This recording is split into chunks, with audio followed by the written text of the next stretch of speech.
Good morning and welcome to the Serenity Oval in Kamengo. It's the National Men's 50 Over League in Uganda. Beautiful sun outside Kampala. It is the Aziz Damani that are being hosted by Ceylon Lions. This should be a crack of a match. It already has some good signs.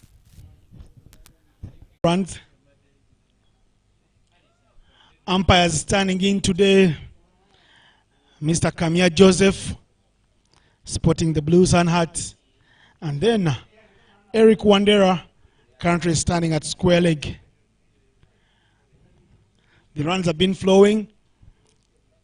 The wicket was a little soft when I had a look at it in the morning, but I haven't played in 2 years, and I won't be making judgments about how the wicket will play, but I for sure know this wicket will take spin later in the day, and some balls will keep a little low because we're playing on a brand new surface here thanks to the Serenity Group who put up this amazing facility.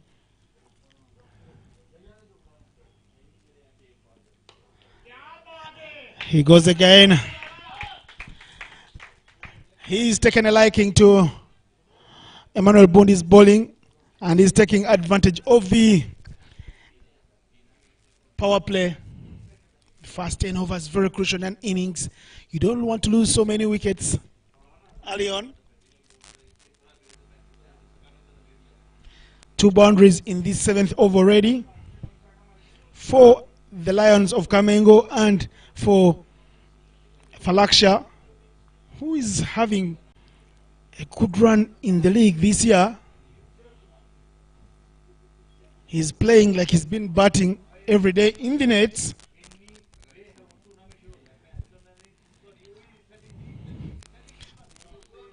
Looking at this, Aziz Damani side, they have the exciting Riyazat Ali Shah.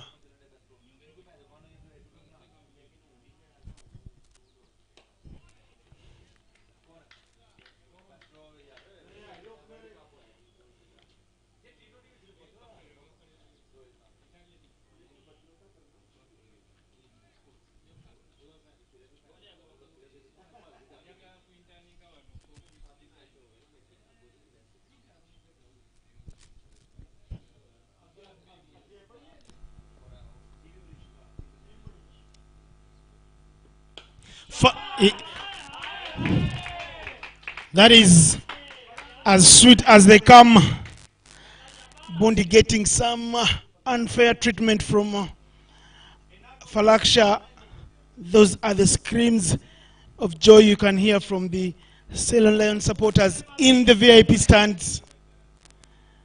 Bundi fresh in Kampala, fresh in Uganda, fresh in Kamengo, and is being given some fresh treatment. He's giving a rude welcome to the Serenity Oval. It was a big 6 over the side screen, and he does the wise thing, stopping the last ball to end the over. 46 runs on board after 7 overs for no loss. I was learning about the Aziz Damani side. They are captained by Gulam Hunzai Uddin. Riyazat Alisha is in there, the national team all-rounder. Dinesh Nakrani, another destructive all-rounder, is in the mix. Simon Sesas, the opening batsman of the Cricket Cranes, is in the mix. Ronak Patel, the top order batsman of Cricket Cranes, is in the side. Alpesh Raviral Ramjani, who has been knocking on the doors of the Cricket Cranes for some time, hopefully gets his time out to play there in the middle in the future. It's in the side. Junaid Khan is in. Miyagi Juma, the surprise inclusion to the Cricket Cranes side, that will play in the ICC Cricket World Cup Challenge League B.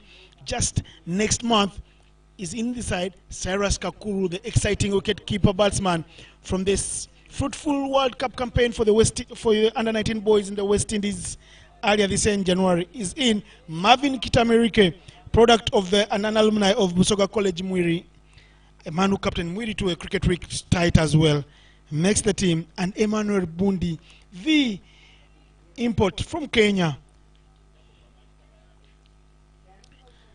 12th man of this team is Jonathan Kiza, another member of the Uganda A side.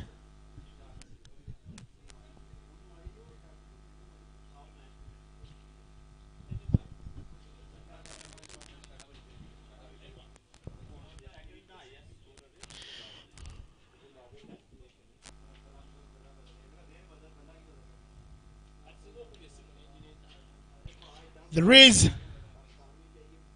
a stoppage in the play. Maybe the bat is cracked or broken, so the umpire can allow you to change that anytime. So we'll take you through the Ceylon side quickly. Ruwan Jaratne, the captain. Alex Obanda. No need to introduce this one. Very, very good opening batsman there. Plays for Kenya. Falaksha, who's doing the business up the order.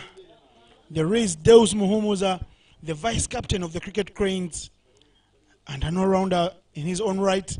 There's Collins Obuya, the legend of Kenya cricket. He makes the team. He will be on debut for Ceylon Lions, receiving his cap earlier this morning, alongside Nehemiah Odiambo, who is also playing his first match for the club, fresh from Kenya. There is Stephen Wabose, the wicket-keeper batsman. Robinson Obuya, top-order batsman for the Ceylon Lions. There is Hasith Dilhara, the industrious spinner there. And Abong Collins is in, lively PS man. And David Wabwire, the doctor, as is known, who will also be opening the bowling for the Ceylon Lions. Back onto the business. Ruwan taking strike. Facing Riyazat Alisha.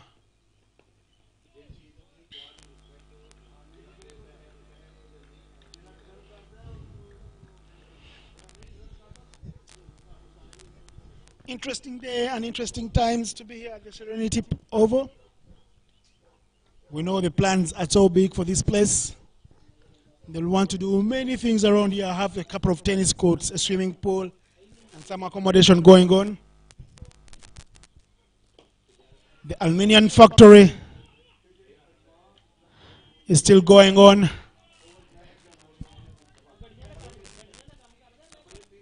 Work in progress. There is a coach here who is very ardent and good with the little ones. Habib Mugara is coaching this Lion side and helping with works in the community.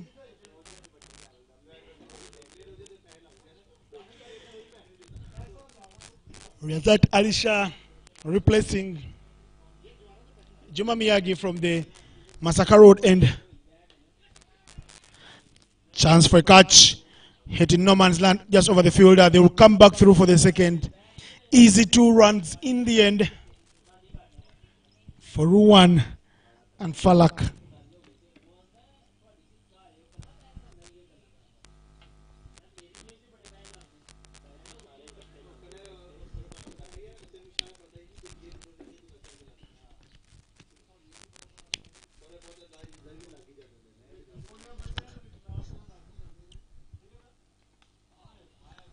Another chance to run. Ruwan guiding this one too, square leg. Captain for Aziz Damani was a little bit straighter. That's why Ruwan was able to run through. An easy single.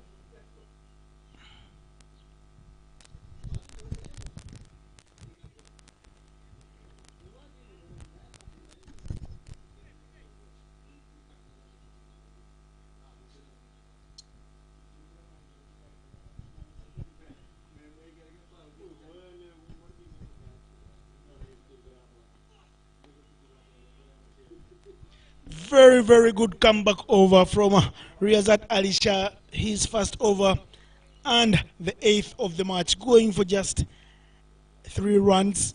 That will be the end of over number 8. Scores are 49 for no loss.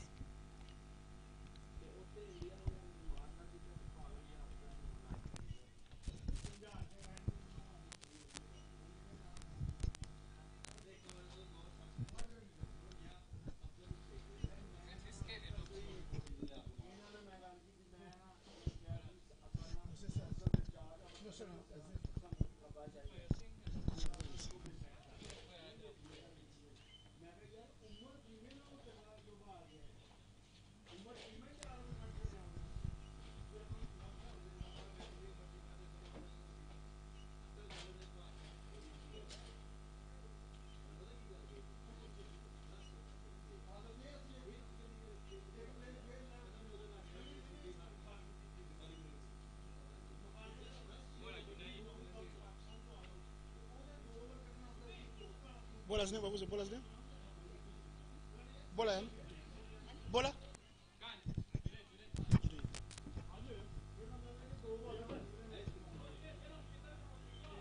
Change in the bowling here from the parking end or the pavilion end of the Serenity Park, Serenity Oval. Junaid Khan to bowl some spinners. Starts with a short one, but it is staying low. Yes, I talked about this oval having a thing or two in it for the spinners, the wicket in particular. That is a quicker one. Junaid Khan right onto the money, giving his team some little cheers. The late outer rower, the Damani side.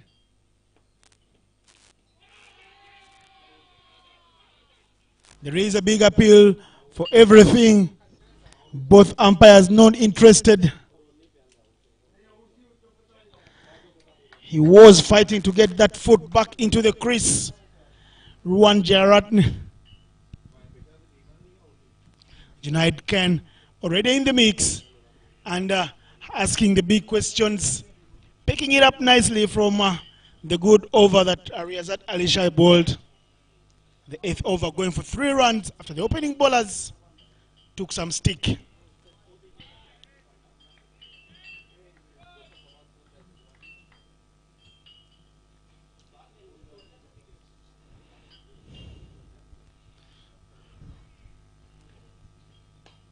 Solid, giving it a full face of the bat. And a good straight ball, good all-round cricket from the two, Ruwan and Junaid.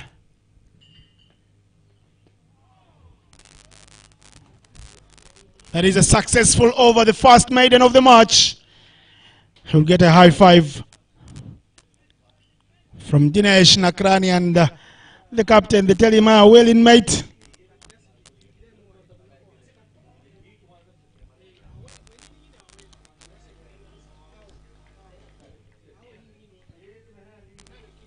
Nine overs gone, still 49 for no loss. Here at the Serenity Oval in Kamengo. We welcome you if you just joined our broadcast. We're happy to stream this game live. The first of many you will see from the National Men's 50 Over League in Uganda. I tell you, this game has every pretension to be a very good one-day match because it is featuring no less than 13 internationals across the borders. And we will see these guys play very soon, just in over 3 weeks' time.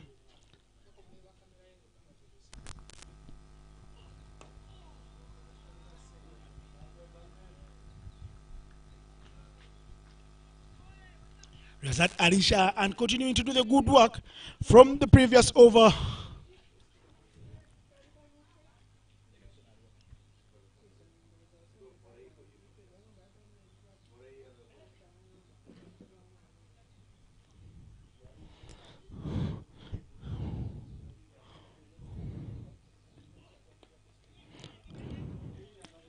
They have been scoring freely, these two, Ruwan and Falak, but the introduction of Junaid Khan and more importantly that of Riyazat Ali Shah, who is digging in, bending his back a little more, is looking to do a lot of good things for them because the scoring rate has been cut down. Top edge. Runs will be runs because even if Hunzai runs until Kampala, he will not catch that one.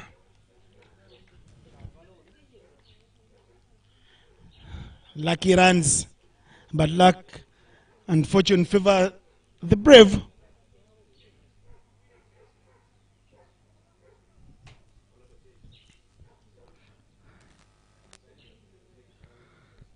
Yes, that Alisha will know that was a mistake. That's an unnecessary ball because don't ball a bouncer now. Keep it down there. He's not been able to tuck you away from the square. So keep it down. Let him play with the full face. Don't allow him to play with an angled bat or a horizontal one, whichever you want to look at it. Because you're giving him a scoring opportunity. And Falaksha will not be shy to throw his bat at anything within his reach.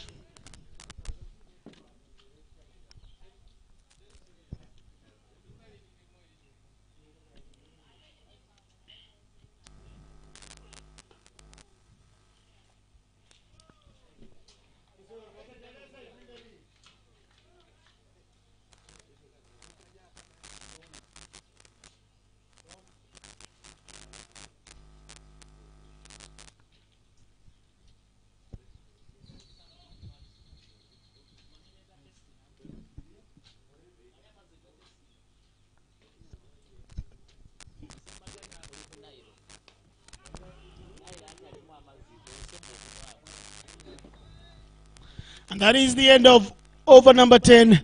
We right through the power play time. 53, the 50 coming up in that last over, thanks to that bump ball where Falaksha did throw his arms at it and collecting the necessary 4 runs right behind the keeper. 53 for no loss after 10 overs. Falaksha, Ruwan Jaratna doing the business for the Lions of Kamengo. They are moving on not very slowly at 5.3 runs per over. Projected score says 265, but that is a long mile away. 39 from 35 for Falak with 7 boundaries and 1 meaty 6 to the mid-wicket region. And then Ruwan Jaratni taking it easy, scoring at almost 50% with 12 from 26 with just 2 boundaries.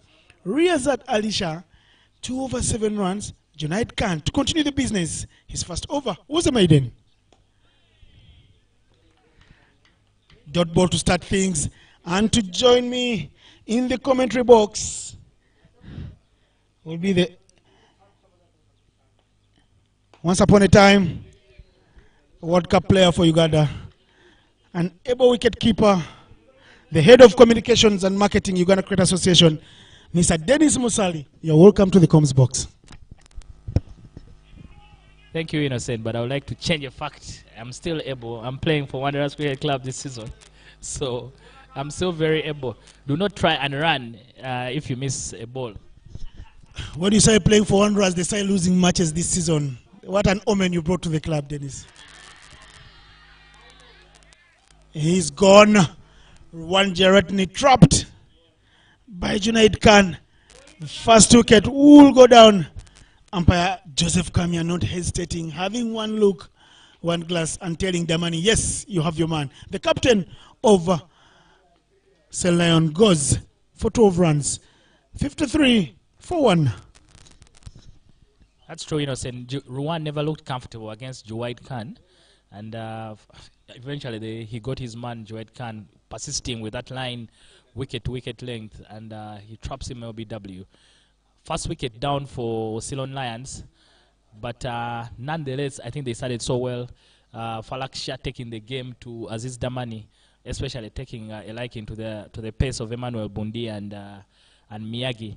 I think, Innocent, I would like to believe this would be a very good test for Miyagi, considering he's been selected on the team to play in the Challenge League B for Uganda. He's bowling to quality batsmen, and this for him as a youngster should be an opportunity to test his skill, and of course his skills against players who are gifted and could be able to take him on. So how he survives through this could be one of the many tests he has to go through when he gets to open the bowling for Uganda during the Challenge League B.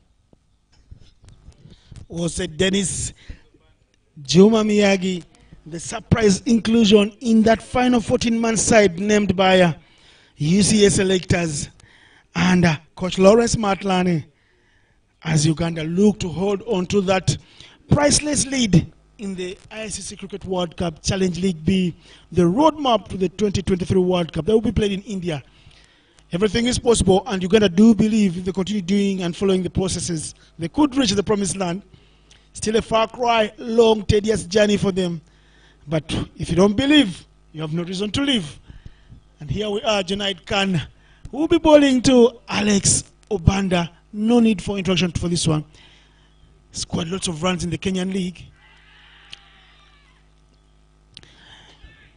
He's struggled when he came to Uganda in that first match when Ceylon did play Kaduna State, getting only 8 runs from as many as 26 balls. But when you have a man like Alex Obanda in the middle, you just want him to play more and more time. Pitching outside line a bit there, taking some speed off it and giving it more air.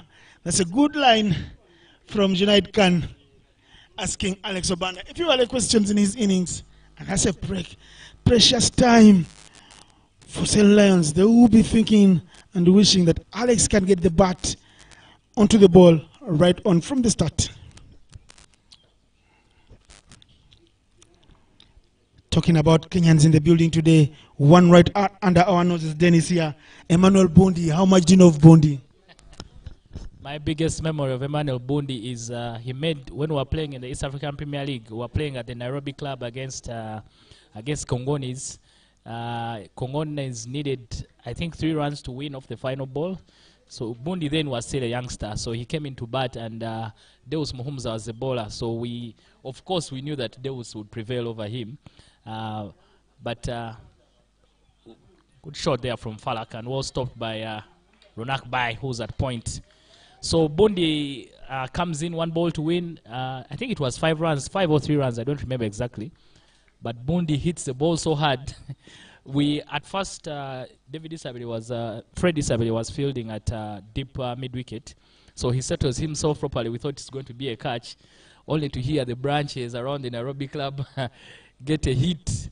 That is when we knew that actually that ball is going all the way. I think it fell into the street around the Nairobi club. It was so heartbreaking that because we had given everything in that game, Nile Nines against Congonis, we were playing against the umpires, everything. But to lose that way was so painful. We were on the bus. Deus didn't say anything from that point up to until when he came out from where they stay in Ginger. That's the only time we heard him say something, and it was so painful a journey. But it's good to see that Emmanuel Bondi has come through now and is a proper Kenyan international.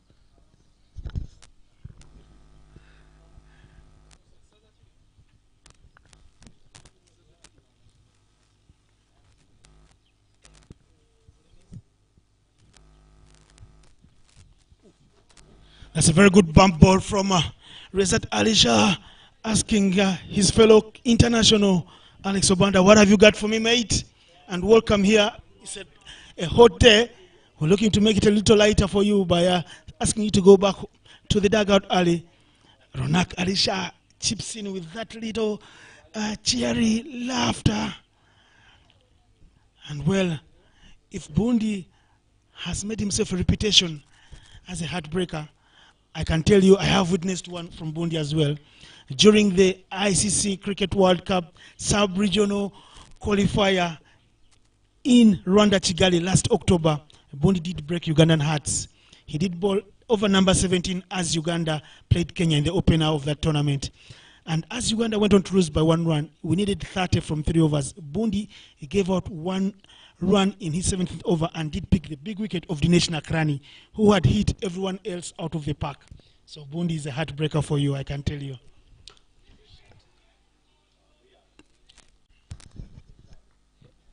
I think that's from what Innocent has described, the ladies better stay away from Bondi because he's not a keeper but a heartbreaker.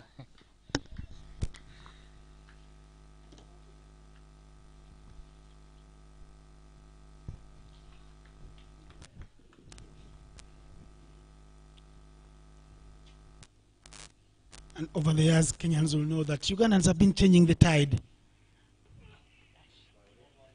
from that will be wide because it was way, way beyond. Ronak will complain, but the umpire will insist and stay with his decision.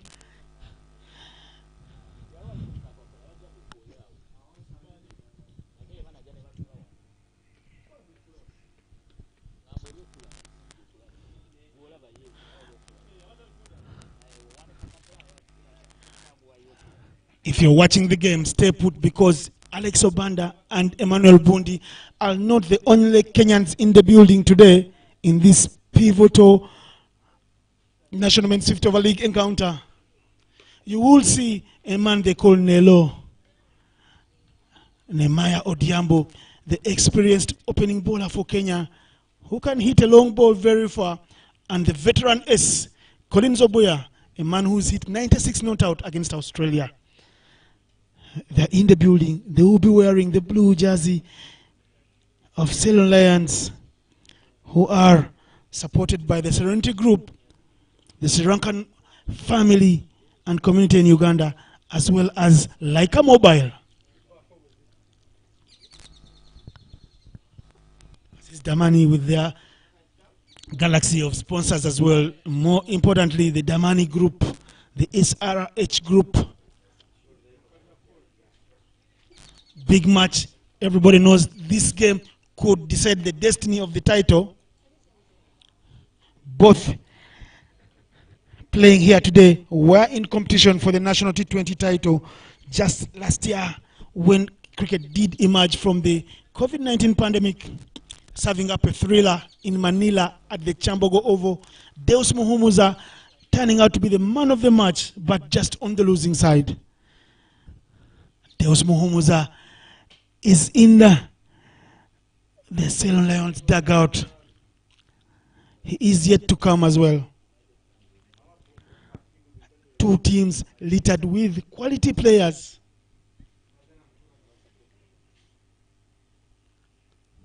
Looking around the park, you feel, Dennis, you are in the right place. If you're not in Kamengo, then you're not anywhere else in Uganda.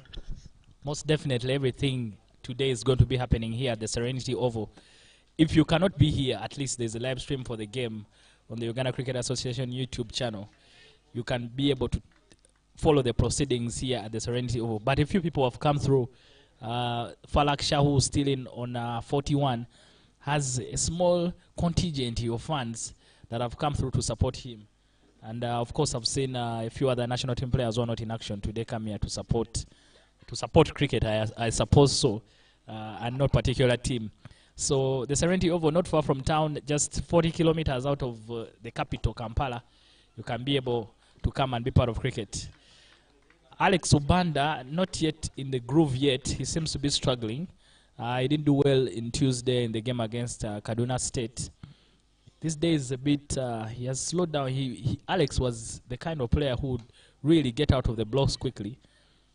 But now he seems to like to take his time, have a look before he can get going. I don't know much about Junaid Khan, Innocent. Maybe you could tell us who he is. I thought I would see players like Alpesh already into the attack. But by the time Junaid Khan is bowling to players as good as, very good shot there from Alex. And we'll go all the way for 6 runs. Alex Obanda, a man in Kenya commonly known as Aleba. Big player, and a player for big moments only. I've been lucky to stamp him once though. Talking about Alex Obanda, he has some of his biggest fans here, and for me his biggest fan is a man who's been preparing grounds in East Africa for as many as 30 years, 3 decades. Komu, when we were younger in Gym Kana, Komu was a guy who used to call Alex Aleba Ninoma, meaning Aleba or Alex. I don't know whatever Ninoma means. Doesn't joke around. Maybe I'll ask Bundi, who's right under our noses, what Aleba Ninoma means.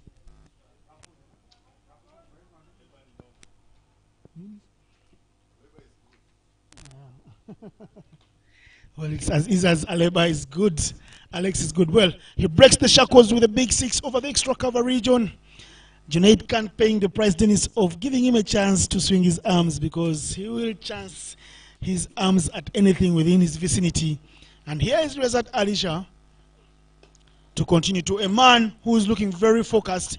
Just 41 runs on board for him from 39 balls, Dennis. He is scoring at more than 100 runs per over, and this is a typical innings of a man who understands his batting skills. Playing within his reach, giving few chances. 3 overs gone for Junaid. He's gone for 7 runs, Dennis, in the 3 overs. 1 over was a maiden, and I tell you, the last shot he did suffer was a 6.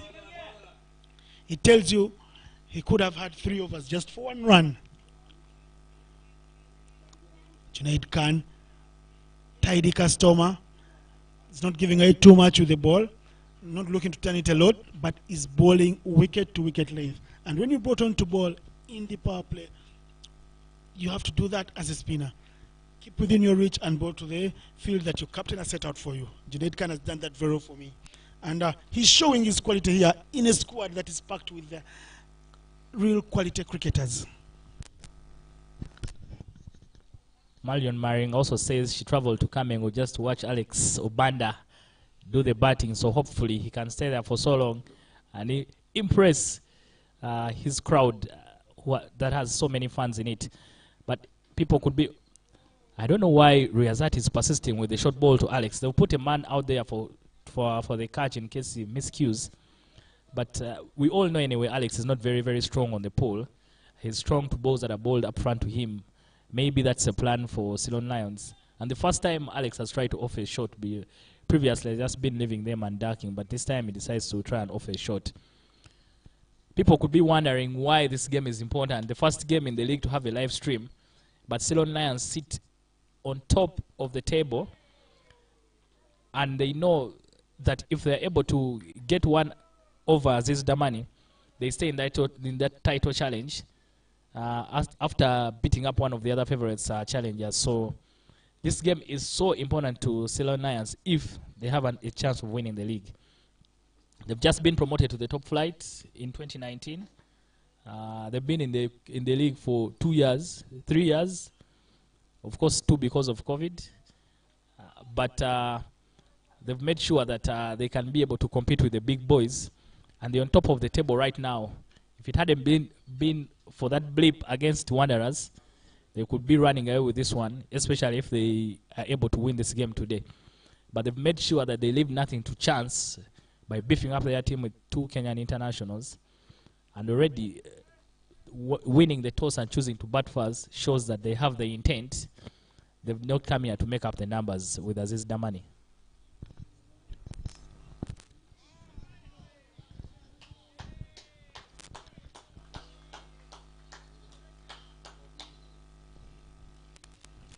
And that is the ender of over number 14. 63 for 1 is the score here in Kamengo. The Lions of Kamengo, the Ceylon Lions, winning the toss, opting to have a bat. And they only lost their captain, Rowan Jayaratne. Rowan gone, thanks to Junaid Khan's wily spinners. Some exciting off-spin. See, there's Dinesh Nakrani in the building. Big name players for both Uganda and club. Simon Sesazi, Ronak Bhai, Ronak Patel. Exciting talent all around the park. Cyrus Kakuru, don't forget him. Standing right there, looking ever sharp behind the wickets.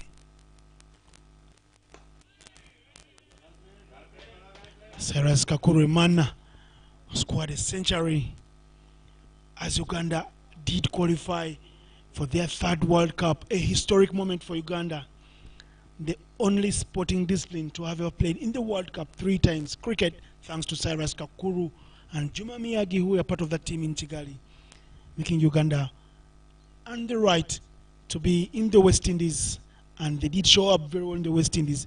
Could have picked up many more wins, but being the first team to win more than 1 match in a World Cup from Uganda as well. Well, Alex Obanda starting to get bat on ball, but finding the fielders. He needs to hit the gaps now. The men are standing at the 30 yards.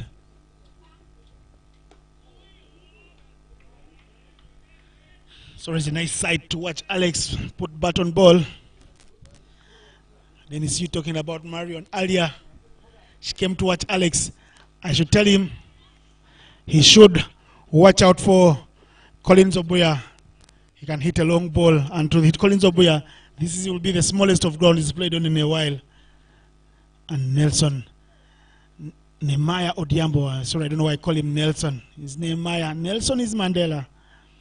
This is Nehemiah Odiambo, Nelo, the man who walks with pep in his step, extra pep.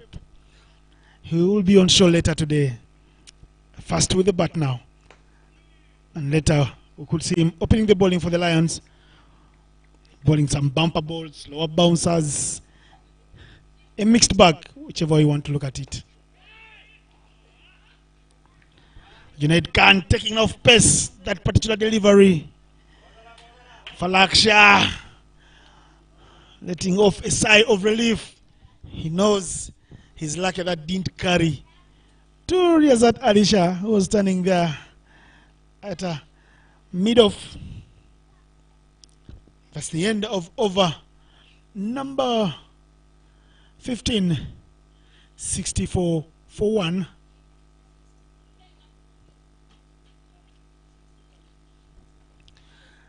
Run rate still at 4.4.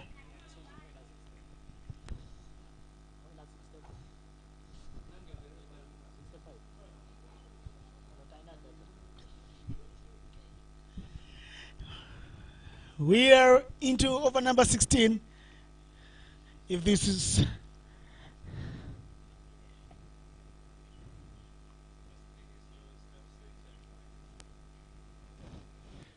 there is a change in the bowling.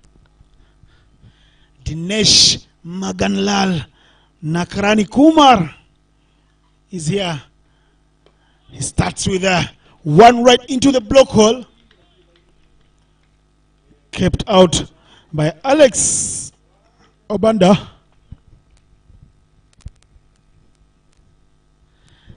The rule coming out early this year saying only 4 national team players, contracted national team players, can play for a particular club.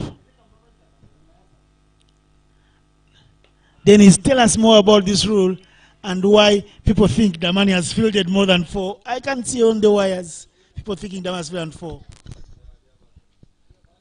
I'm speaking as a Wanderers captain and not a UC official about this one. But the rule is just simple that each club can only have 4 national team players. National team meaning those that are contracted and those that have had an opportunity to play for Uganda in the last 2 years. So, of course, Damani had to lose some of its players. Good one there. Dinesh looked like he wanted a chance, but there was none in there. So it's just you can have at least 4 national team players, but you can also have at least 3 foreign players if you can. So you see Ceylon Lions already has 3 in Alex Nelson and Collins, and then Damani has Bondi for today. So that's basically the rule. The 4 national team, you can have 4 in the playing 11, but in the squad you can have as many as you want. So it doesn't matter how many you have in the squad, but on match day you can only use 4 of those that you have in your squad. So I think today Damani choosing to go with Riyazat Alisha, Dinesh Nakrani. Good work there from Dinesh, putting his body on the line and doing very good fielding off his own bowling. Get some high fives there from the big boss, Ronak Patel. Ronak, they are choosing to play Ronak, Dinesh, Riyazat Alisha, and Simon Sesazi. So those are the 4 national players we're using today. Juma Miyagi doesn't have a contract with the national team and is still under 19. Cyrus Kakuro is also still under 19 boy. So the other options, Alpesh, probably you could count as one of their foreign players, which is also acceptable. So they are basically within the rules. Marvin Chitamerike, the other player, and Junoen Khan. So they are within the rules, and hopefully we can have a very good game. As is right now, Ceylon Lions had taken the attack to Aziz Damani, but they've been able to drag the game back, especially with the ball in there of Riyazat Alisha and Junoen Khan.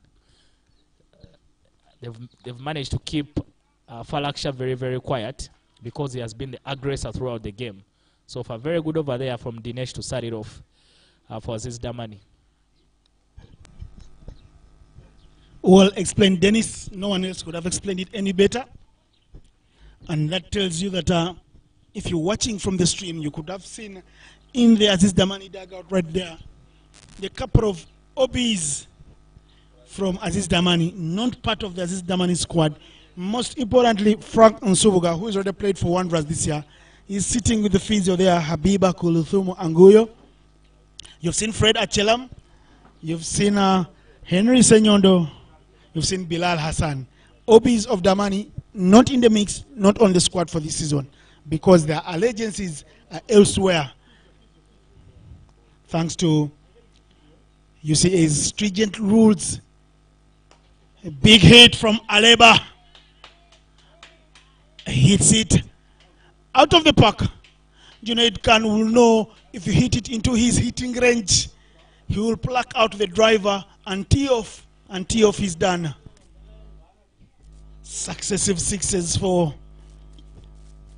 Aleba of Junaid Khan, a man who's bowled very well even after conceding that six. I don't know much about him, and Innocent is not sharing anything, but Junaid Khan has been very, very decent. But once he flighted that one, and of course when you flight something to a batter of the class of Alex Obanda, he will take you on. I think he just, and they have been dropping, I think goes big there, Alex Obanda, over covers to run away for 4. The way Alex walks out in the middle there, he wants to show you that he's the boss, as in charge here. Alex, I'm still very, very surprised that he's going this slowly, because once Alex gets going, he will score 100. He scored 100 in our T20 league before off, I think 33 or 34 balls. So that's the quality of the batter that we are talking about. Innocent, what do you know about Junaid Khan? Not much has been said about Junaid Khan. It's straight to the side screen.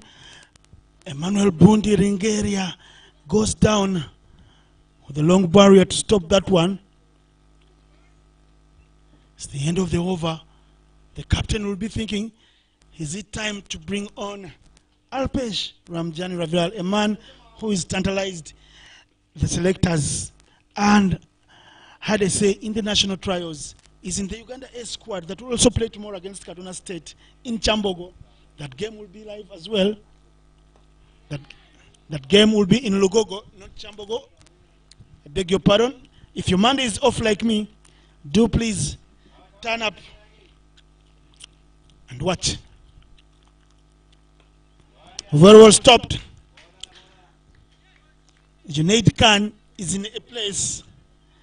Dennis. Junaid Khan is in a place where Tabi Dennis was before. Playing for Uganda is somewhere Junaid Khan will be thinking of with such performances. That's why little is known about him. He's been coming and growing through the ranks from being a fringe player. And it's right here at the boundary, right next to Emmanuel Bundi. I think you'll want to have once him being the seasoned player with Emmanuel Bundi, because Tabi has been there opening the bowling for Uganda in 4-day matches, in crucial games against teams like Scotland. And Bundi is going through that pathway as well. Tabi will do water duties, but will happily do them so because he's seeing lots of talent in the park.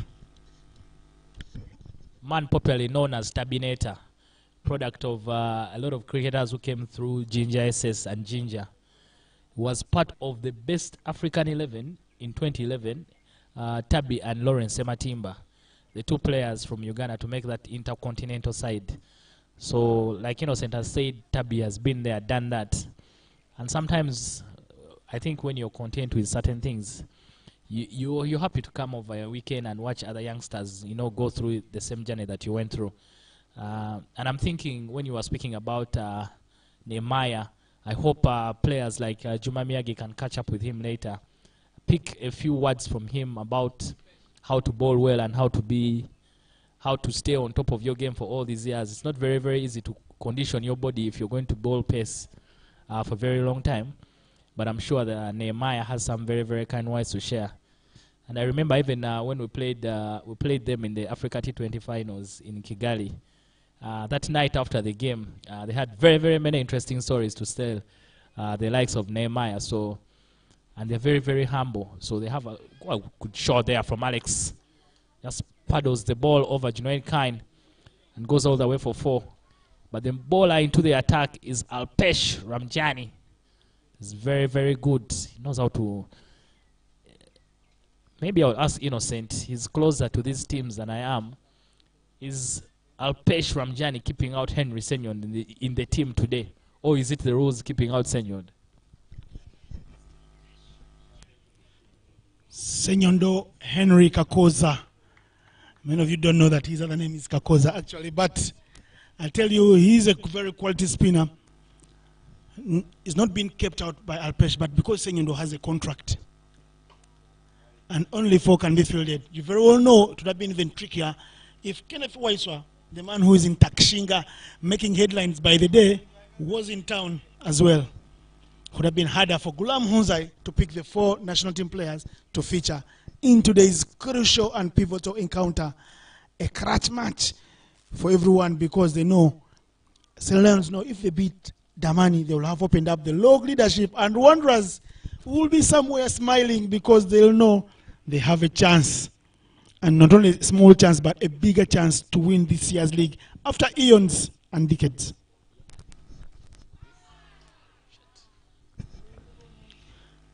Wicket time.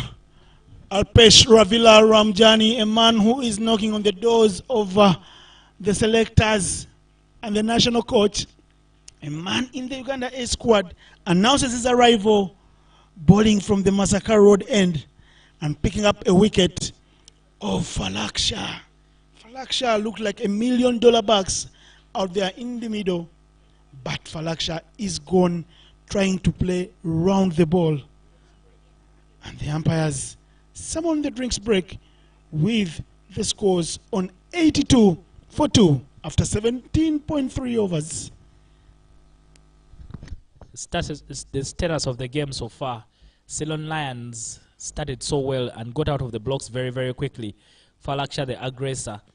But the introduction of Riyazat Alisha and Joen Khan slowed down and Ceylon Lions. And right now, they are just at 82 for 2. Not in a poor position, but I think they're in a good position to make sure at least they can post something anywhere over 200 runs. And probably in the afternoon they can come and fight with that. They have a very decent bowling side. I think what is happening for them is that they haven't had so many runs coming, especially from their mid order and the late order. So maybe that's why they have Collins in there. And we know Collins Obuya, he lives for cricket like this, 50 over cricket, where he can come, sit on the wicket, and bat for as long as he can stay in. So if Damani does not get him very early, they will have a difficult problem with dealing with him. After Collins, Deus Muhumza is still in there. He can be able to also control that mid order and help Ceylon Lions put on a very good total. So as is right now, I think we are in for a very good game. And if Ceylon Lions is able to get anything over 200 runs, they will have to bat so well. They'll have to bat so well in the afternoon to make sure they win this game.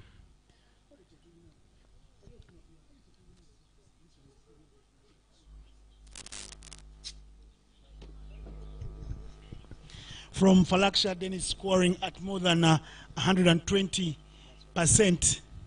You've seen him finish with 43 from 49 balls. His strike rate dipping to 90s, into the 90s. But you will feel that there's nothing to worry a lot for Ceylon Lions.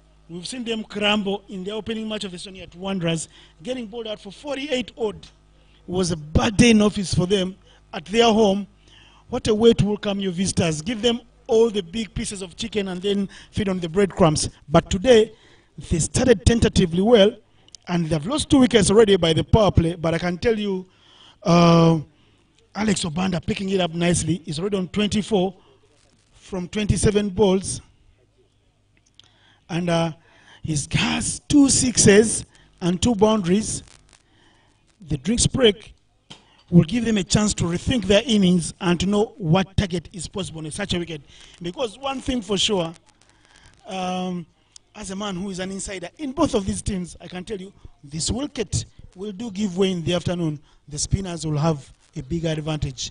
You've already seen, even with the conditions not yet playing out fully for the spinners, there is palpable assistance being given to the bowlers by the conditions, and you can see that Junaid Khan and Ravilal Alpesh Ramjani are the men who have picked up the 2 wickets thus far. 82 for 2. A chance for another player to make a fruitful Sunday for himself. Colin Zobia is the man in. Colin Zobia joining Alex Obanda, 2 Kenyan internationals. They must earn their keep, and this is why they were brought into Kampala.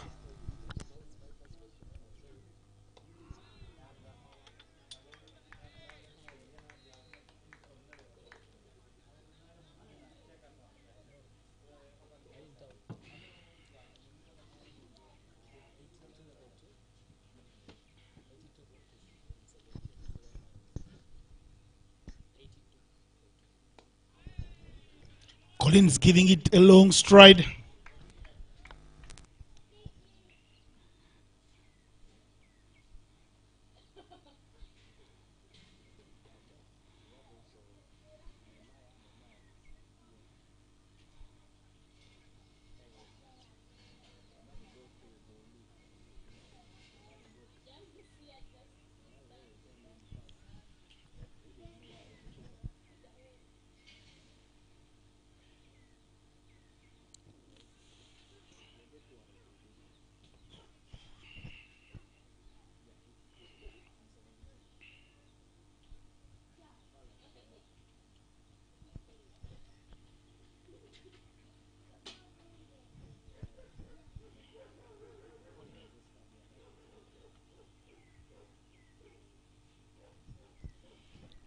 Eighty-two for 2 after 18 overs. Here is Dinesh Nakrani. Alex Obanda goes hard. Straight to Riyazat Alisha, who looks at the bump ball very well and stops it at a mid-off.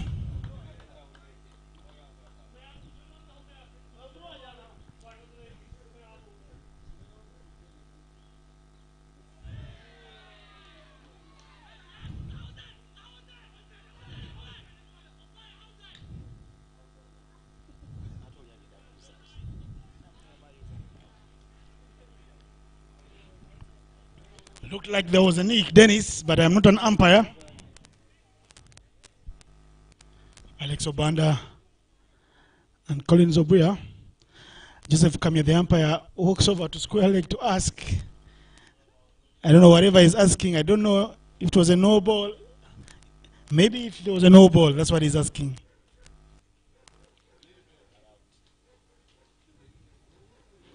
We'll wait for the umpire's decision. And well, not out looks like it's the final decision, Dennis. I don't know what the umpires in Uganda always keep walking to square leg to ask for, Dennis. You as a man I've seen stand out in the middle in the league. Why do you guys always walk over to square leg? No, I think walking over is not a problem. I think he just wanted to confirm with his partner if he had anything, and maybe his partners agreed with him that there was nothing that should be given. And most times, if the umpires are not sure, the standard rule of umpiring, like we are taught, is that, and this time it traps him LBW straight in front. Dinesh is a man possessed.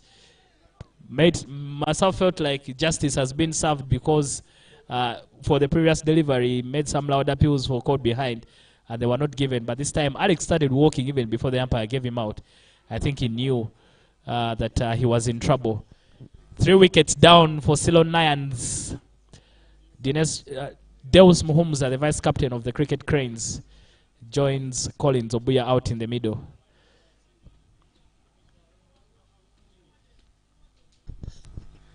You can hear the roar from the hurdle in the middle of the Aziz Damani players. Is quite clear that they are relieved and they just picked up on a big prize wicket. 82 for 2 becomes 82 for 3 in just 18.3 overs. Walking out, Alex Obanda, a man with a reputation for scoring quick runs. He didn't get quick runs today, going for 20 odd. And Nakrani shall celebrate and remember this wicket for a long time, because he's just picked up on a tough customer, a man who's taken Uganda's bowling to the cleaners, not on only one occasion, but several occasions. In the middle, like you said, is a man nicknamed Baby. I call him Baby-Faced Assassin, sporting the yellow helmet. A man who is in the top hierarchy of this Ceylon's club, who's helping mold many players. And he's the vice captain of the Cricket Cranes. Lots of responsibilities for him. And he has to show those responsibilities right from the start. Even today, there was a chance for him to get off the mark right there with the first ball.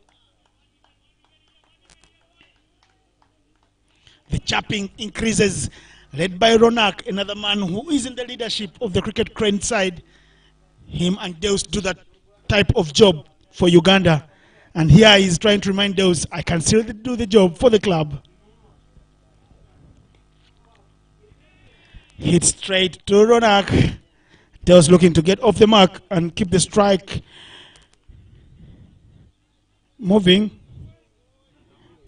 Together with Colin Zobuya, these are two seasoned campaigners who have the task of rebuilding this innings and stop the rut that the Lions find themselves in.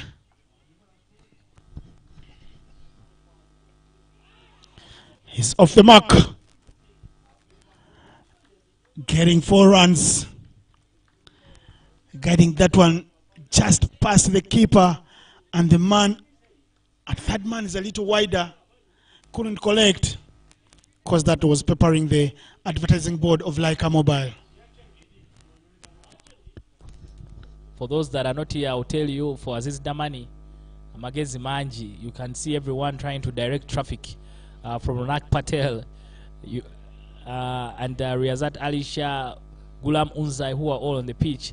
They're trying to make sure that they keep this to a very low total. Otherwise, they will have a big task in the afternoon, especially if because Ceylon Lions has a very decent bowling squad. So they'll have to make sure that they don't give away so many runs and ensure that the afternoon is not as difficult as possible. These two innocent, I feel, that need to consolidate for Ceylon Lions before they expose the rest of the team.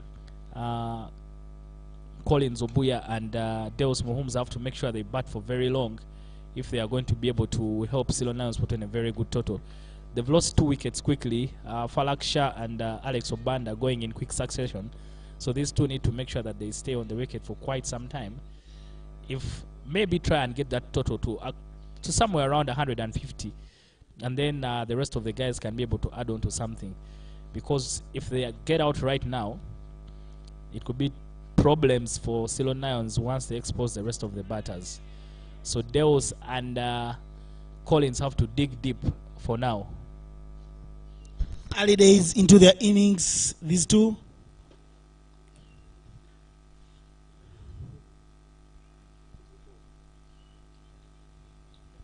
Alpesh to Deus. Deus has been changing gears in his career. As he grew older, he grew wiser.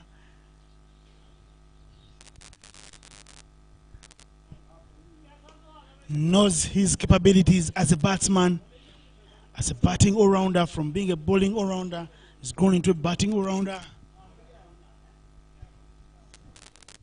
You look at Deus Muhumuza and you feel such a player.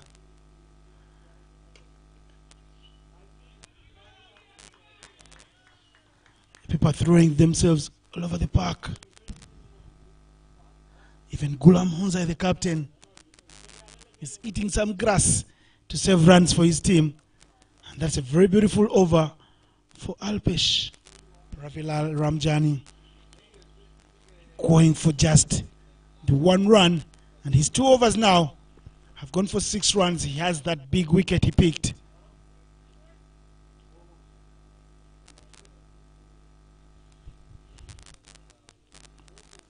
Collins Obuya.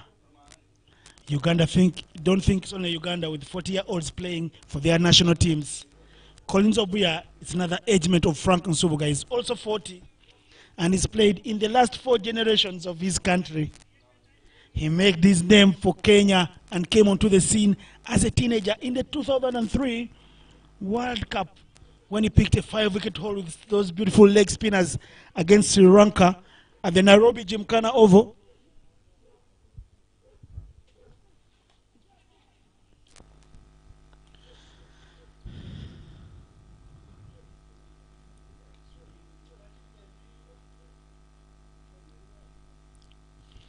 Knows very well where to find that single. The single I have seen you, Dennis, score for over maybe 1,000 runs in your career, just right down there to 3rd-man region. Takes a lot of skill to play through that gap, Innocent. So you must appreciate me that I can easily find it without finding the hands of the keeper. But Collins Obuya, Innocent, like you've mentioned, comes from a big sporting family. He has 2 brothers who have also played for Kenya. David Oboya, who's the current coach of the Kenyan team, and also Kennedy Otieno, who was the wicketkeeper for Kenya at the first World Cup they played in 1996. I famously remember when Davis Turinawe came to coach in Mwiri. He had a pair of gloves from Kennedy, and because he was impressed by what I could do, he gave me those pair of. I held on to them with a lot of pride, but unfortunately I also passed them on to the next generation. But Collins Obuya, he is a younger brother of the 2, and he's still playing cricket and for Kenya as well. But I don't know, of the 3, Innocent, you've lived longer than I. Who do you think has been the standout player and who made the most of his opportunities? Very hard to compare players, Dennis. But I can tell you that these 3 players are uncomparable, all incomparable, depending on which type of English you want to speak, whether from the US or from England. Kennedy Obuya, an opening batsman, wicket keeper. David Obuya, a wicket keeper, pinch hitting opening batsman. And Collins Obuya, from being just a bowler, a leg spinner, to an all-rounder, and then to a batting all-rounder right now. The 2 of them having captained Kenya. Kennedy and Collins, but Collins being the legend here, Dennis. He's played county cricket for Warwickshire. He's had his bowling remodeled. He scored centuries for this country. His highest being 103. For me, it's this 40-year-old. And why he stands out, Dennis, he's stood the test of time. He's been playing, and he still loves the game like a rookie. So, if you're looking for people to praise in the Kenyan setup, or to wax lyrical about, look out for Collins Obuya, who is a right-handed batsman and leg spin bowler. A man who was in that side as Kenya played India in the semi-finals of the 2003 World Cup in South Africa. He was a youngster, but he was a top performer right from the beginning. And that's the way to go about it. You build your legacy like this by doing the rightful things. Serenity Park, or the Serenity Oval, is alive with beautiful cricket, and this is a potential title decider, even if it's early in the season, Dennis. If Aziz Damani win today, they will know they'll have the upper hand going into the other matches, because they'll look at the rest of the teams as easy fodder.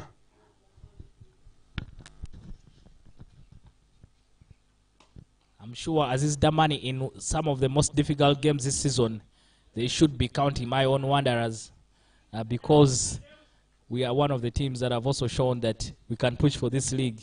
So they had better not be thinking that once we win today, it's over. Wanderers is there waiting in the wings, and we could pull up a shocker. I've seen our team manager posting on one of the forums that friends of Ceylon Lions today, because he knows a win for Ceylon Lions keeps us in the game of being able to also get into that title talk that has been for the last 4 years a premise for only Aziz, Damani and challengers. But a good game so far. Alpesh, and some of why you like to see these top teams playing against each other. You see players, Deus Muhumza into the international team, Alpesh part of the Uganda A side. They are challenging themselves, bowling, playing against each other, which is very, very good to see.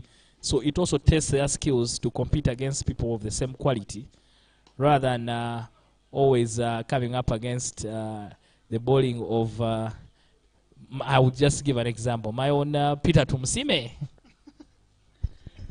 Talking about the quality in the both sides, you feel everybody wants to deliver. Deus Muhumuza hits that very hard.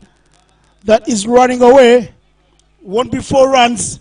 They could have had a couple, but they do want to take too many risks out there. They'll just settle for the single. And the bad ball could have been punished a little harder from Deus Muhumuza in the class of Davis Karashani. And I will mention your name again as Dennis Musali. Guys used to pounce on the short ball like they were made to play cut shots. Well, that's the end of another over. 22 overs gone. The score is 92 for 3. The rate staying in the 4s. 4.4. Now it is 4.2 per over. Came well poised. Season campaigners out there in the middle. Deus Muhumuza and Collins Omondi Obia.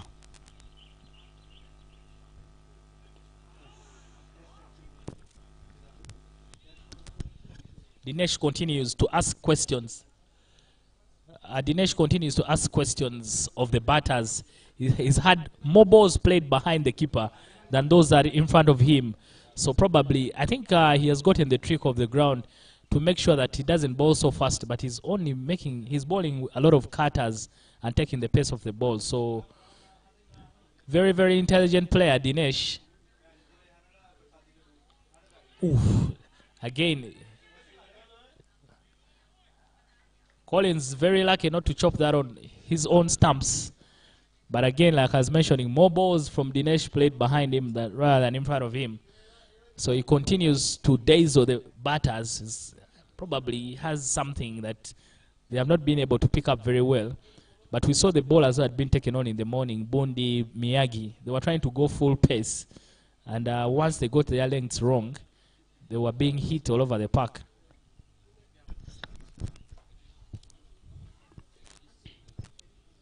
Deus Muhumuza and Collins Obuya look like they've already had a chat we wish were flies on the wall loitering around the wicket, because we would have known what the game plan is. But whichever way, everyone expects them to rebuild this innings and to keep the scoreboard ticking.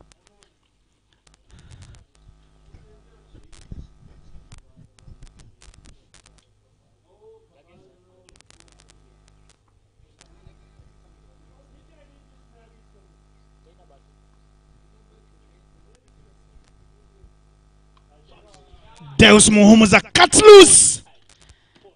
That he was in his office, and once you come to his office, he who comes with a cup of tea, he says, hello, good morning, we are live in Kamengo.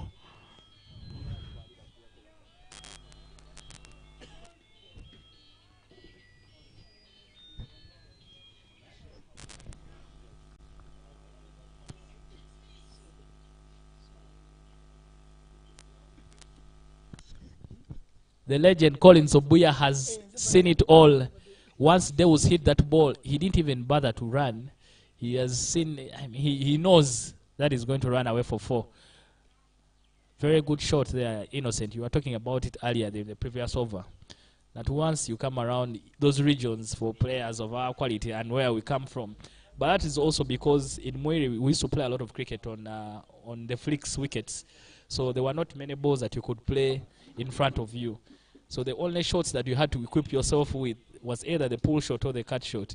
That's how all of us had to be very good at that, because you had a lot of boys who were bowling a lot of pace, and the only way to hit them was to make sure that those two options are available to you. I remember only for me, when I came to Mwiri, that's when I learned how to play such a shot, because I used to come a lot to Mwiri, Dennis. Many people think I actually went to Mwiri, and I will gladly take it any day. But I used to come a lot with Coach Davis Torinawe, and I remember one time my shoes could hardly step on those flakes. I had to end up playing bare feet or barefooted, and I can tell you it was really interesting to come to the hill and learn a few tricks about the opponent as a guy who was in Makerere College and playing for Makerere College School. But that is in the past. And today on card, we have a big one. Damani against Ceylon Lions. Alpesh is continuing to do the business. Collins Obuya dances down the wicket because the allure of runs cannot be avoided, and you cannot keep blocking out everything. You very well know that this league is just a one-round league. So whoever is following us on the stream, because of the calendar we have, the international season is high. The women's competitions are on. The UCA are planning to squeeze in an elite league. There's the lack of grounds in the country. And that's why when I talk about Ruwan Jaratni, I talk Big Dennis, because such a facility just under 50 kilometers out of Kampala is a beauty. We very well know that my other brother, Alema Abraham, is having another facility under construction in Kayunga. We very well know that also Tornado B, thanks to Akbar Beig and Tornado B, they are having a ground in Lugazi on the Nkokonjeru Road. We very well know that Kochi Tigers are working the magic, and in the city center in Kampala, in Kisasi, there will be a cricket oval. We also know, Dennis, that Aziz Damani are planning something for the cricket infantante in Kajansi. So cricket is alive, but having such facilities is a big plus, and people who do dare to dream differently and have such facilities do deserve the credit that they do get. We are 24 overs old into this innings, and the score is 99 for 3.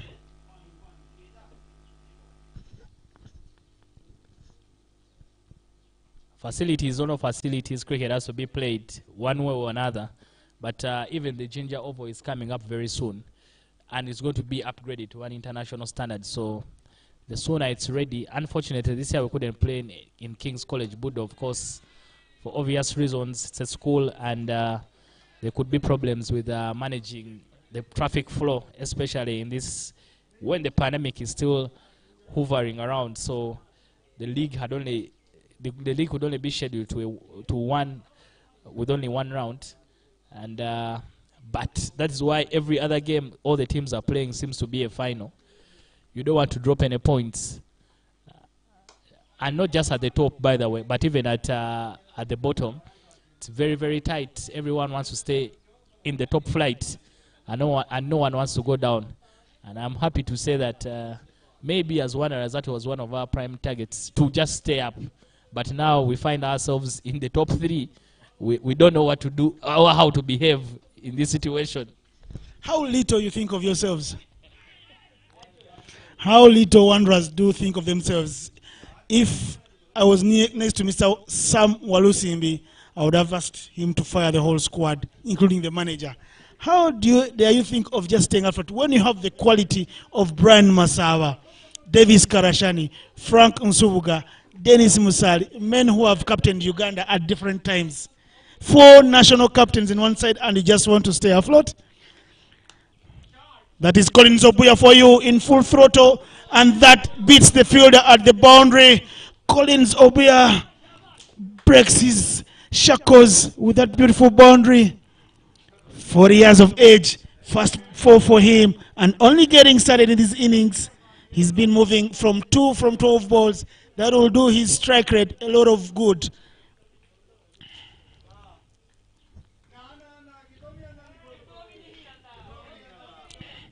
He's been changing his stance, and that's the thing to do then is you stand deep in the crease, the next ball is out of the crease. He's trying to mix up the bowling line of the bowler. So the bowler too is a sharp bowler, so he's trying to play on the head of the bowler and see he reaps the dividends. He gets one to go right into his zone where he unfurls a very good drive through the cover region with a diving effort from the fielder in vain because there was a bump from the outfield at the very last minute.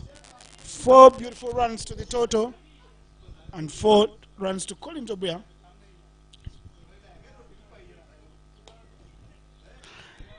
Chance for a quick single. They will be home and dry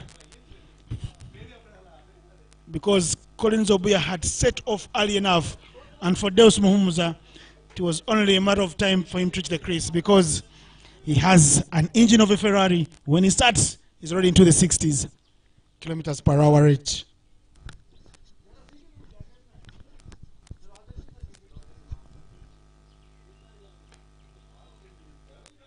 Deus runs to Emmanuel Bundi was right under it. A little hesitation and Deus was home and dry because he was running to the danger zone, and all Collins needed to do was to oblige and not hesitate because there was no turning back for Muhumuza. Halfway stage, Innocent. 25 overs gone, 25 more left in this game, in this inning. 105 for 3 Ceylon Lions. Deus Muhumuza and Collins starting to settle themselves and getting into the game. Like I mentioned, they need to push this total to at least 150. And then the rest of the team can be able to take it from there. Damani needs to find a way of ensuring that even if they don't get them out, they only keep them quiet.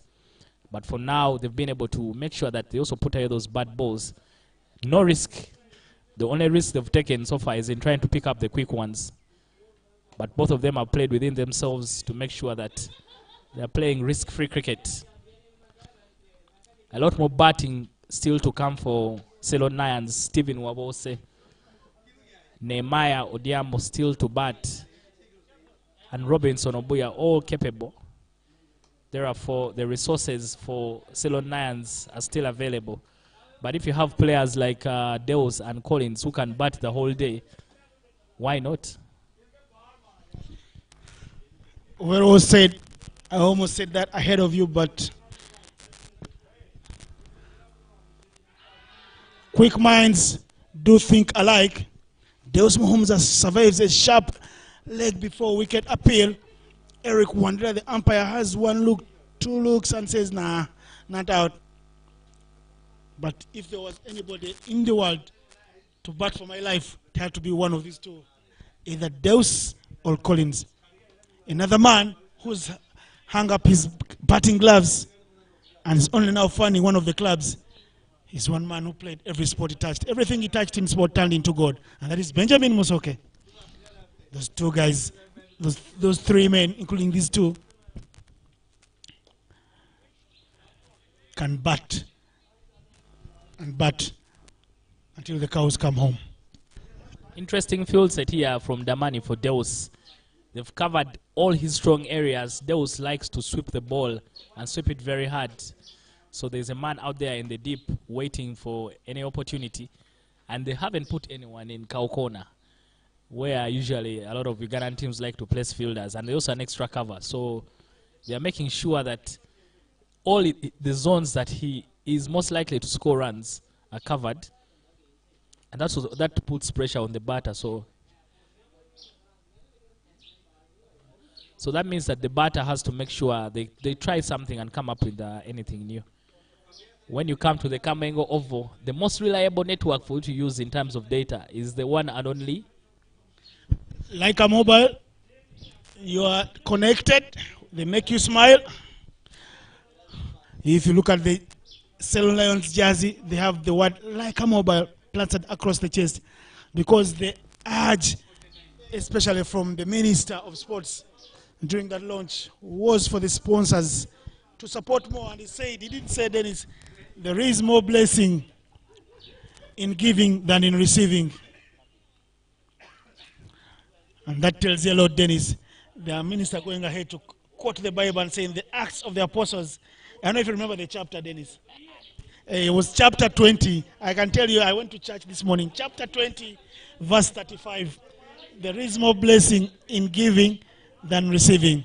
So, Leica Mobile, thank you for supporting and helping us stream this game live, and also for ensuring that Ceylon Lions can play a full season without any worries that they will be out of sponsorship. And well, in the building and on the park here at the Serenity Park, there is a new man in the building to bowl. Left arm orthodox, Marvin Kitamirike.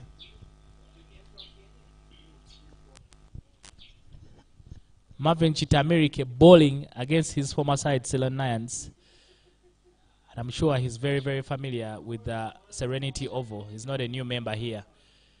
And like giving the other bowlers, Marvin giving the ball a lot of flight and bowling it a little more slow. Everyone else has been darting the ball through. I may be worried for him that he's bowling to stronger players. Once they pick up the flight, they will not mind whoever is standing at the boundary, because they won't have a chance of taking that catch.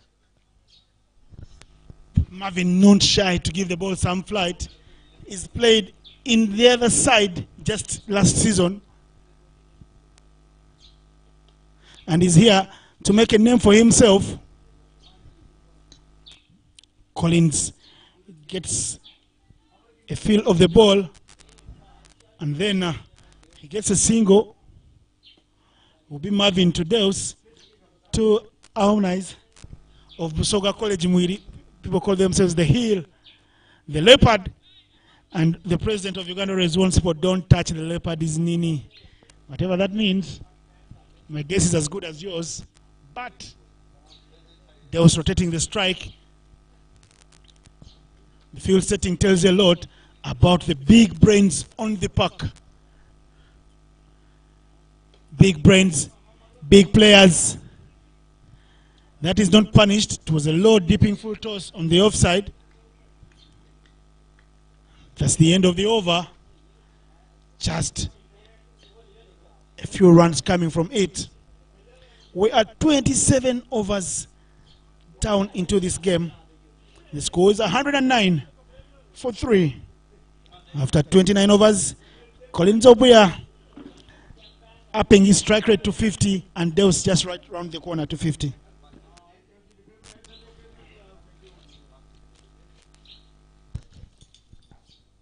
Very defensive field set there for Marvin in that previous over. Maybe they are aware of the danger, so Damani now have retreated. They are no longer interested in staying on the attack against Ceylon Lions. But if you try and attack players who have the quality of Deus and Collins, you could get yourselves in trouble because they can easily pick the caps and also hit over the top. Medical break, Alpesh has felt something. So the physio has run on Habiba to try and check on him and see if all is well. Big game for Ceylon Lions and Aziz Damani as well. Both sides in desperate need for the win. I think the fair result from the game could be a draw, but no one would be interested in that because a loss for Aziz Damani would mean that he'll have to beat up everyone else for them to win the league. But a win for Ceylon Lions will keep them in that title hunt and also keep them on top of the table right now, where they are comfortably packed. Ceylon challengers behind them, but Ceylon has beat challengers this season. Therefore, Ceylon Lions is still comfortably on top of the table. This could be the final games of the season to take a break and prepare for the ICC Cricket Challenge League B tournament that will be happening from June 14th to the 28th. Therefore, this has to be one of the games of the season, most definitely. The other games happening, Budo is taking on GGSS in Lugogo, the first game for Budo in the season. and Aziz Damani development. The second side is taking on Nile in Entebbe Cricket Club. The game between Tornado B and Kachi Tigers was cancelled in Chambogo because the ground is is undergoing renovation as we get ready for the ICC Challenge League B tournament.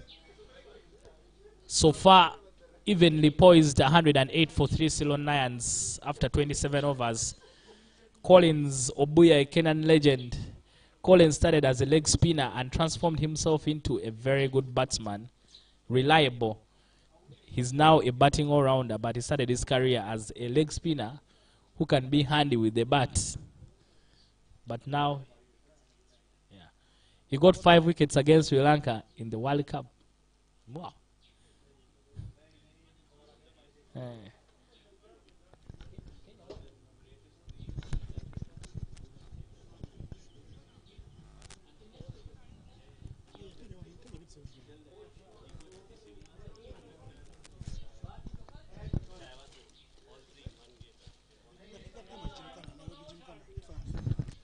He famously helped Kenya beat Sri Lanka in the World Cup, getting some of the greatest batters Sri Lanka has ever produced. Mahela, De Silva, and Sangakkara in that game.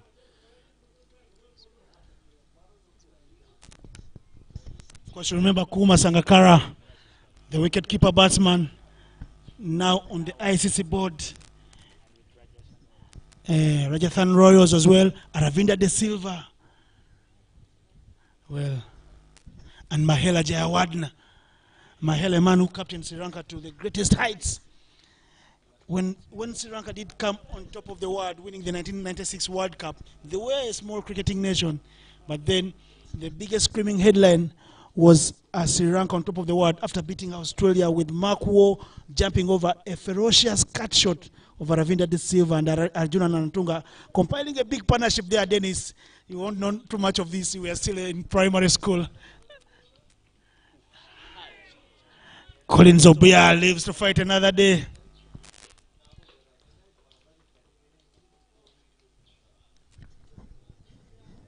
Juma Miyagi back in the attack.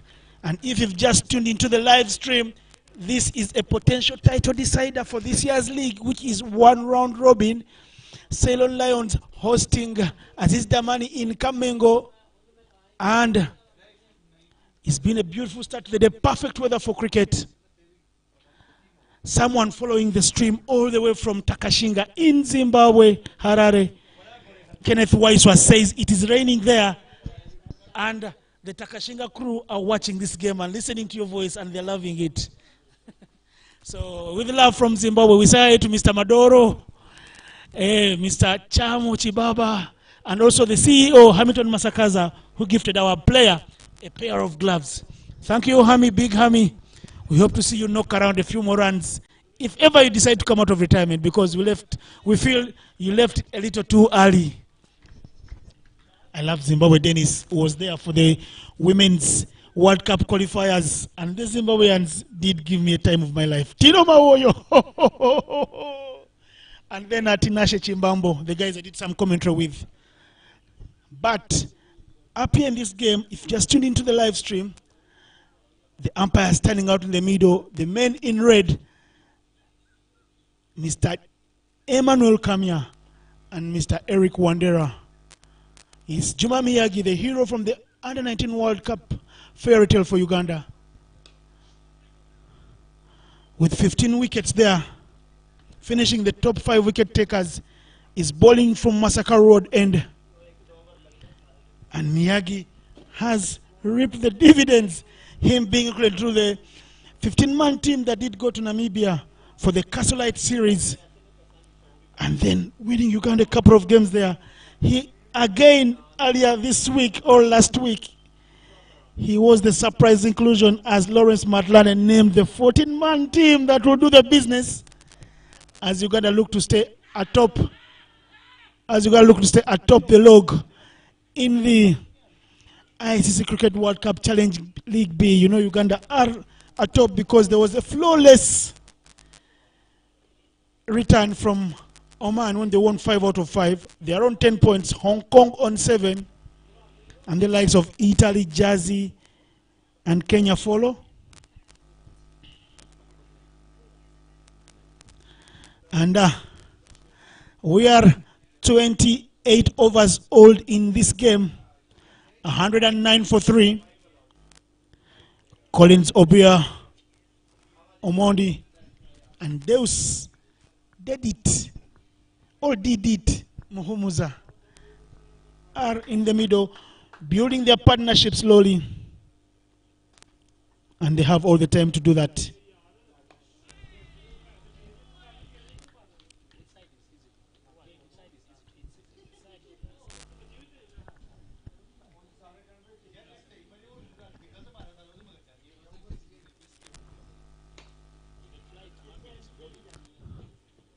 And here we are. The game is still going on. Marvin Chitamirika is still bowling from the pavilion end. We are into the 30s. Deus Muhumuza building his innings, and he has support from Collins Obuya. Everybody thinking that this is the type of wicket whereby if you get to 200 runs, you make it a little harder for the team chasing to chase down easily, because the surface does give palpable assistance to the slow bowlers. We saw Ruwan opening the bowling. The captain of Ceylon did open the bowling against Kaduna State, and he did pick 4 for 31 in that game. You feel that spinning could do a lot of damage.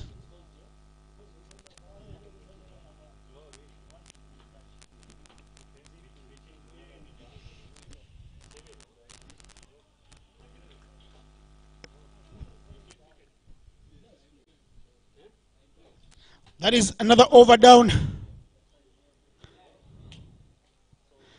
29 overs gone. 110 for 3.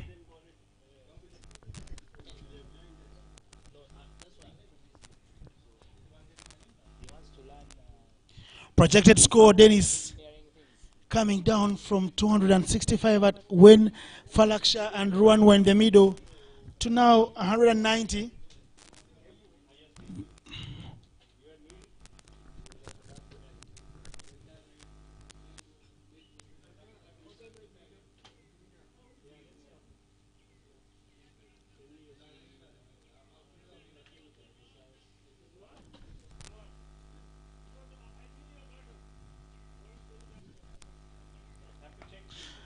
That is a pull shot from Collins Obuya and Dennis. That is the type of inning you see, a man shifting gears, going up into the bigger gears and getting the boundaries much easier, because he's given himself a chance to stay out in the middle, have a look at the ball a little more, and then he's able to tuck it out easily. Even the bowlers will start bowling deliveries to him, and you'll see them that he can place them any part of the field that he likes. Another boundary for Collins, who's fought very hard to play out 30 balls already, and just that is his second boundary in the innings. And I tell you that they have been right there in the middle, Dennis and Deus, right from 82 runs. They've been there from 82 for 3 in 18 overs, and the two of them have already played out 10 overs. And in cricket today, when two batters do play out 10 overs, everybody says that is a KPI ticked off. So Ceylon batsmen are ticking off the boxes. We talked about rebuilding an innings, and they've done exactly that, playing out 10 overs already, the two of them. And they've not contributed as many runs, but they've added 33 runs to the total in 10 overs, moving at 3.3. The two batters are doing the job that they set out to do when they came in the middle. Quick single right under the batsman nose. The bowler is running through, but Deus Muhumuza, quick on his feet, gets the single. The partnership continues to build, and good luck to them. I'm loving the way Collins Obuya is batting. Even at 40, He's still very, very agile. He's very, very interested in the ones and twos. And he's not only looking at scoring boundaries. That's good cricket. A lot of the youngsters need to pick up that even when he's at the 9 strikers, you always see that he's looking out for an opportunity to take a quick one. So he's been able to mix aggression with some good grit, which is very good to see. Juma Miyagi picked up 13 wickets at the Under-19 World Cup this year in West Indies. He could have picked a lot more and ended up as the best bowler at the tournament, but he missed a couple of games due to COVID. However, it's very, very good to see that. Very interesting story there for Juma Miyagi, who I remember in 2015 used to come to Lugogo to escort his cousin Ashraf Senkubuge, who was then trying out for the Under-19 team. And that's how he actually picked up the game. That's the beautiful storyline, or the fairy tale stories that many journalists out there could pick up for Uganda. You very well know there is Ronald Lutaria, another of the big products in the Under-19 setup, the left-hand opening batsman who only grew up in one of the uniports across the Oval in Chambogo and going on to play in the World Cup. When you're a sportsman, there's always a background, and that story will always be very, very viable and priceless when you grow older, because you become a star. But everyone tells you never forget your past, because it did build you into the character that you are. 30 overs gone, 115 for 3 for Ceylon Lions. Earlier today in the morning, Ruwan Jaratne won the toss and asked Aziz Damani to bowl first. He did feature in a very good opening stand. That opening stand between him and Falak Shah, getting 53 runs in just 10.4 overs. They could have lost 3 wickets, Dennis, but the Ceylon Lions batters have already ticked off 2 KPIs. The opening batters did play out 10 overs. Deus Muhumuza and Collins Obuya are playing their 12th. So, and then Falak Shah finishing 7 runs shy of his half century.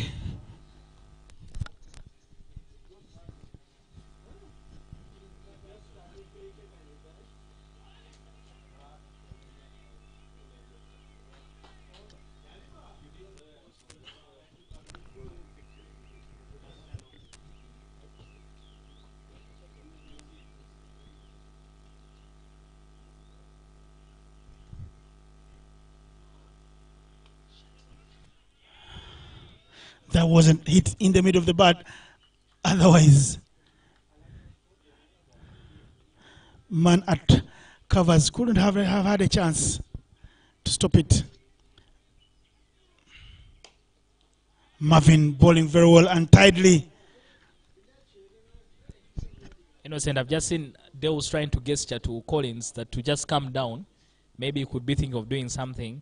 But Deus has just told him to beautiful shot there. From Collins, won't run away for 4. Maybe it will, maybe it won't. We'll just keep it to 2. Has a strong arm, Juma Miyagi. Picks it up well and a good throw to the keeper. Probably the plan for Ceylon Lions is to keep Marvin into the attack. So the only way you keep him in the attack, you make sure you don't hit him so much, so that you can milk a few runs off him. So they have not gotten a lot of runs off his bowling. I thought they could, but they're making sure they milk his bowling. If you get at least 6 or 5 runs from his overs, then you can choose to take on the other guys. But a bowling change here for Aziz Damani. Riyazat Ali Shah back into the attack. Riyazat against Deus Muhumuza. I don't think this is a kind of bowling that could really get Deus out. He enjoys ball coming to bat. So most times he will be up for the challenge. And he would be very, very interested. Ooh, lucky to get away with that one. Wild throw there from Ronak. But good signs to see that he's aware. Deus always likes the challenge of pace bowlers, and especially because he's very, very strong square of the wicket. So he won't mind ball coming to bat. Riazat started off very, very well, bowled a couple of short balls to Alex Obana, who was unable to pick them up. So I wonder what his plan against Colin will be. Colin, very, very dangerous customer. Aziz Damani letting him settle into this game, because once he gets going, he will be able to hit this ball even up to Mpiji Town.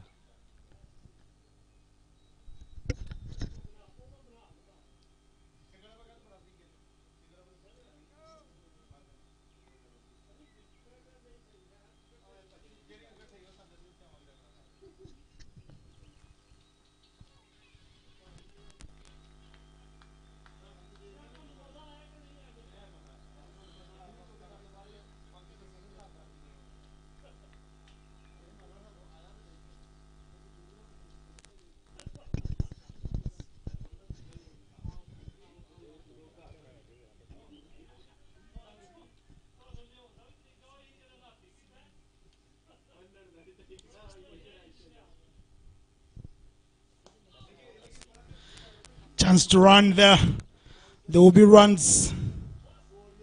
Riazat Alisha Dennis replacing Juma Miyagi from the Masaka Road end. They are mixing it up, and that's the temptation you get as a captain when you have a lot of talent on the park. Aziz Damani have used up to 7 bowlers already in their innings. Emmanuel Bundi's 4 overs going for 30 runs. Juma Miyagi's 5 overs going for 21 runs. That's a good rate. The one no ball spoiling it there, but still going for 21 in 5, 4.2 per over. Riazat Alisha, the businessman, is bowling his 5th and has only gone for 14. Junaid Khan, 20 runs in 5. Dinesh Nakrani, 19 in 5.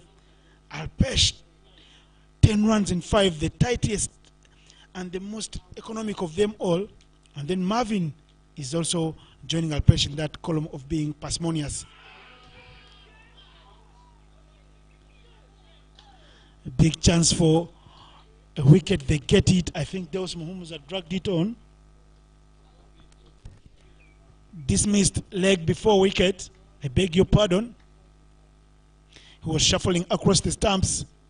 And it's Riazat Alisha that breaks the partnership that was being built on the basis of a controlled aggression. Deus Muhumuza will go for 17 from 42 balls. Collins Obuya must now do the anchor role to perfection. Unfortunate Deus there, stepping across the line, and stepping across his stumps and going across the line, making the decision very easy for Eric Wandera, who had no hesitation in giving him out. But they had done well with, they had already picked up at least 4 runs in that over with Collins Obuya. So they were doing so well. A good over for them. Stephen Wabose, the new batter for Ceylon Lions. Stephen Wabose, another man who has been on the fringe of the Ugandan setup. He was in that team that won the Division 4 ICC World Challenge League. The World Cricket League, I beg your pardon. When Uganda did go to Malaysia in April 2018, Wabose was part of Steve Tikolo's men that returned victorious. He's been in the setup and only held back by school. Hopefully when we finish school, we'll select more of him. And he walks into bat with 4 wickets down, 122 runs on board. I tell you, Wabose is a talent. We saw that half-century scored midweek for Ceylon Lions against Kaduna. He got them out of a trouble spot and gave them victory because he was unbeaten. His bat has caught fire lately, and if he continues to produce the goods, he has all the time in the world to take Ceylon Lions to a score they will feel is defendable. That's the end of the over. We are into 32 overs gone, and the score is 122 for 4.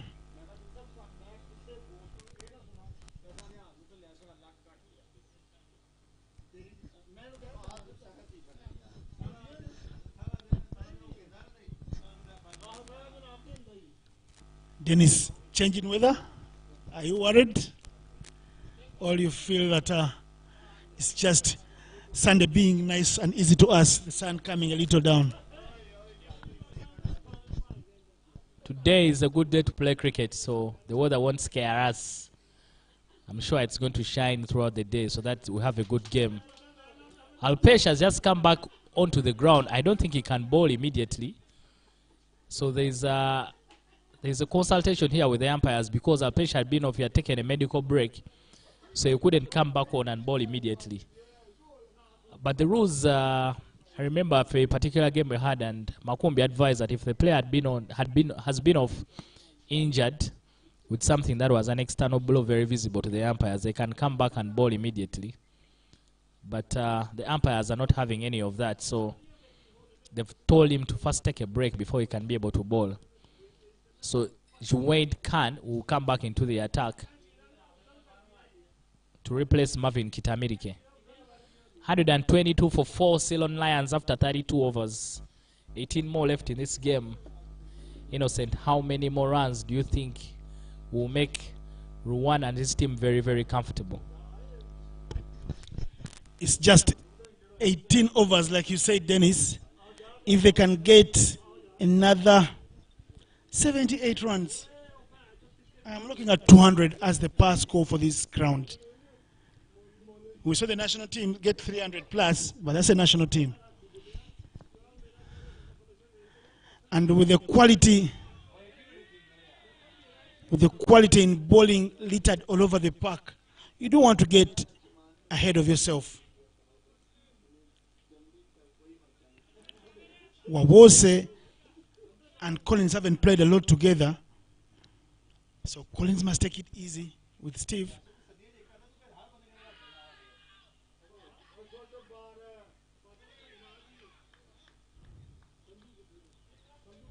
Was that a chance for a run out? Could have been, looked tight. Junaid Khan putting that on two Collins pads. He gets it to that region where there's a fielder. Different field set for the left-hander, certainly yes. Emmanuel Bundi is called into the 30. They're saying it's a new batter, he can't hit us over the top. Come in, let him fight for the singles.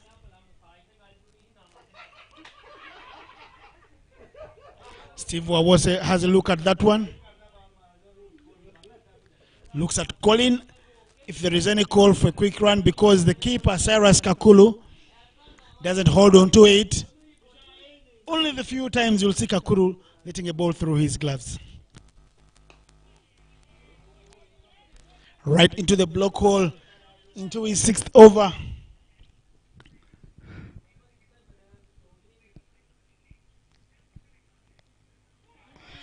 Play and miss. Turning away from him. Junaid Khan asking the lefty,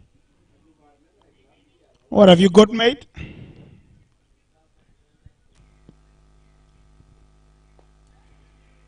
No chance for a run. Wabose, another of those batsmen, Dennis, who have diesel engines. You like to go through the startup patch, get it revving for some time before you can step on the accelerator. And that's the end of over number 33. They are going through them quickly. The Aziz Damani team looks like they have an appointment with Aziz Damani back in Kampala.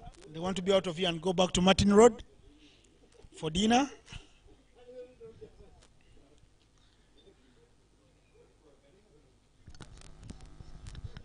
I've just received a text from an Aziz Damani follower, and he tells me it is pressure everywhere, so they are not yet comfortable.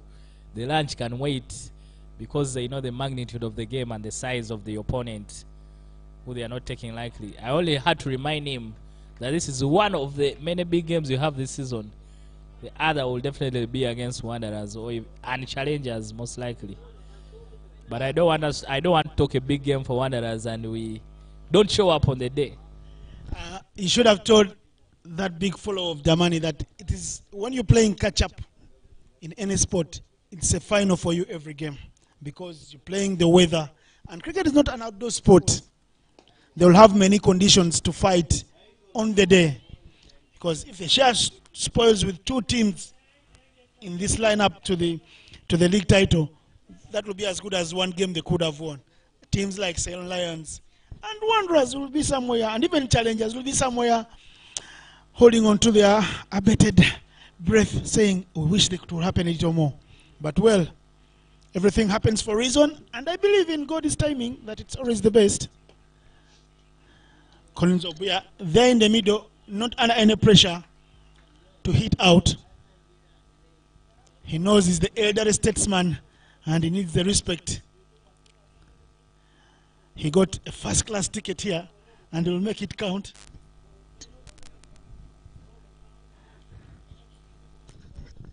Abu Seguya, our standing captain, when was not available, has asked me to send him greetings on the YouTube stream.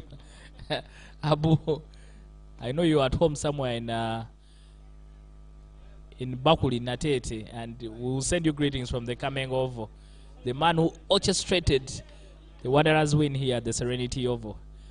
But as is right now, I do not know whether Collins is being caught in two minds to either go after the bowling or try and stay on the wicket, because he is the most senior batter left for Ceylon Lions. You could be wondering, if I try and go after the bowling right now and I get myself out, I'll expose the rest of the guys. So he's still not playing very, very aggressive cricket. He's just making sure. Very good field set here for Aziz Damani. They've made sure that they attack Stephen Wabo. So they've put a slip in Ronak Patel moving in that position. So they are making sure that they also stay on top by picking wickets if possible.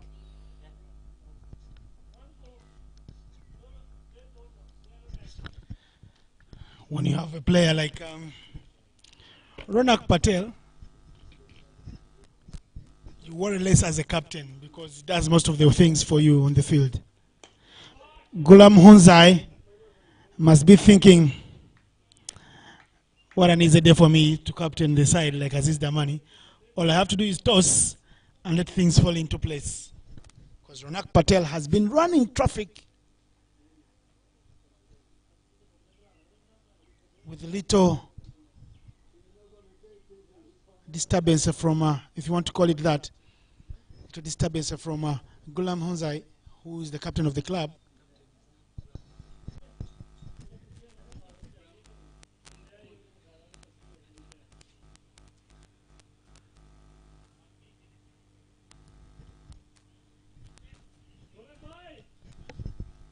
There is Alpesh standing at the boundary with Bundi. But Sir Junaid Khan to continue the bowling from the pavilion end. This is Collins Obuya on strike.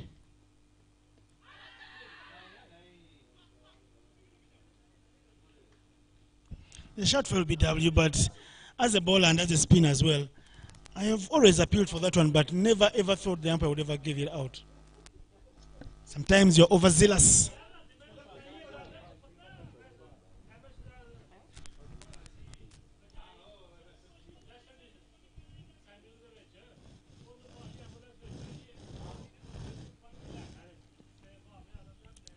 The field once again comes in for Wabose. I don't know if he'll get the temptation to hit over the top. And he unleashes a big shot. 4 runs. He's saying these fielders and bowlers must not underestimate my ability to bat. He comes in at a time when there's need for some quick runs. Gets his first boundary. That's a well swept. There will be no change in the field setting. Captain believes it was a bad ball. Wabose swings very hard again.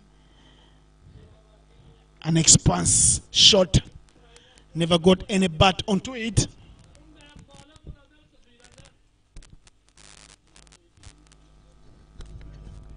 Innocent Stephen Wabose scored a very, very good half century in the game on Tuesday against Kaduna State. He was 51 not out, but even in that particular game, he wasn't very, very strong against the spinners. And the Nigerians picked that up later on in the game when they tried to put more attacking fields against him.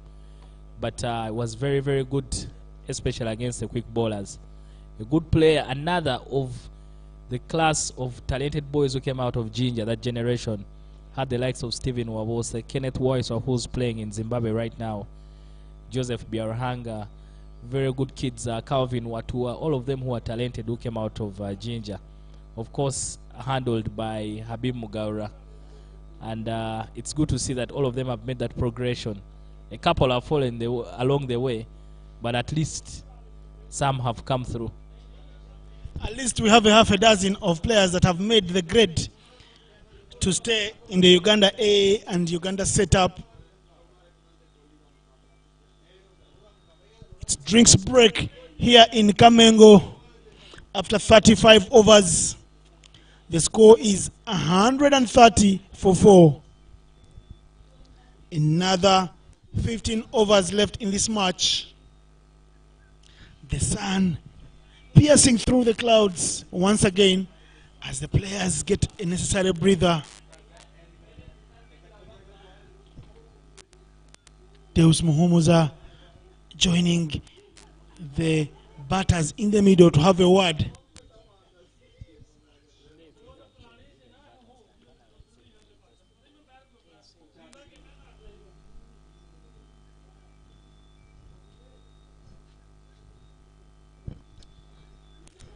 Looking at the scorecard, Dennis, after Ceylon won the toss and elected to bat, Falaksha started off nicely, 43 from 49, 7 boundaries and a meaty 6.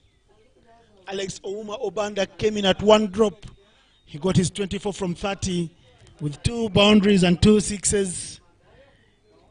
Runak Ruwan Jaratne, the captain, fell for 12 from 30 with just the 2 boundaries, but he did feature in a partnership of 50 with Falaksha. Collins Obuya right there in the middle, having come in with at 82 for 2 with 25 from 48. 2 boundaries still. Deus Muhumuza came and went, but after I put on a partnership with Collins Omondi Obuya, he did fall for 17 from 42, just 2 fours. But the KPI was ticked, playing out 12 overs on the day with Collins Obuya.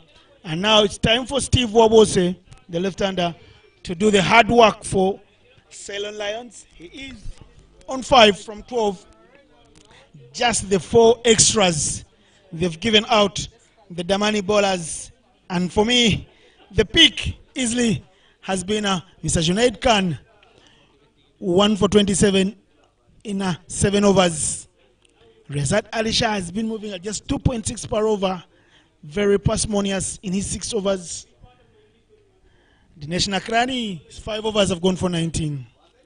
Alpesh Ravila Ramjani is gone for 10 runs from his 5 overs.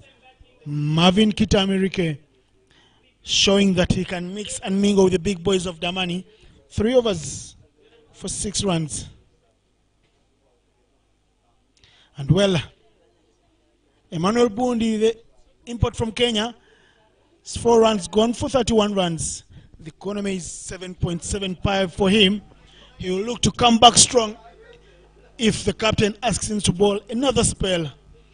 But the drinks break is done and dusted. It's time to play here in Kamengo. 130 for 4. Dennis, how many more runs could be enough for Ceylon Lions?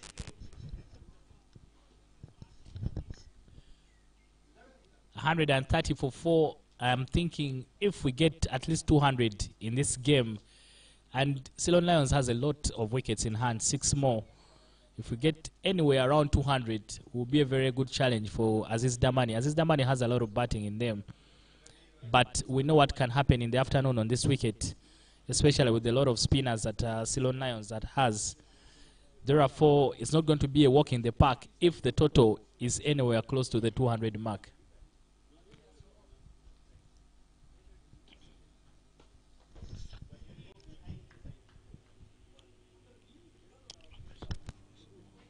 Alpesh is back. He's limping. I saw him as he went down for that particular delivery. There was pain in his leg. Let's see again if he limps. Yes, small painful limp. Hope we can shake it off.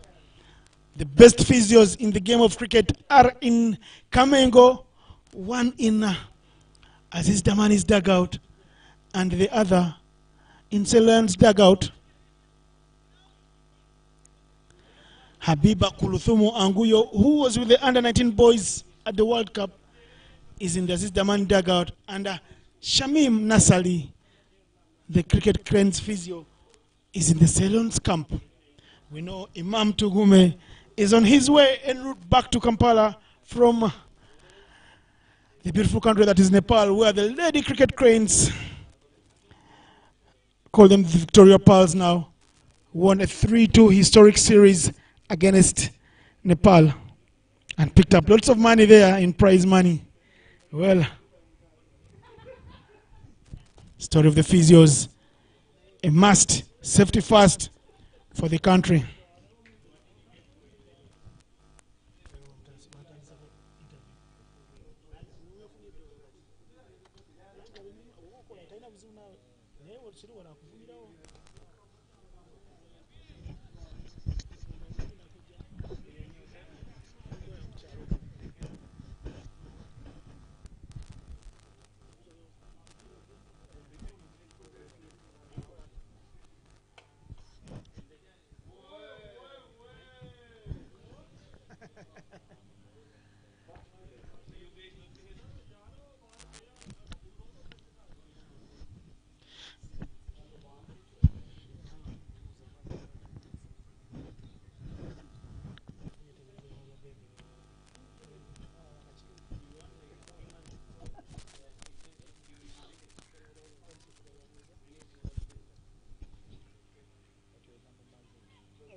Tena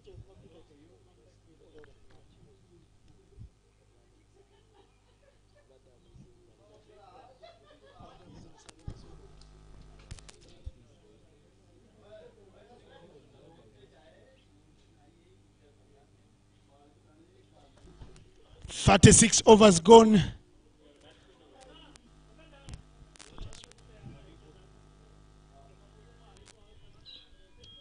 There will be a change in the attack. The captain asks Emmanuel Bundi to come back and earn his keep.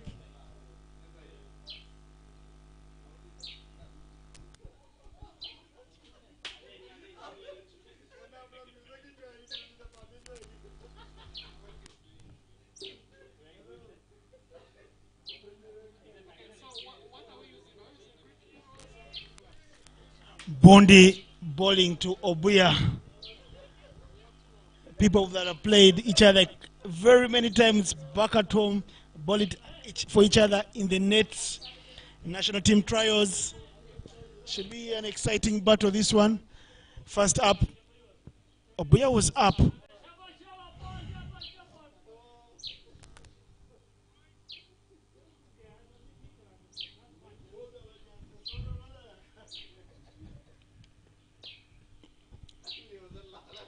Onto his pads, he'll get a single to fine leg.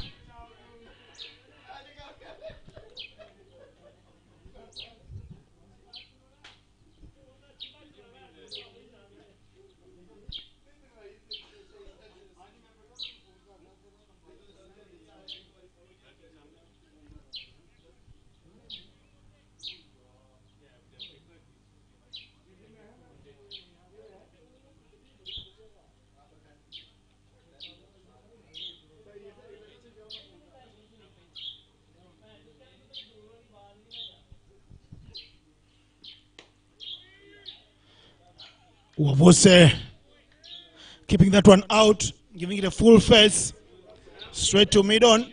The fielders are still in for Wabose in the 30.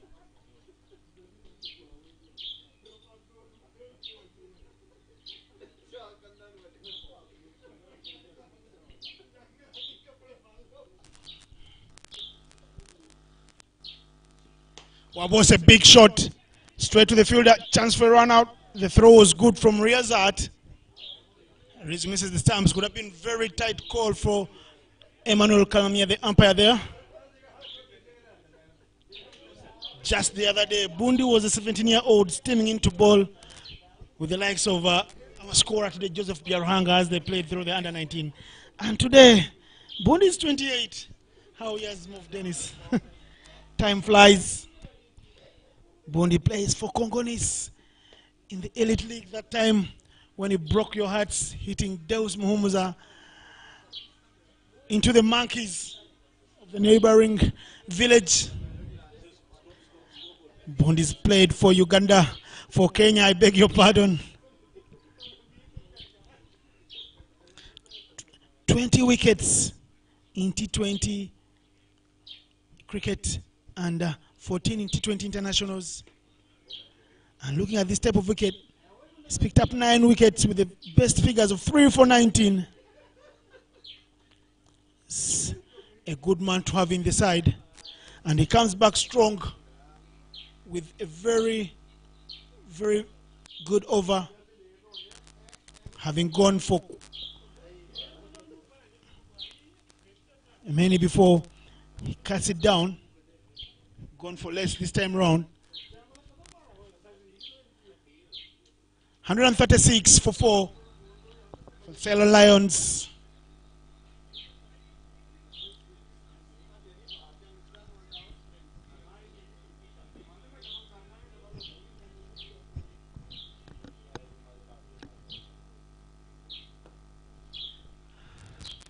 Good quick run there from Steve Wabose, giving the strike back to the elderly statesman, Collins Obuya, because it is him to decide the destiny of this match.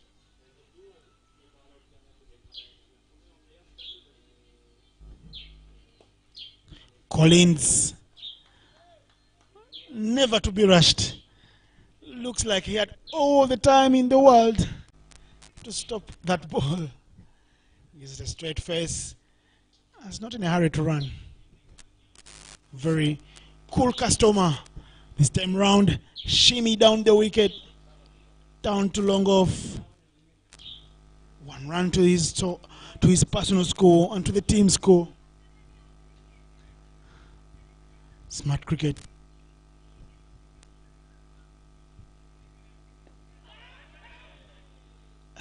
Ronak finds his voice. He wants the LBW decision to be considered by the umpire. Eric Wandera, standing in the middle at the Masaka Road end, will have none of that. As Alpesh comes through again. Clean bowled. He stepped down the wicket, was rushed in his shot. He played a tad too late, completely missed everything. Clean bowled in no man's land. Wabose goes, and I can tell you the time was right for him to go, because walking into bat for the Ceylon Lions will be another Obuya. Robinson Obuya. 2 Obuyas will be in the middle, 1 Ugandan, 1 Kenyan. Similar scenario we've seen with athletics. Sarah Chelangat winning, and then having another Chesakit Chelangat finishing 3rd in a similar race. That was in Doha last week. The commentators must have had a rough day, because there were a couple of namesakes there, but from different countries. Obuya and Obuya, what can they do, Dennis? Robinson Obuya has an opportunity to bat with a legend. And for me, that should be something he should be relishing.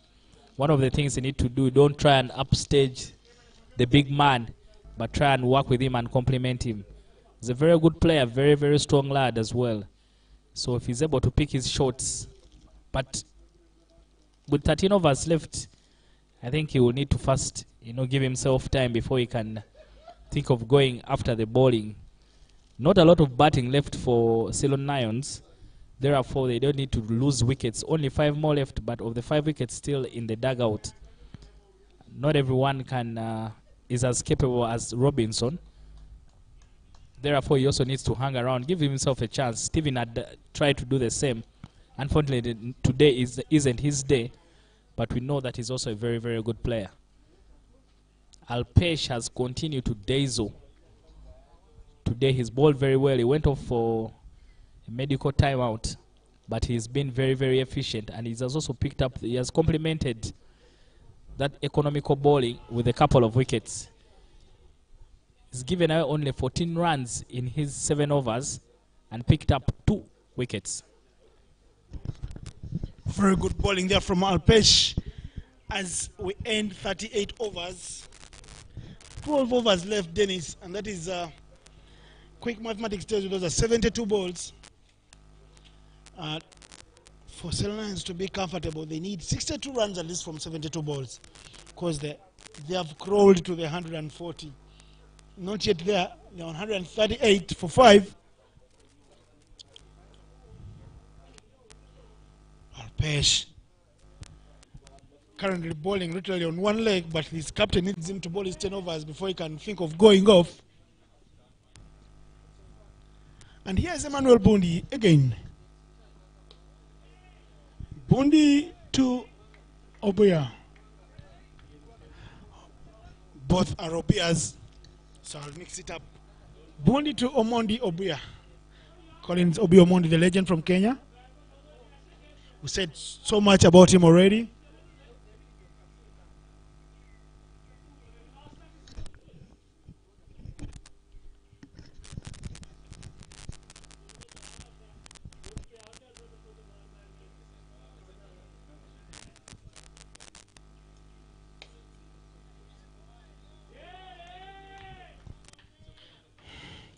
Ronak showing that he has ability and mobility in the field. Running quickly onto that one and stopping it.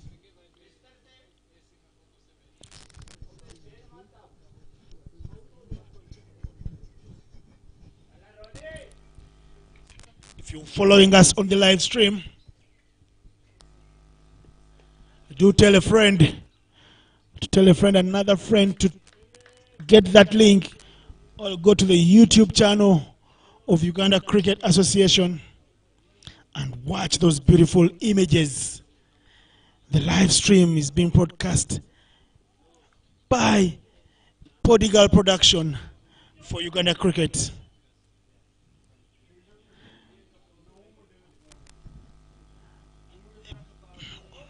Always nice and beautiful to have such games broadcast live all over the world to showcase the talent that is emerging from Uganda and from the East African region.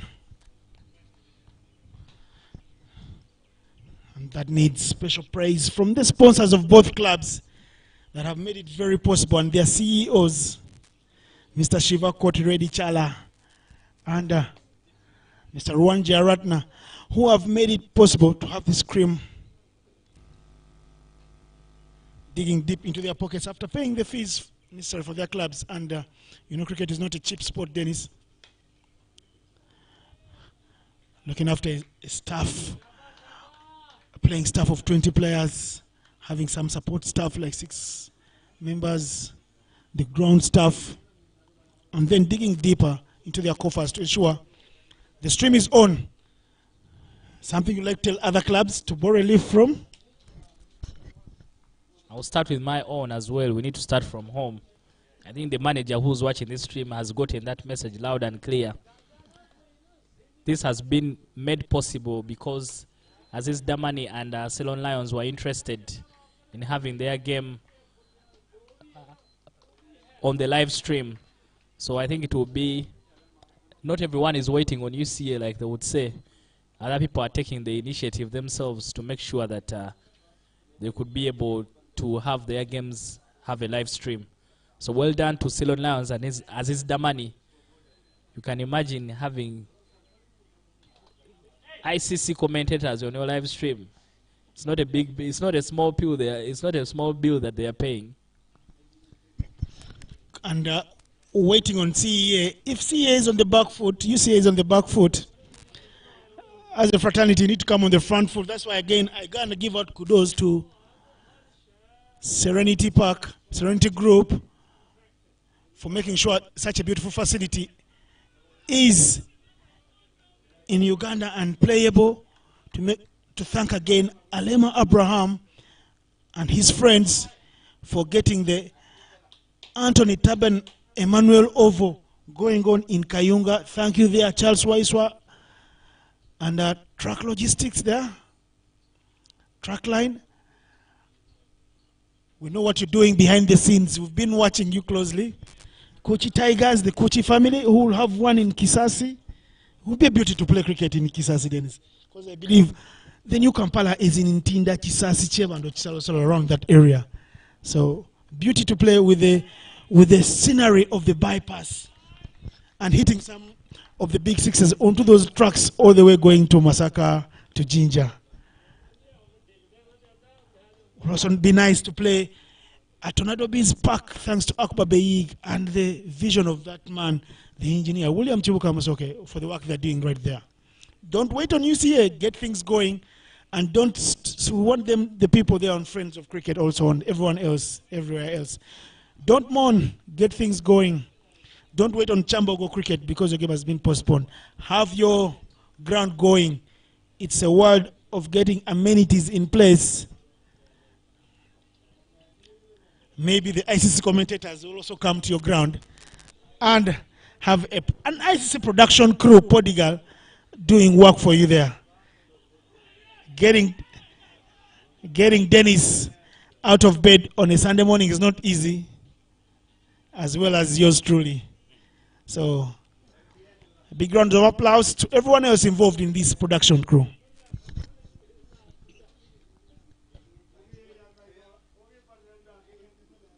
But any day, anytime, Innocent, I wouldn't mind taking a trip out of town to come and visit Kamengo. Always very, very refreshing to come and play cricket out of town. Good work there from Bundi. But again, another decent over there from Alpesh. Alpesh bowled very, very well here. Bowled very well for the Uganda A side when they were taking on Kaduna State in Entebbe. Very, very handy left arm off spin. You will not believe that in those days, Abatakula Innocent used to do the same. It's not about me. It's about the future. My heart is willing to do it all over again. My body is fighting against it. I wish I could. Maybe a couple of years. I can tell Dennis, this year, this season, I am on a team's playing list. And the team is in action today. I'm in the commentary box because the team says I'll do a better job there. But it's business time here.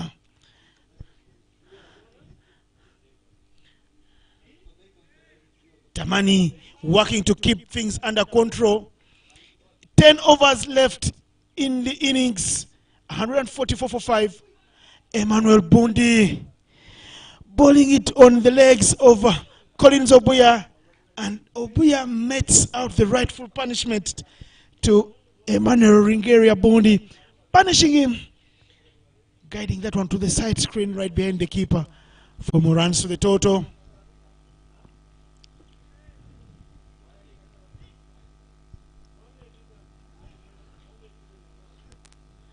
$60 left in the innings, and it's around 60 runs that Ceylon need to be a little comfortable because there's a lot of power packed in the Damani batting lineup.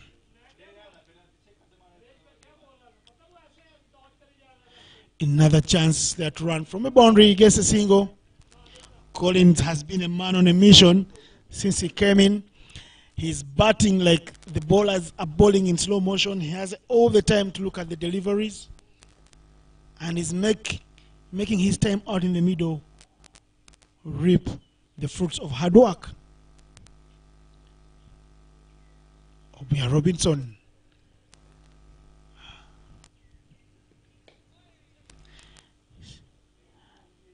Mixing it up well there. But Obuya Robinson is right onto it. Getting one there. Rotating the strike. Right thing to do at this time of the innings.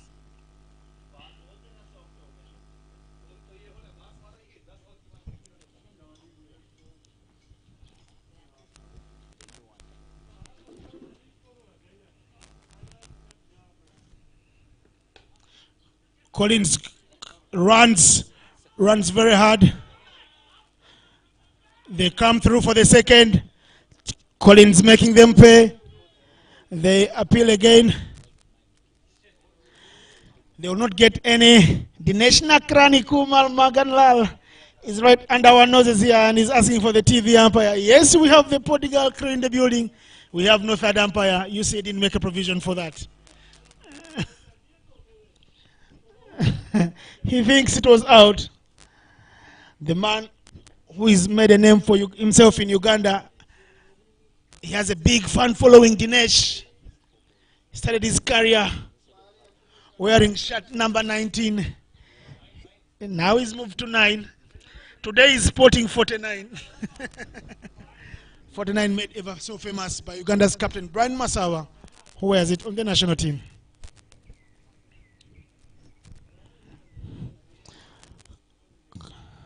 Here is Emmanuel Bundi again too. Obia.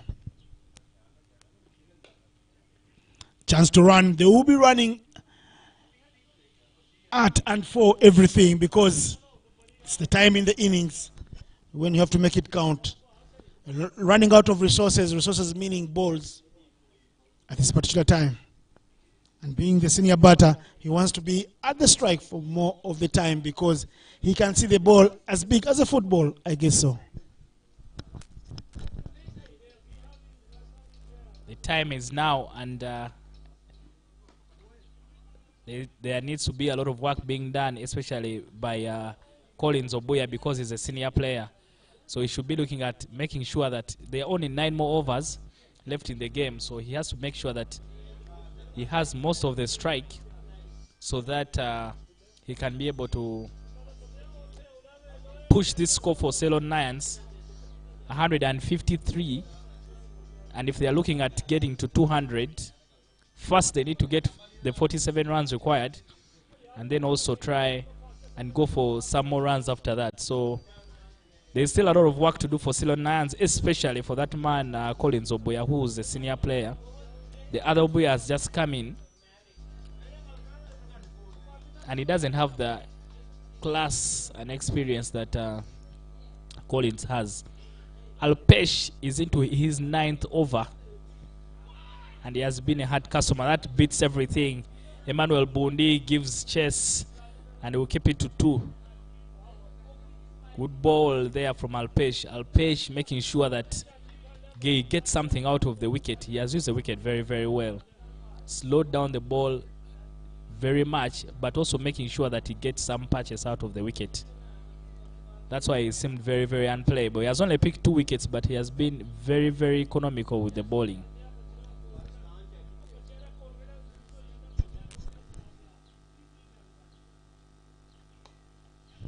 Collins goes.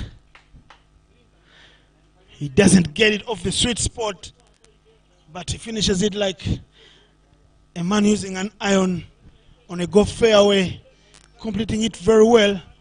Getting 4 runs in the vacant mid-wicket region area. Allure of quick runs. I think Collins senses it and knows it's time to go, but not go for broke. He's going in a controlled manner, getting the 1s and 2s and looking to hit and find a boundary with every ball. This Collins, what a debut for him for Ceylon Lions, if he can get them to victory today.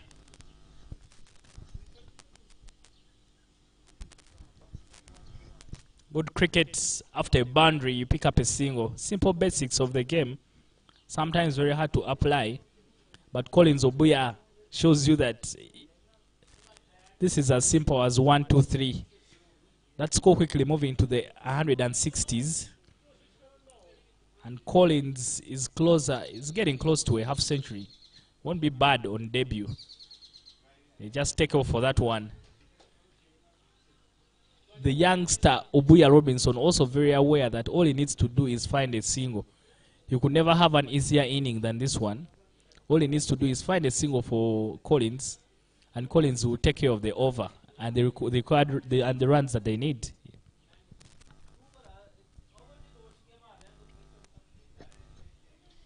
Earlier this morning, Dennis, I was lucky to be a fly on the wall in the Ceylon Lions dugout, and I could hear Deus Muhumuza tell all the youngsters, telling Colin Zabong, telling Robinson Obuya, telling Ivan Baidu to look critically at what Collins is doing the whole day, throughout today, and also have a look at what Collins Obuya is doing and learn a thing or two from them. And I tell you, the first thing these two players did today when they walked into the Serenity Oval was they did walk, before even they could put their bags down, they walked straight to the middle of the wicket to have a look at the playing wickets and to ask the groundsman, Komu, who is fortunately also Kenyan, which wicket was going to be used and what was the pass score. Questions like that. What's the pass score on this ground? How long have you played on it? How fresh is it? What role have you used? Things as an opening bowler you need to learn. Things as a batsman you need to learn.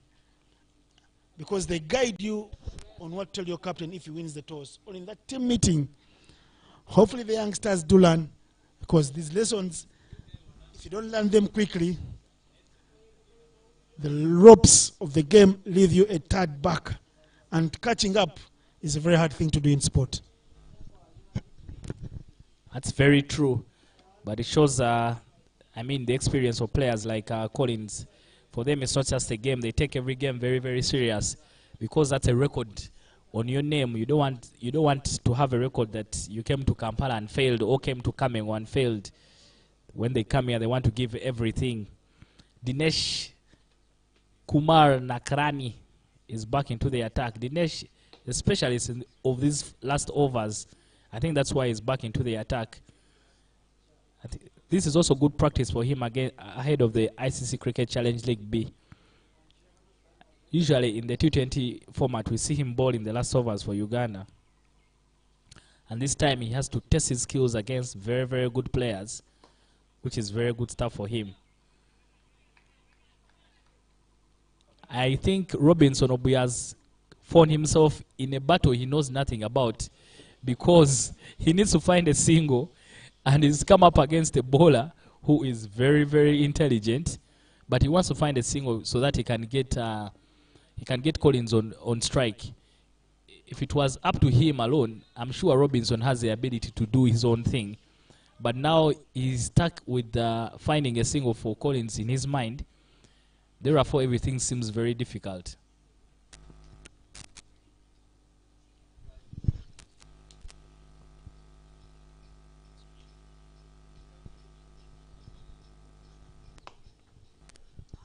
Getting that necessary single, you can see the displeasure on the face of Nokrani. He's only gone for a single, but he knows he hasn't been able to keep him a little more quiet, because it's what he's set out to do. He doesn't want to be bowling to Collins.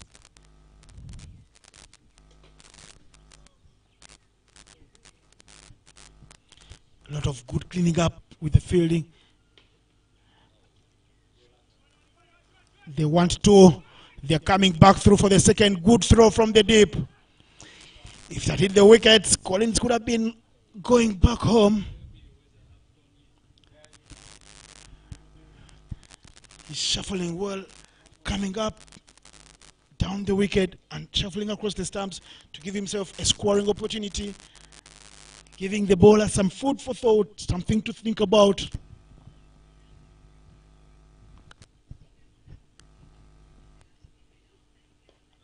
He stops that one right in front of him to get a single, end the over. Score is 167 for 5 after 43 overs. Collins Obuya right there in the middle, and Robinson Obuya showing that he is not a rabbit with a bat in hand. He is on 9 from 13, scoring at more than 60 strike rate.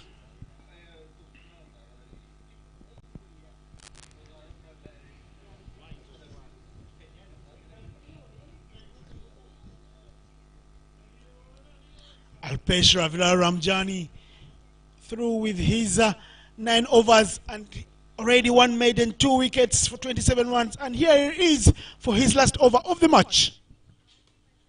Collins Obuya gets his 50.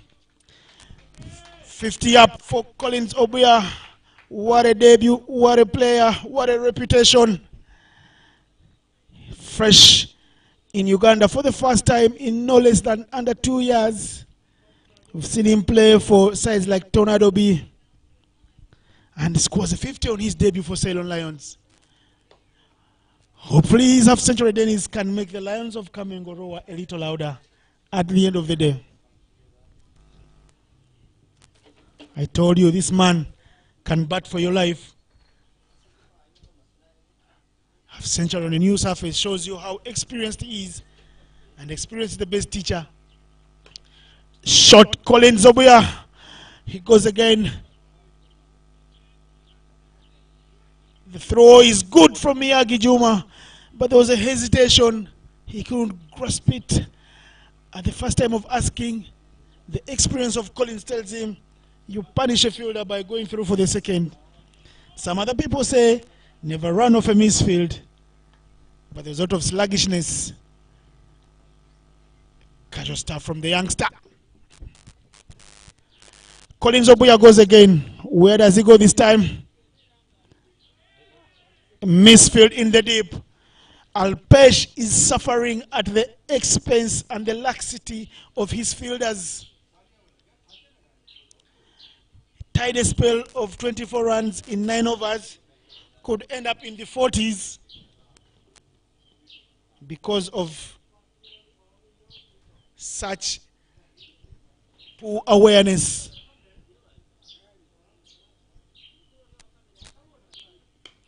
Collins goes harder. Harder than before. That is 6 runs to the total of Collins. He's stepped up, Dennis, stepping on the gas. The foot is warm. He's like the Subaru drivers of Kampala. Collins Obuya right now nemukona tajako chigere because he has chosen to take on Alpesh in his final over. He's been milking him for all the other 9 overs, but this time he's taking him on, and he's picked up a couple of runs. The others fortuitous because they were coming off.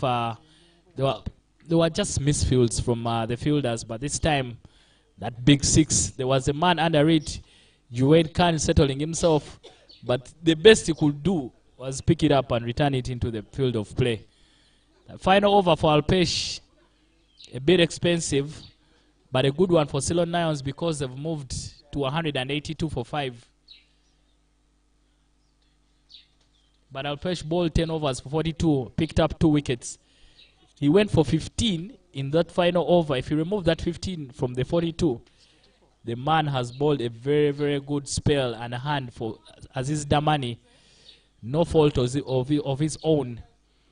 But also intelligent cricket from Collins Obuya, understanding that that was the final delivery and he needed to be on strike. He chooses to pick up 1. If he stays on strike for the next 6 overs, Ceylon Lions, I must guarantee you, will be in big business because he has let loose right now and is going after the bowlers. When you have a player like like Collins Obuya, I'm sorry I'm laughing. When you have a player like Collins Obuya in your side, as a captain, as a coach, you talk less. Habib Mugara will have an off day today because Collins is in town or is in Uganda to do all that for him today. Stepping up his scoring from the 40s. And now he's moved. He's moved into the 60s. He's on 67 from 78 balls, Dennis. That is scoring at 86.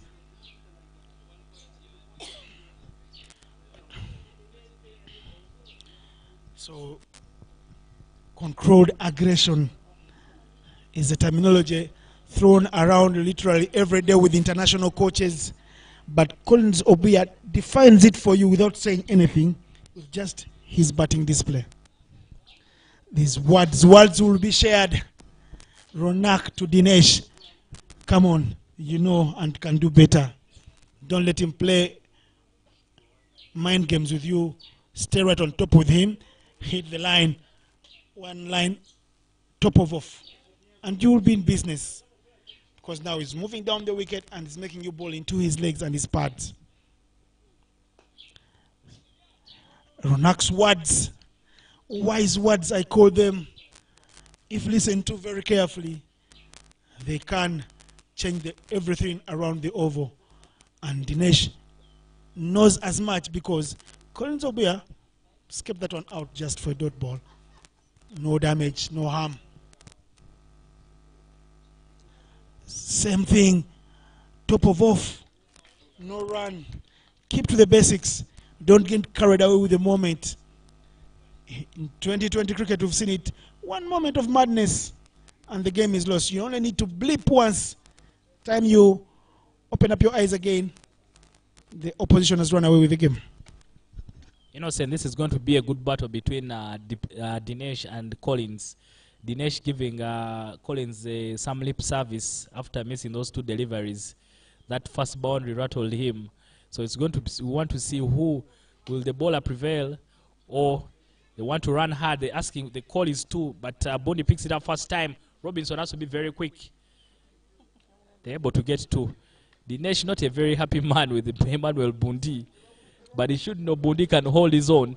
He's also a full Kenyan international. He didn't take the bus to Kampala to make up the numbers. But it's going to be very, very interesting, like I was mentioning. The battle between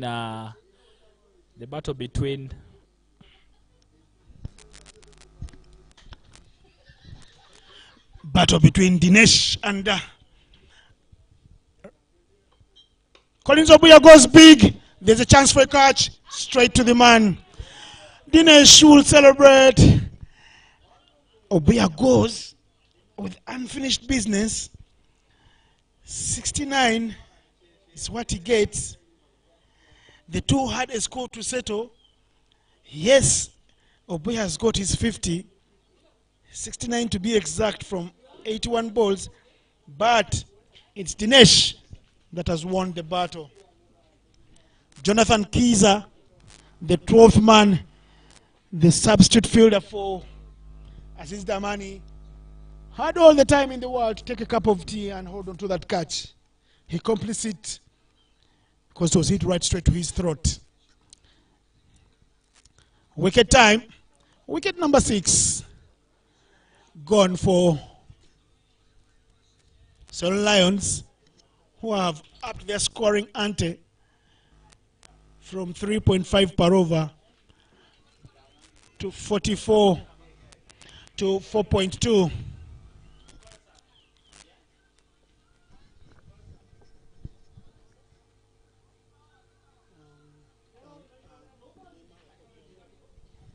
Walking into bat from one Kenyan to another, it's Nehemiah Odiambo.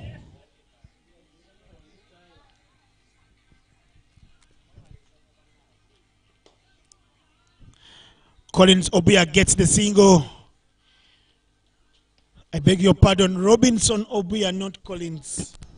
I must get the name Collins out of my head now because it's Robinson Obuya who is being joined by Emmanuel Ngoche.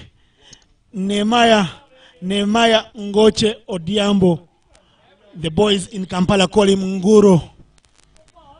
The Kenyans like to call him a little bit Nelo or Nelly.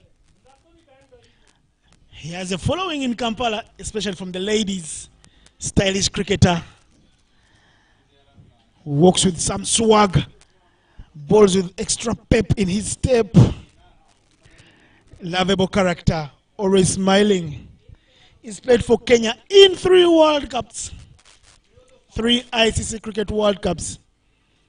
I tell you, if you play in 1 World Cup, you are a legend. And he's played in 3. I don't know what that makes him. Dennis will tell us a little more what playing in 3 World Cups makes Nehemiah Ngoche Odiambo.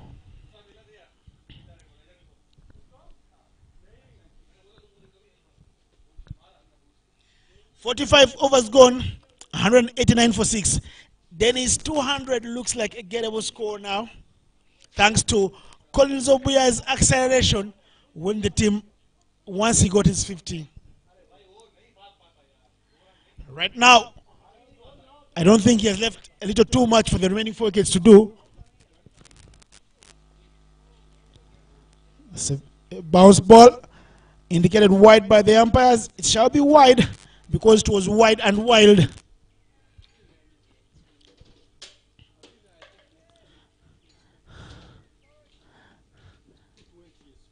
Big game for everyone.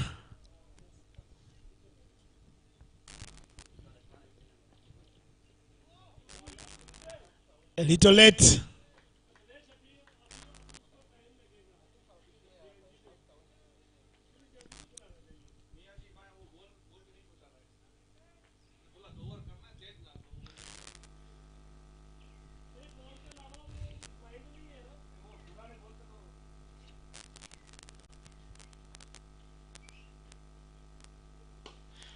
Good shot. Textbook. He asked him for his driving permit. And well, he showed him that I have been to the driving school and I passed with flying colors.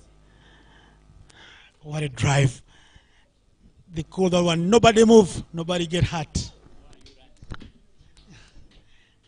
Dennis even makes it better. Says that shot is called, why are you running? What? If you want to see such type of shots, stay around, because in the second innings, many players who can play sweet shots like that will be on display. Look out for Simon Sesazi. That ball hit into the next factory here at the Serenity Oval in Kamengo. The umpire is asking for another one. But Nehemiah taking a jog there between the wickets to try and get that blood flowing before we can let loose as well.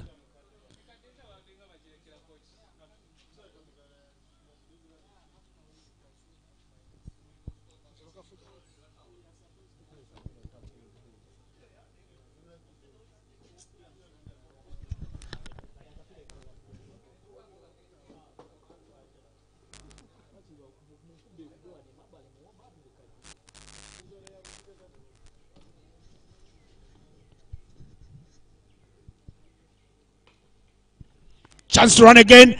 Rizzo will be trying to hunt him out. They will come through for the second. Another chance for another run out. Big appeal there. Tight. That is industrious running between the wickets. You call it a risk, Dennis. I'll call it industrious, because it's time to let go. Every run counts right now, Innocent. So whatever they can get, Ceylon Lions, they'll be happy with it. Nehemiah Ngoche has had those dreadlocks ever since I've seen him play. I do not know. Maybe they will compare notes later with Marion Malinga, because they are both dreadlocks. But those have been his. That has been his characteristic look, and especially when he starts bowling and is running through. He's been on the scene for quite some time. In the East African Premier League, he played for Coast Peke with Jimmy Kamande, the legend of Kenyan cricket. They had an interesting team down in Mombasa. But Nehemiah Ngoche also comes from a long cricketing family. His brother Shem is the captain of the Kenyan team. The sister Margaret Ngoche is the captain of the awkward bounce there. Took Nehemiah by surprise. I don't think he was expecting that. But Mary Banja Ngoche is the captain of the Lady Simbas, I think, as they are called. So a very, very big cricketing family, the Ngoches. And it's been a tradition. There's James Ngoche, by the way, who just stopped playing because of suspect action for Kenya. But James was a menace, especially when he was playing for the Simba Union in Nakuru. I don't know, the team was called Rhino something, but he was a menace with his bowling. Fortune favors the brave. Fortunate runs there for Nehemiah. And that's a 200 up for Ceylon Lions. Everything after 200, we normally say, is bonus. Because that is the Ugandan culture. And then he's talking about this family, the Ngoche family. You mentioned Margaret. Then there was another one, the elder sister. I forget the name. I'll get it in a bit. Served Kenya diligently. Then the coach, women's coach, Lamek Onyango Ngoche, the big brother.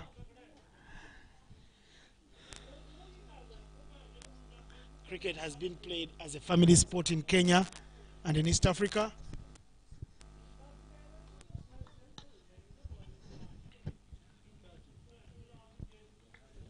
Score is past the 200-run mark. Riazat Alisha right under our noses. I don't know if he thinks the score is gettable or is within reach. Another 4 overs left in the innings, and it's 201 for 6.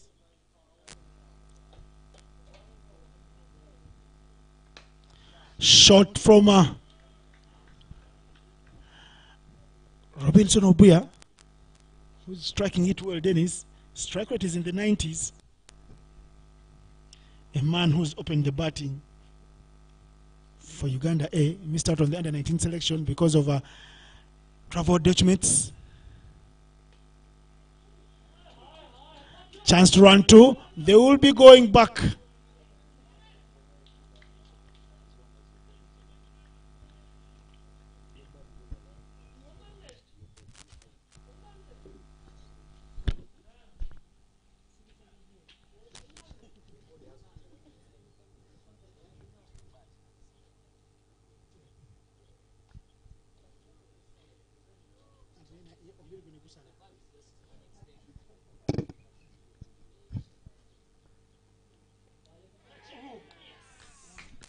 Good catch taken right there.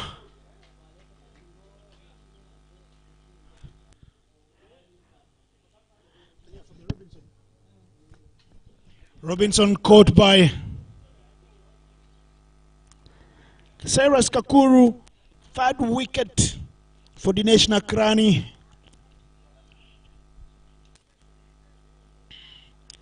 And 7 down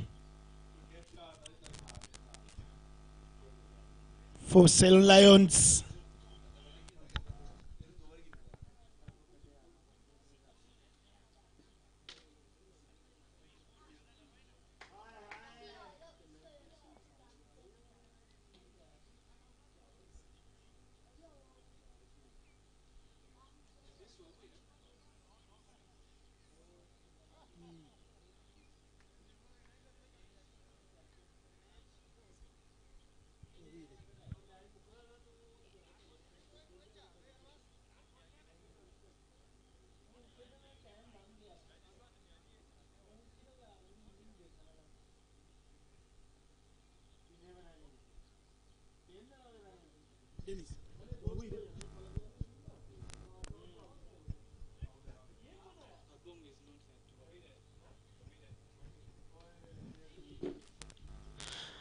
Walking into bat at number 9 for Uganda, for Ceylon Lions, I beg your pardon, is the doctor himself, David Wawire.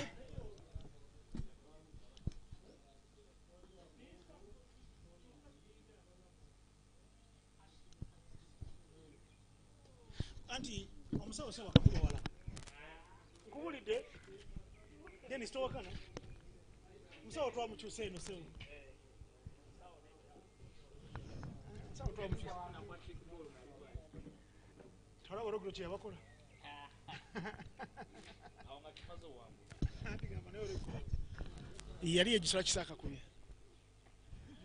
The doctor goes for a wild slog. That wasn't prescribed by the doctors. He misses everything. I think he's been sent in to have some slogging. But I can tell you, every run will matter that the Lions can add on to the score here. And Wabire should know better. Let him try and rotate the strike. Give Nehemiah a chance to bat.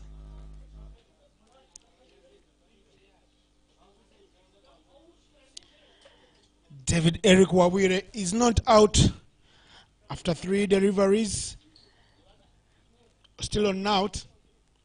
But Nehemiah Odhiambo will be on strike as over number 48 gets underway.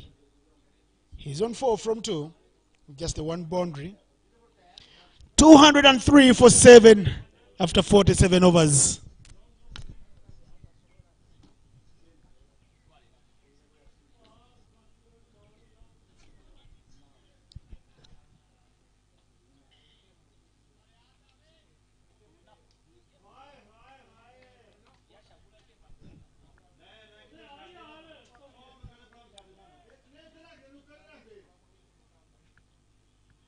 And here is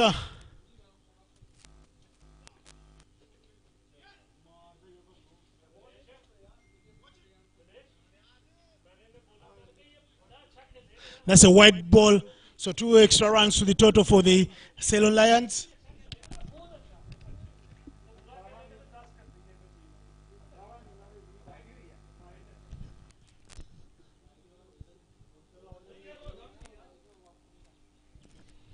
Young Juma Miyagi getting a good test of his abilities.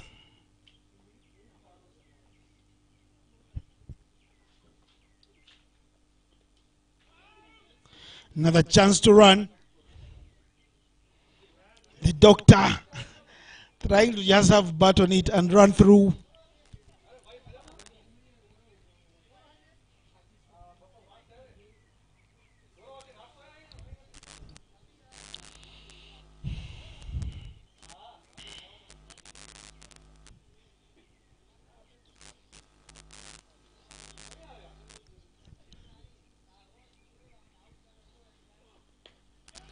Nelson Odhiambo gives it a short jab. Nehemiah giving it a short jab.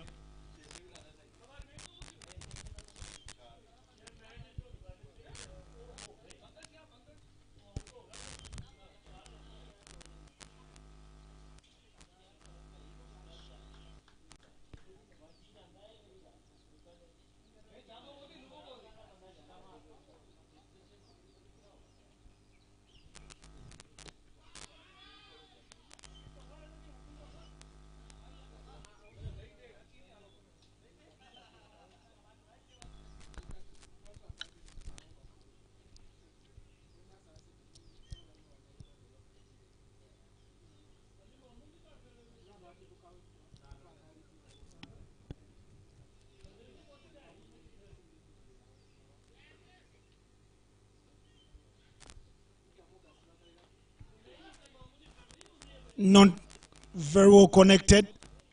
But it's a run. Simon Sesazi at a point. Stops it. More runs on the board for Nehemiah. The doctor gets off the mark.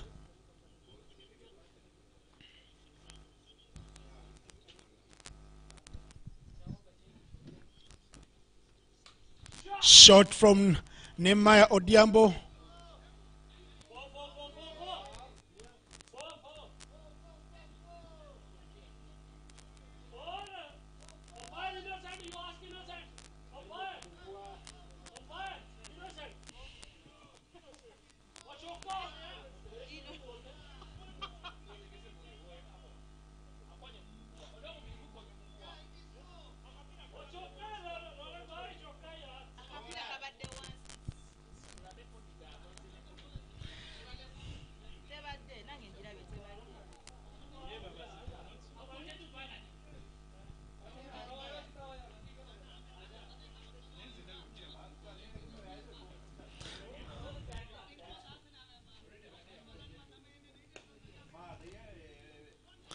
Chance to run 2. They call for 2. They will get 2 easily.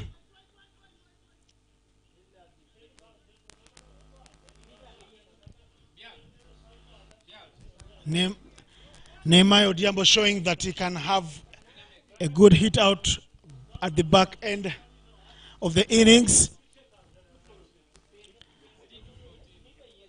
214 for 7 after 48 overs. Falaksha passing by the commentary box.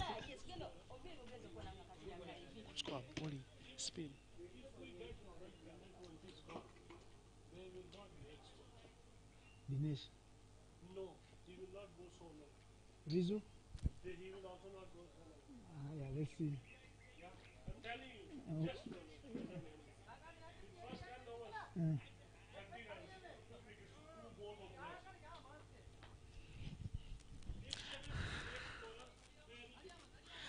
Falaksha, the man who opened the innings for Ceylon Lions, passing right under our noses and smiling, giving us a thumbs up, thinking that the Lions have a good score on the board.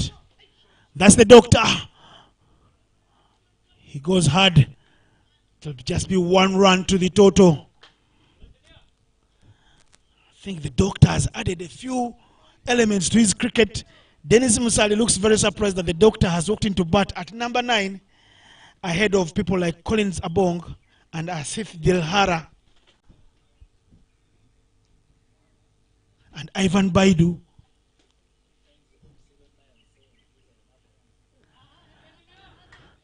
Nehemiah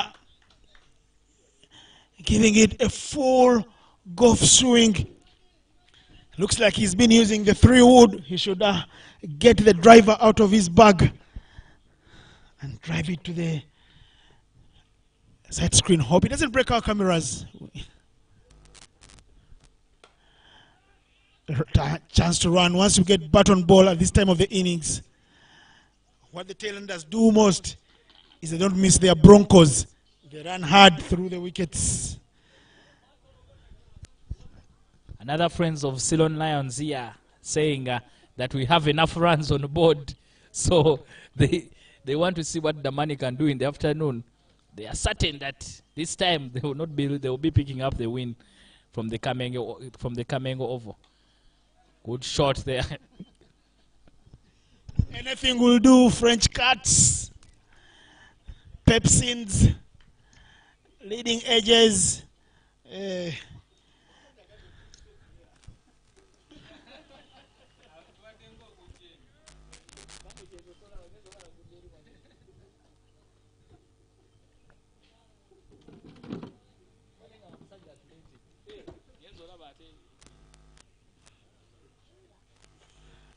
Big swing. You will never get those once you step down or advance when Dinesh is bowling, because he's got long fingers to his advantage. He knows how to trick the ball to beat you. You always be led by a second. Once you step down the wicket a little too early. With Dinesh bowling. Dinesh Nakrani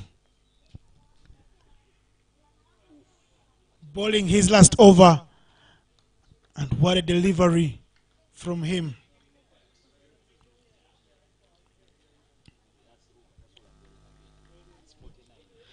.49 overs gone. 217 for 7. Dinesh Nakrani will end with just 9 overs bowled. He returns figures of 3 for 35 in 9 overs. I would never have ever captained the side Dennis and not have Dinesh bowl his full quarter of overs, irrespective of the conditions. I feel Gulam Hunzai Odin missed out a trick here. Very true, Innocent. There, poor captaincy from Gulam. He brought on Dinesh an over late. That's why he can't be able to bowl his quarter of 10. Has happened to me before in the game against Challengers. And my very own Davis pointed out to me that I made him bowl only 9 overs instead of 10. So sometimes it can happen, especially if the game is moving so fast. You get your maths wrong, but having your best bowler not bowling his quarter of overs can be the difference between you winning the game and also losing it. So hopefully Gulam, this doesn't come back to haunt him. Juma Miyagi will be coming out to bowl his final over. Juma hasn't had a very good outing here at the Serenity Oval. His ball 6 overs gone for 31. I felt this should have been a lesson for him to try and prepare himself. Good shot from the Musao, David Wawire. Most times pace bowlers fear fast bowling, but David Wawire is very, very brave, a man who likes to hit batsmen. I can tell you that David Wawire was setting early enough. Now you clearly know why he was setting. He's getting baton ball. And they're running. 5 balls left in the innings. How many more can Ceylon get? Here is Nehemiah. Nehemiah goes big. He goes for broke. I tell you, that one, he's been hit to Mitara Maria. That one has been hit onto the fuel truck headed to Mitara Maria. They're at Jalia City. If you've been on this road, you know lots of beautiful scenery. And just next to Jalia City there is the equator. The 220 is up. A cheeky comment here from someone who said very close to us. Says Miyagi Aunze because of that hit. But once it came off the bat of Nehemiah, you knew it was going to land somewhere around Kamengo town. A big, big, strong hit. Riyazat Ali Shah, who's standing at long off, didn't even bother. He just tried to look at the passing traffic to make sure that none of them gets injured. But again, like I was mentioning, Miyagi needed to use this particular game as a tune-up for the Challenge League, because this is the kind of opposition he's going to face. A good comeback from the youngster, a quicker ball. This is the kind of opposition he's going to face during the Challenge League. But it's not a question of whether he's able.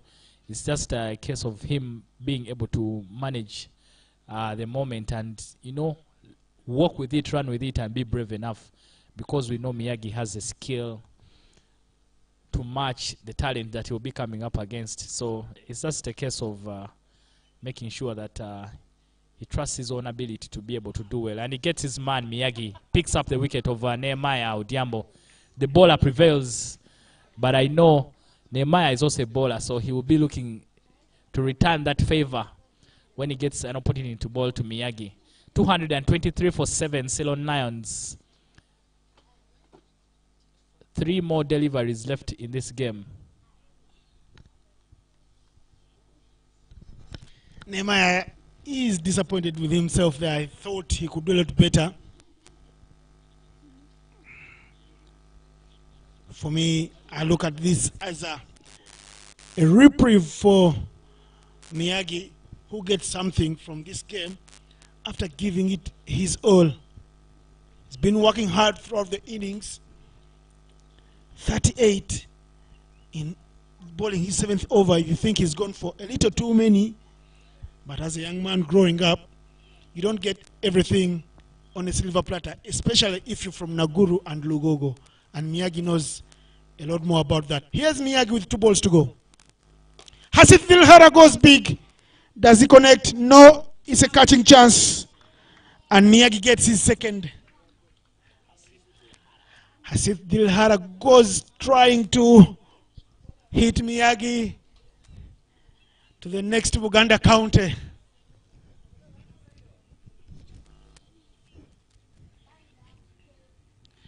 And last ball will be coming up. Jonathan Kiza, who is a substitute fielder on from Alpesh Ravilal Ramjani. Jonathan Kiza also in the setup of Uganda, and unlucky to miss out playing on such a day. But Jonathan Kiza will be in action tomorrow when Uganda A play against Kaduna State in Lugogo. He's taken 2 catches already, coming on as a substitute fielder. He will feel that he's had a good run out. Sunday well spent, helping Miyagi get his second. 224 for 9. 1 wicket, 1 ball. The doctor goes straight, goes hard. They run through for 1. The finish 225 for 9 in the allotted 50 overs. And I tell you, if you had woken up in the morning today and told Ruwan Jayaratan, the captain of Ceylon Lions, and his players that you have 225 runs on board, go defend that, they would take it any day. Dennis, your thoughts? Very, very good inning here by Ceylon Lions. They put on a very good show. They started very, very fast out of the blocks. Falak Shah taking the attack to Damani, Falak and Ruan. But later on, Damani came back very well, especially what they did best was the selection of the bowlers, bringing on Junaid Khan and Dinesh Nakrani, who slowed down Falak and Rowan, and eventually Duan getting the breakthrough, trapping Rowan in front, LBW.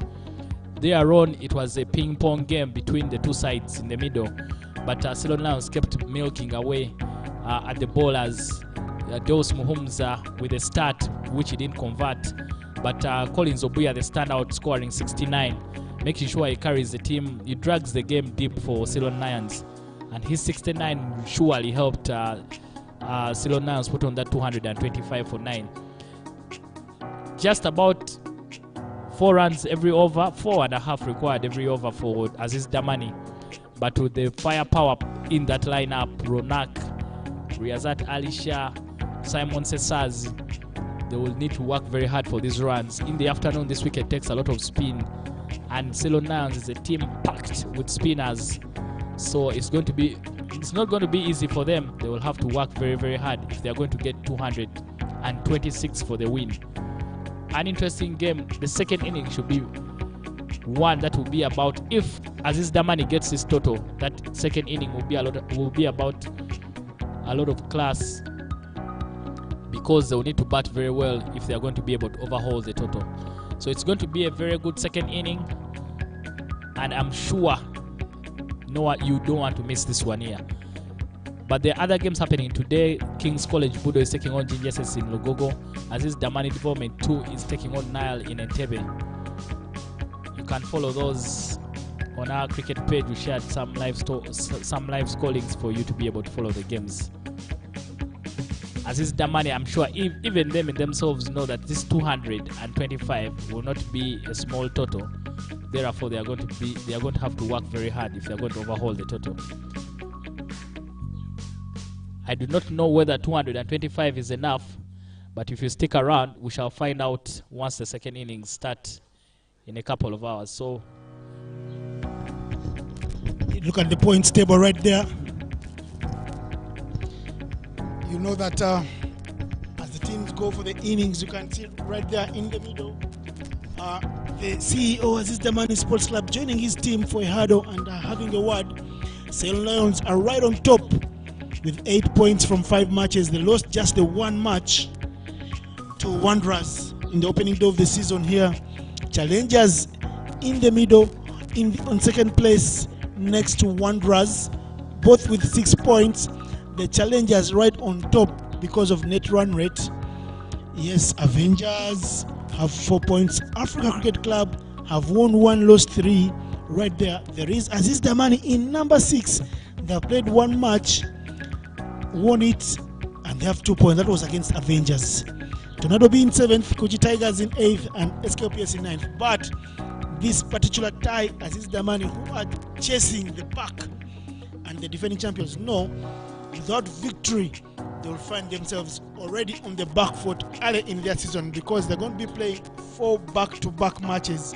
For the Lions of Kamengo, they know this win will give them a chance to roar on in the season, because it will keep them atop the log.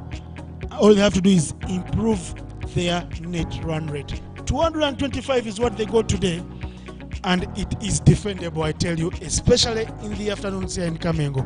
It will take the class of Ronak Patel, Simon Tesazi up the order, and Riyazat Ali Shah to upstage what Ceylons have said. It's an innings break here. We will be back after we've put something in our small tummies.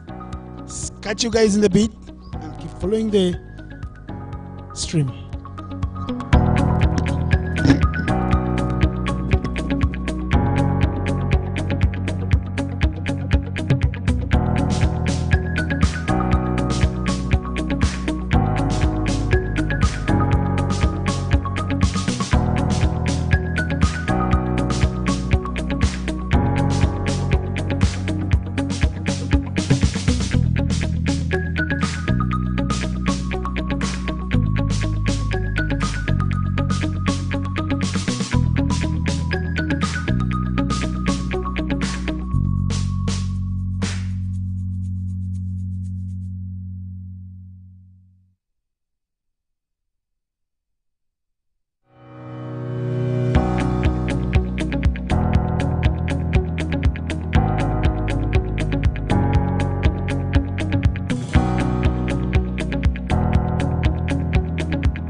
We are back for the second inning here at the Serenity Oval in Kamengo.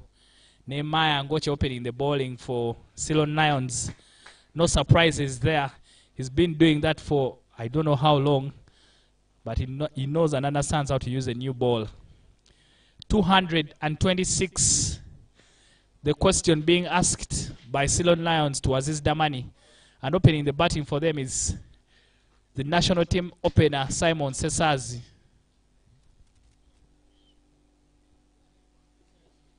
And Cyrus Kakuru, the under-19 protege. Tickled down the leg side. Musao David Wawire does the clean-up. It's going to be interesting to see how Ceylon Lions is going to handle this ranches by Aziz Damani. But I know Ceylon Lions have a lot of spinners in their team, and we've seen what spin did in the morning. Therefore, Aziz Damani will have to work very, very hard for everything. During the innings break, when Falaksha was passing by, he told us that 220 is enough for them to get the win that they want.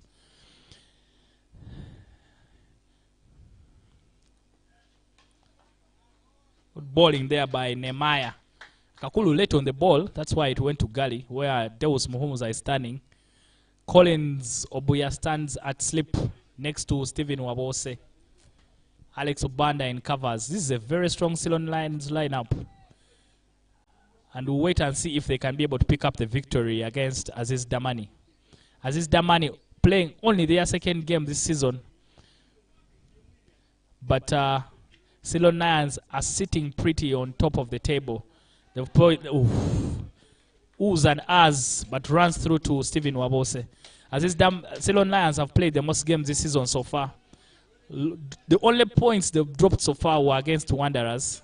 Their first game here at the Serenity Oval. They crumbled like a pack of cards, scoring only 44, and Wanderers picking up the easy win. But they were able to pick a big win against a big fish, Ceylon Challengers in Entebbe. And that win has kept them in that title talk. And if they're able to win today, they will stay on top of the table. Loud appeals there, and it's given. Cyrus Kakuru is trapped in front by the experienced Nehemiah. Beaten all hands up. He had no clue what was happening there. Tough luck for the youngster. But he will be able to, this is a learning experience for him, so he will be able to pick up a few lessons. There are no hard games. There are no easy games for him. Especially when you play for Aziz Damani, you will be coming up against some serious competition. So it's important for you to work very hard and ensure that you stay in the discussion of some of the good players. Alpesh Ramjani is the new batter for Aziz Damani. Alpesh, a very handy left-arm off spinner, and it's good to see that he bats in the top order as well. That's not an easy cricketing skill. But let's see what he can do. Aziz Damani already 1 for 1. Ceylon Lions had a very good opening partnership. But Aziz Damani lose their first wicket very, very early. And that wicket of Cyrus Kakuru.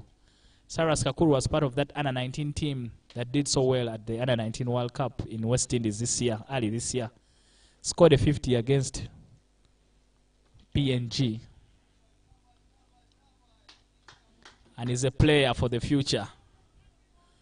Again, casual talk at the boundary with Dr. David Wabwire. He mentioned that they want to fight for this win. They know that the win will keep them in the title hunt.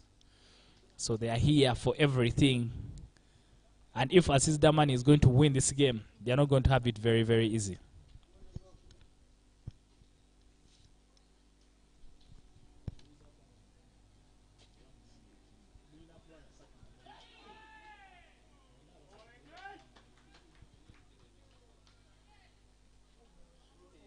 That's the end of the first over.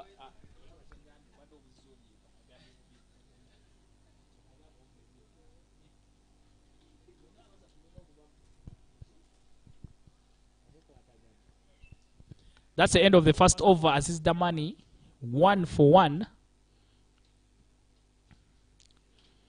Dr. David Wawire will be bowling from the village end for Ceylon Lions. Wawire bowled very well against the Kaduna State, but he had a few full balls, and we know that Simon Cesars is very, very strong against bad bowling. Therefore, he will need to make sure that he holds his length back and not bowl very full.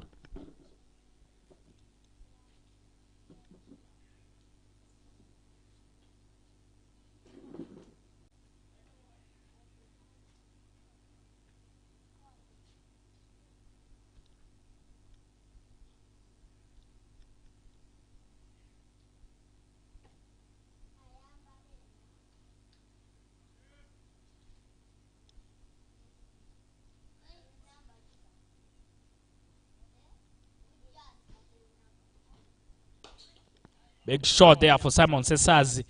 Gets off the mark, hits David Wabwire straight over his head for a 4. I told you Simon Cesars is very, very strong against, I would say, bad bowling. Therefore, you need to be very careful against him. An easy one for him. Just hits David Wabwire straight over his head. We will need to see David Wabwire's comeback.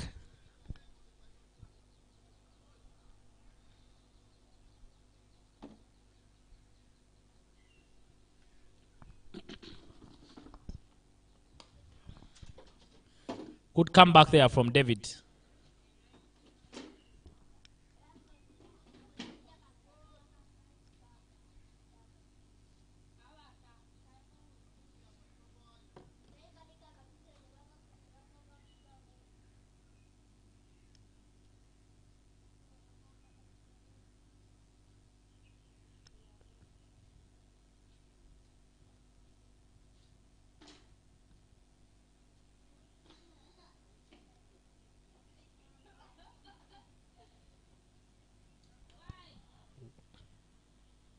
Wide is the call from the youngsters, and the umpires agrees with them. It's good to say that the community around the Serenity Oval is picking up the game. They are starting to learn these things. That is the advantage of having a cricket facility like this around the community. The game gets to grow organically.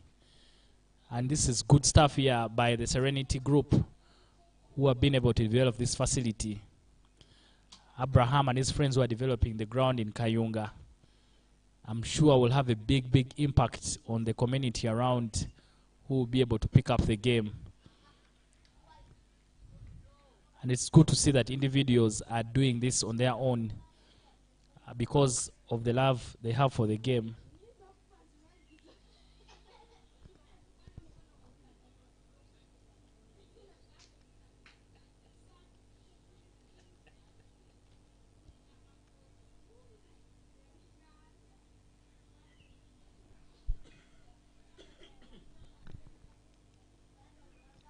A sizable number of people have been able to make their way to the Kamengo Oval to watch this game. Good shot there by Simon Sesazi. Hits it at backward point and runs away for 4. Gave the man at point no chance at all. Robinson Obuya runs away for 4. That is one of his strongest regions, Simon. He hits that ball very hard. Simon Sesazi, if he's not training with the Cricket Cranes, is doing his internship with Uganda Cricket Association. So you will ordinarily find him in office, getting his hands onto some work. For the kind of cricketing he has had, it's very good to see that he still has some time for his schoolwork. He's pursuing a degree at Chambogo. So therefore he has to find the balance for the two.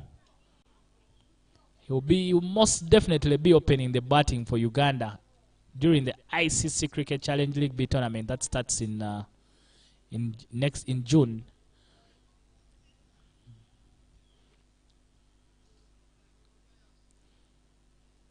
The Serenity Oval, very quiet right now. Ceylon Lions not making a lot of noise. But I know they are very, very interested in this game and in this particular fixture because Damani have been the champions for the last 4 years. No one has been able to take them down. Would stop there from Deus Muhumza. Deus, one of the best fielders in this country. He gives his everything in every contest. Second over and a better over for Aziz Damani. They're 11 for 1 after 2 overs.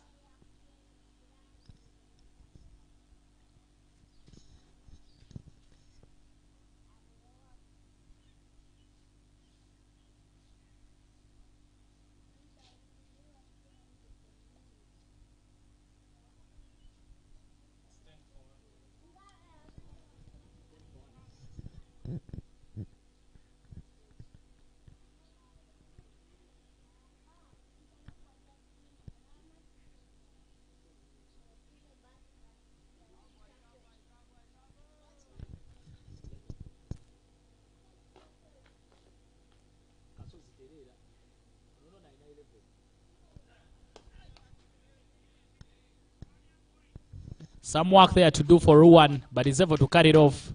Alpesh got interested in the run, especially once he saw that Ruan needed to make up some ground. But he does so well to just keep it to none. The spin options for Ceylon Lions, Falak Shah, Ruan himself, and Hatsi Dilhara. They're all very, very good spinners. And Collins Abong bowled a very good hand. Again, Alpesh interested in the run, mostly because he's looking at who is in that position. Therefore, I'm thinking if he hits the ball there again, he's going to try and take off and try and challenge Ruan and his fielding. The wise head of Deus Muhumza and Collins Obuya, after realizing that, they've chosen to add someone in front of the bat where Alpesh is batting. So that means that Ruan doesn't have to do a lot of work in terms of chasing the ball, because the ball had been hit to both sides of his fielding. The first ball went to his right and the next went to his left, so that means there was a lot of ground for him to cover. But if Deus is right in front of the bat, then he will have less work to do once the ball is hit down straight. Catch over Ruan and run away for 4. But that's what pressure does, creates opportunities. The ball nearly came straight to Ruan. And Nemaya telling him just stay on the ring. Wow! Ruan tossed the ball to Falak, who was unaware about it and nearly took his head off.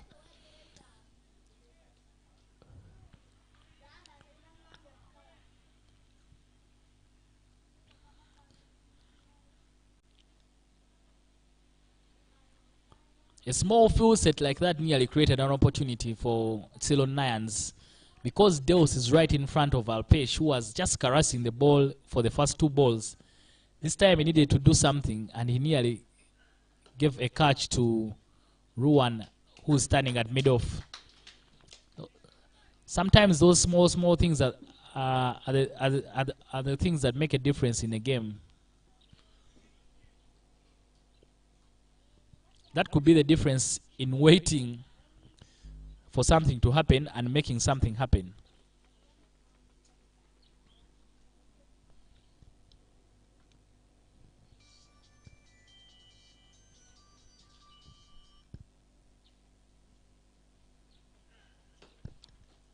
Good stuff there by Nehemiah. And of course, assured field stop there by Deus Muhumza. Deus brings a lot of energy in the field. Together with his captain, Brian Masaba, they are some of the most agile players on the cricket crane side. They will throw themselves all over the pitch. I remember sometime when Deus was still with Wanderers, actually got himself hurt when we were playing in Chambogo in one of the league games because he tried to save a boundary and the boundary rope just got stuck in. Loud appeals there, slower ball not picked up there by Alpesh. But umpire doesn't agree and is given not out. Nehemiah with his characteristic dreadlocks still doing the business for Ceylon Lions. Nehemiah and Collins will be back here next month as they represent Kenya in the ICC Challenge League B tournament. That's if they are selected to be on the team, but you assume that they will be. And that big game between Uganda and Kenya will be happening on the 26th at the Lugogo Cricket Oval. It will be a Sunday, so you don't want to miss that encounter. If you, whatever plans you have, make sure on that Sunday you find your way to Lugogo. The action is free. There is no cover charge.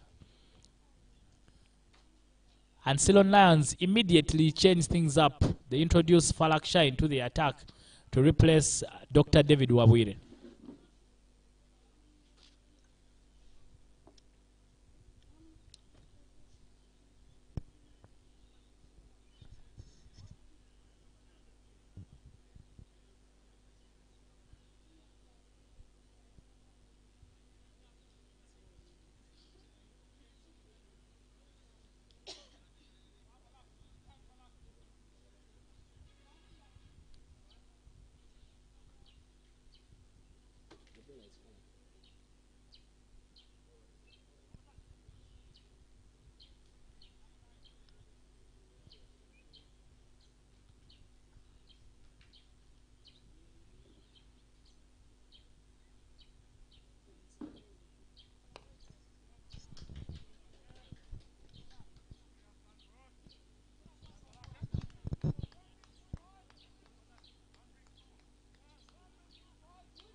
There was a chance of two, but because Simon and Alpesh ran the first one very slow, they were not able to take it.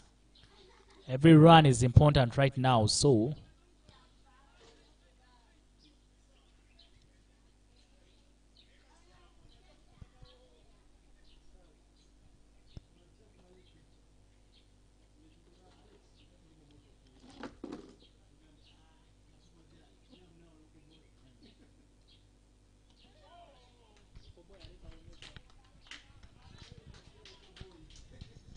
Falak Shah getting that ball through to Stephen Wabose.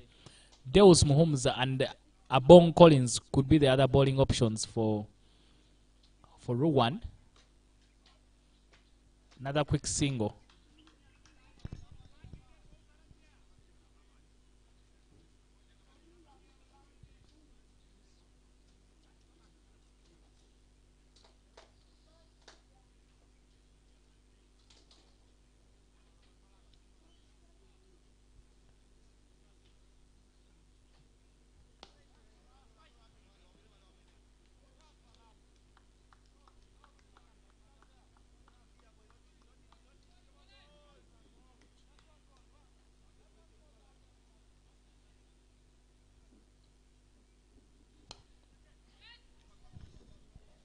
Goes in the air, but will run away for 4. Has enough pace on it to go all the way. 4 more runs there for Simon Sesazi. Again, another good over for Damani. They continue to milk the total. They are going after the score steadily. They are 21 for 1 after 3 overs, moving at a rate of only 7 per over. If they are to get 226, they only needed to move at just over 4.5. But at 7 runs every over, means that they are already cruising.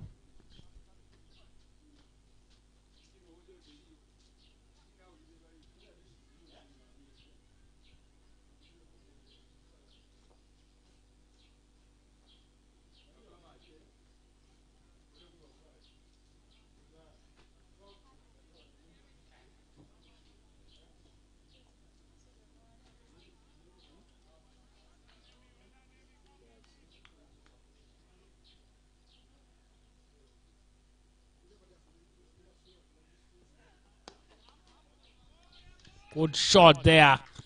Alpesh Ramjani standing up to that ball and creaming it through covers for 4. Past the diving hand of Deus Muhumza. But that is one of the best cricket shots you'll ever see. And one of the best that has been played today.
Good bowling there from Nehemiah, and you can hear Alex Obana telling him up or 2.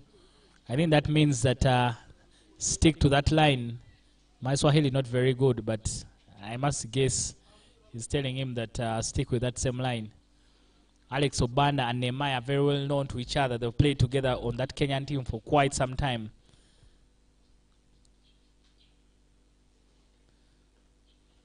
But Alex these days spends a lot of time in Uganda. Another slower ball, and this time Alpesh picks it up and hits it all the way for 4. Alpesh running with a slight limp. I don't know if he's still suffering from the injury he got while he was bowling in the first innings. So you wonder whether he'll be very, very efficient, especially when it comes to running between wickets. If Ceylon is able to pick up on that, they will try and make sure they force him into playing shots rather than trying to run between the wickets, and that could be an opportunity for them. 2 boundaries in this over so far off the bowling of Nehemiah. He needs to finish strong with this final delivery.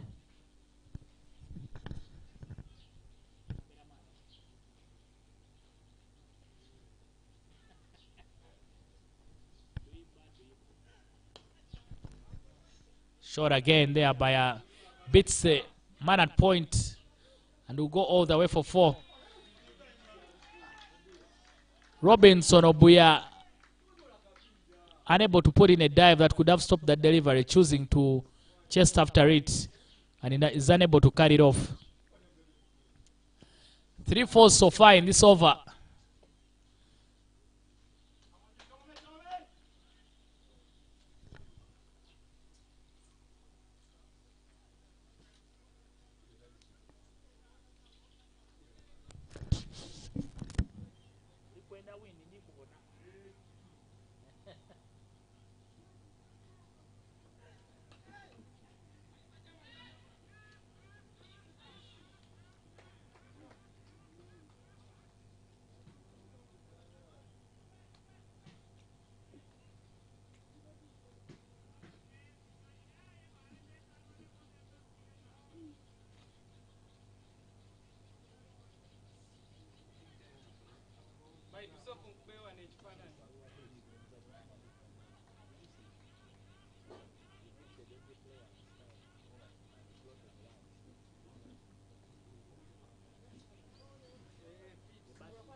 Oh, got, oh,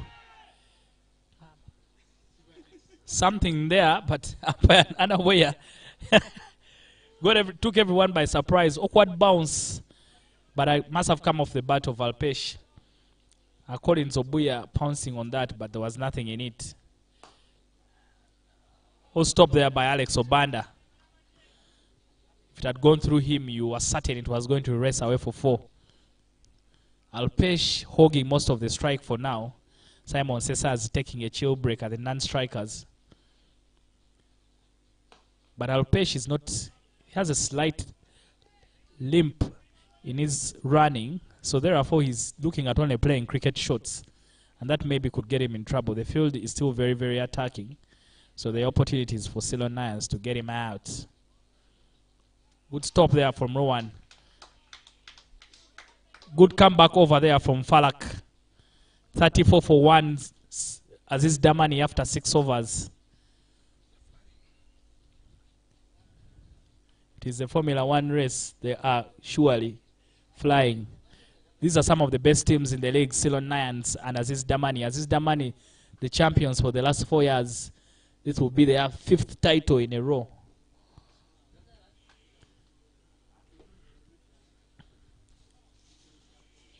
So they have been everyone's target for the last couple of years, but they've been able to come out on top. Deus Muhumza is introduced into the attack. Deus, a very, very cunning bowler. He doesn't have the pace, but he has the brains to complement his lack of pace. He's bowling to 2 left-handers, so it will be interesting what kind of contest this one will be.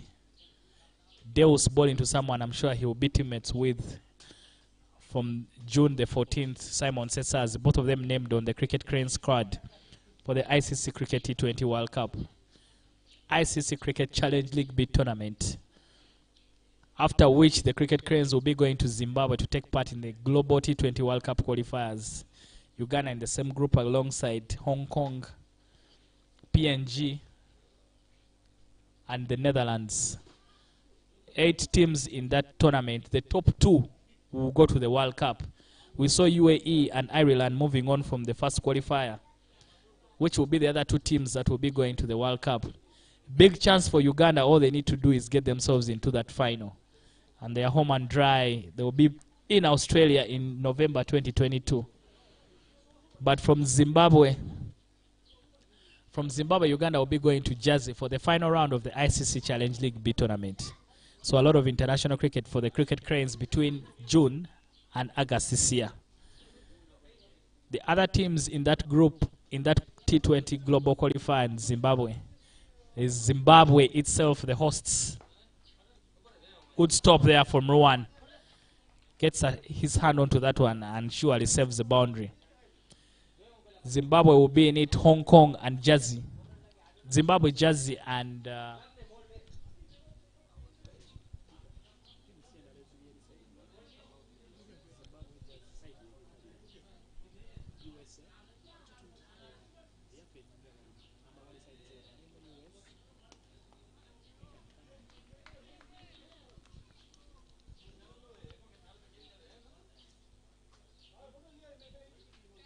we are consulting Google to confirm the teams in the other group, but I know the USA, Zimbabwe, and Jersey, who will be in Kampala, are part of the teams that are in the other group, and whoever finishes among the top 2 in that group will be playing against the top 2 from our group. Again, you can see Alpesh running with a slight limp, so it's not very, I don't think it will be easy for them to be able to pick up 2s. And that could hurt the run chase for Aziz Damani. Aziz Damani, with a lot of batting yet to come. Riyazat Ali Shah is out very, very relaxed. He's on the massage chair with Dinesh Nakrani. I'm thinking, they are thinking if these 2 stick in there, they won't be required to bat. Ronak Patel, all still out in the dugout. And good bowling there from Deus Muhumza.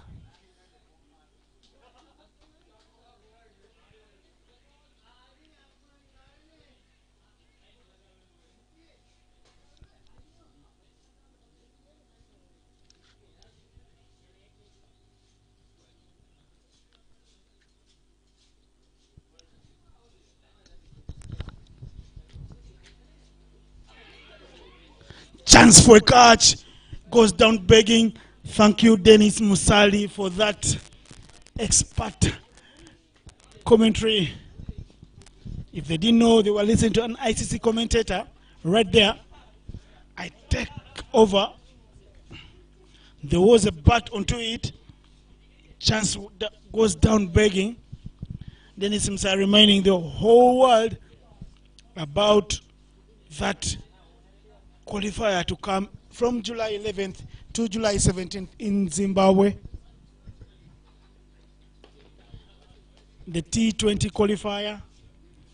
Hong Kong, Jersey, Netherlands, Papua New Guinea, Singapore, Uganda, US, and Zimbabwe in that qualifier.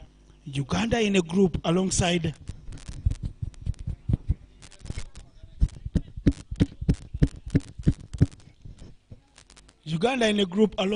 Hong Kong, Jersey, and Zimbabwe. That makes the other teams US, Singapore, Papua New Guinea, and Netherlands are in the other group. Uganda is in a group with Jersey, Hong Kong, and Zimbabwe. So, sweet shot from Alpesh, Ravila, Simon Sesazi. Two left-handers out there in the middle. Tough for the bowling. Exciting for the batters. The men in yellow and green are the ones celebrating the early proceedings. Just the 1 wicket down. Simon Sesazi finding back-to-back boundaries. He is a beauty to watch when in full flow, and showing everyone else how much talent he has. Uganda Cricket Association not missing that on Simon. Going out big, their marketing, media and communications department going out big to make him the poster boy for the nation in the coming tournament, because he scored sacks and sackfuls of runs. Only last year, after the COVID pandemic did relent, Simon scored over 1,003 runs, 1,300 runs in the national trials. He went to Kigali, piled up 400 there in the first tournament, and did get another 200 plus in the second. He's one man who's held form consistently, and he shows you all that with beautiful boundaries spread all around the park, from a cover drive for 4 to a late cut for 4 to a full-blooded straight drive to the screen. He tells you he can cut loose, and he's got his driving license with the drives he's playing.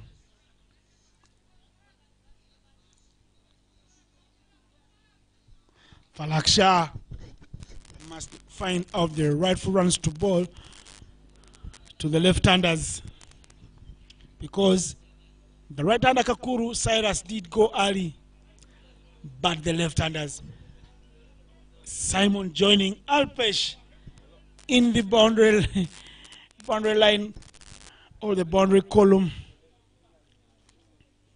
It's been a runs galore from right then.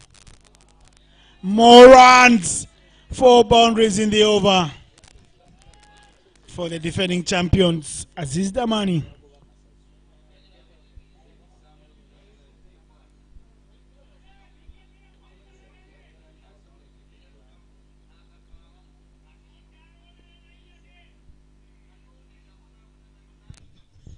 It is all about wickets for Ceylon Lions, because Damani look to find the middle of the bat with everything the Ceylons are doing right about now.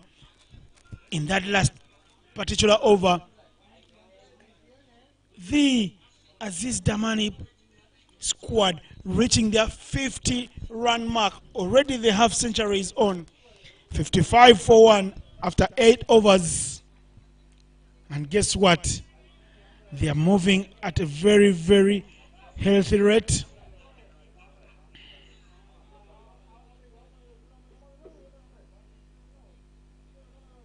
Just the 1 wicket down. And here's Deus. Deus Muhomoza to Alpesh. Misfield and 4 runs. Unfortunate.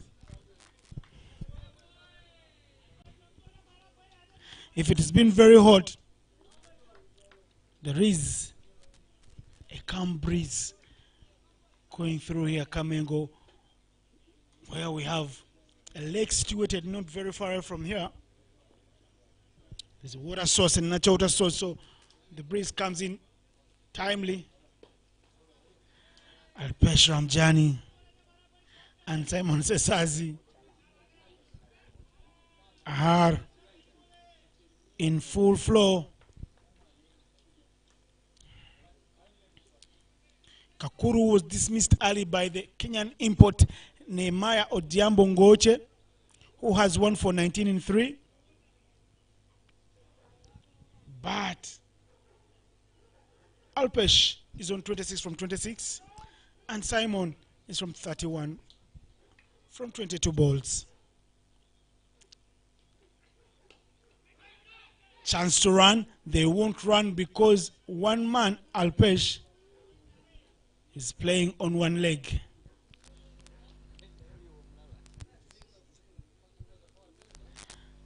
Already 4 bowlers used by Ceylon Lions. David Eric Wawire, Falaksha and Deus Muhomoza. It's Deus to ask the questions now.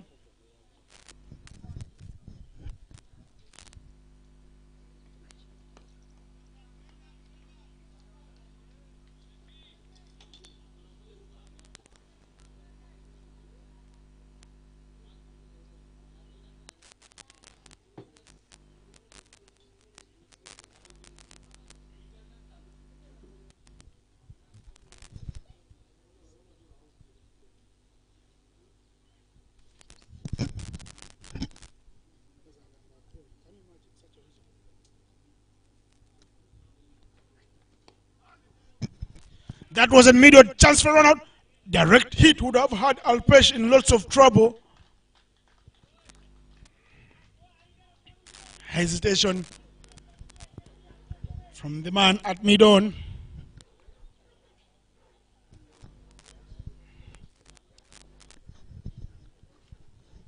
Record run rate is just 4 runs to the over. Ceylon Lions started in similar fashion.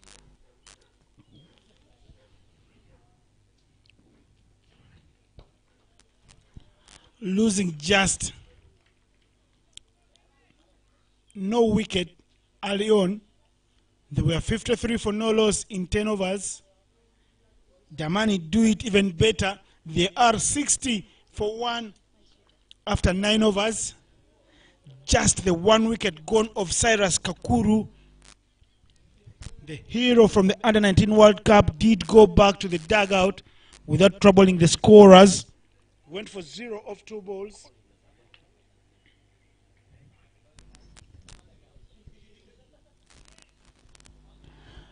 There is a change in the bowling. Captain Ruwan Jayaratne bringing on, once upon a time, a Uganda Under-19 international, Collins Abongo. Collins Abongo has been bowling very well, especially that shift against Kaduna State, the Nigerian champions, midweek last week. Collins did fare very well, but he finds a bigger chunk to bite with 2 left-handers in the middle. Ravilal Alpesh Ramjani and Simon Sesazi. His teammates call him Jab Simon Walker. He prefers to call himself Alliance Both. Here is a bongo with his first.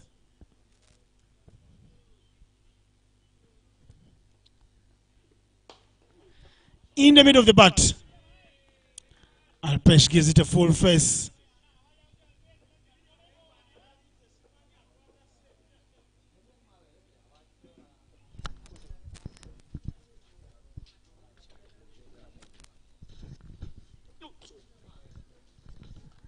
Collins Abongo bowled a very, very good spell against Kaduna State the other day. He didn't get any rewards in terms of wickets, but was very, very economic, and he bowled 10 overs on the trot. Shows that the man is very strong and has been working hard.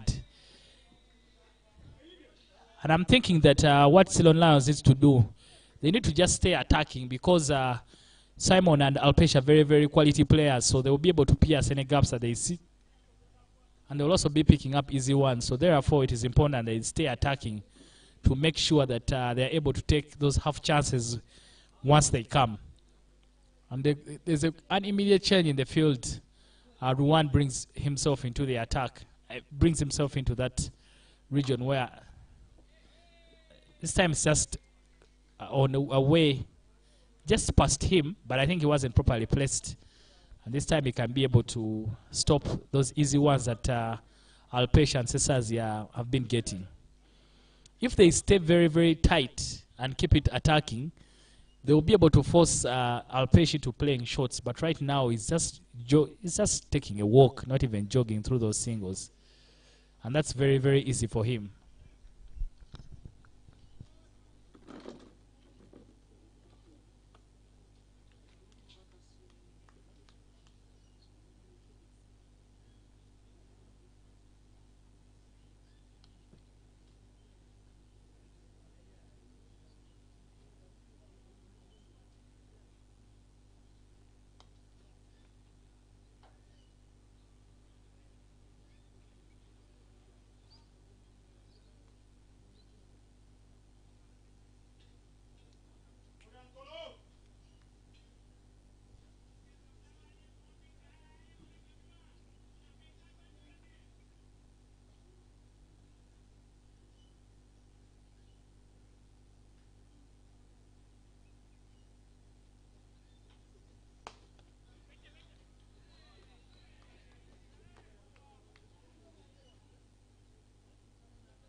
Ten overs down, 62 for 1. At this same stage, Ceylon Lions was 54 for 1 as well.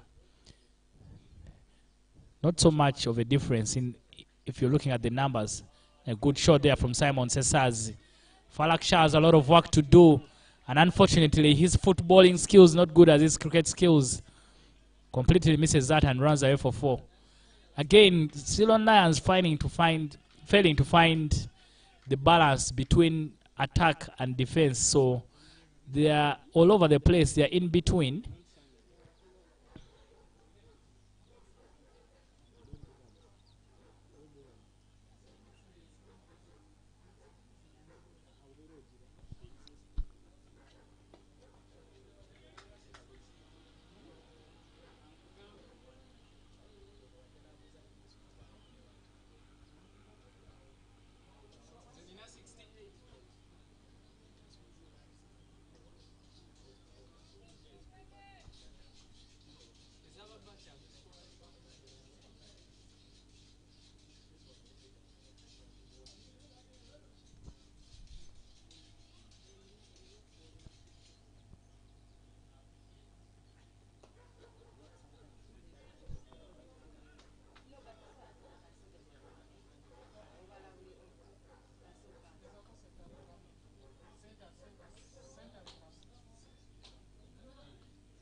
Good shot by Simon Sesazi. Changes the angle. This time, last time he had gone very straight, and this time he hits it a bit late and flies past the man at point. Aziz Lehara didn't even move an inch. Aziz Damani running away with this already. They are bossing this chase. 11 overs, 70 for 1.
Quick one, quick single.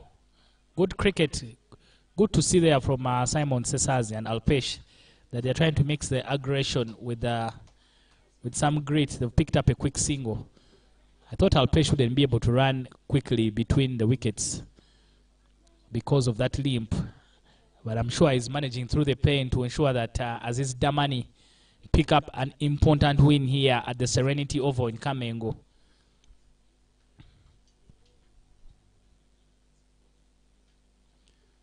Ceylon Lions yet to make the Serenity Oval their own. They have picked up other wins that have been friendly matches, but they are yet to win a game here, a league match at the Serenity Oval. The first one was against Wanderers, which they lost.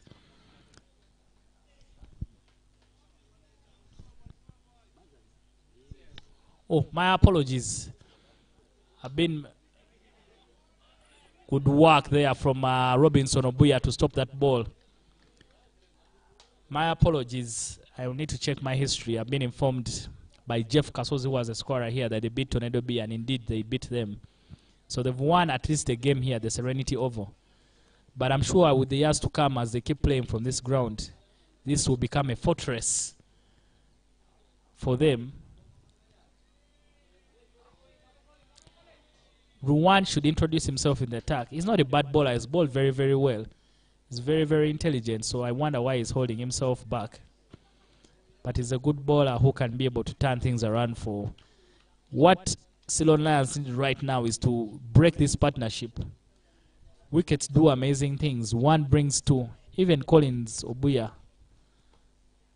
is a decent off spinner, leg spinner, so he can be able to get some things going for them.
I think Ruwan has is listening to my commentary, and he immediately introduces himself into the attack. He's getting some wise words there from Collins Obuya, who's trying to help him set the field.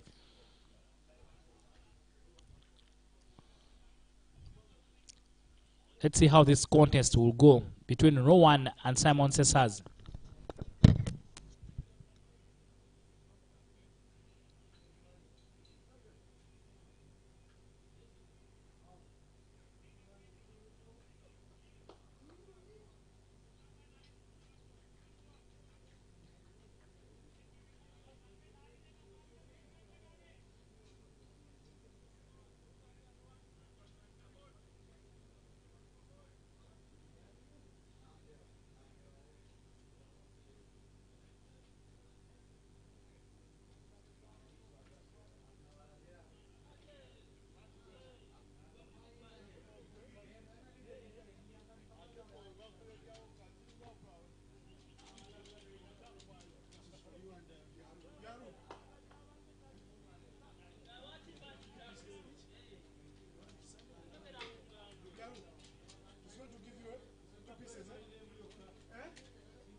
Kenneth Waiswa, who plays for Aziz Damani, but right now is playing for Takashinga 2 in the National Premier League in Zimbabwe.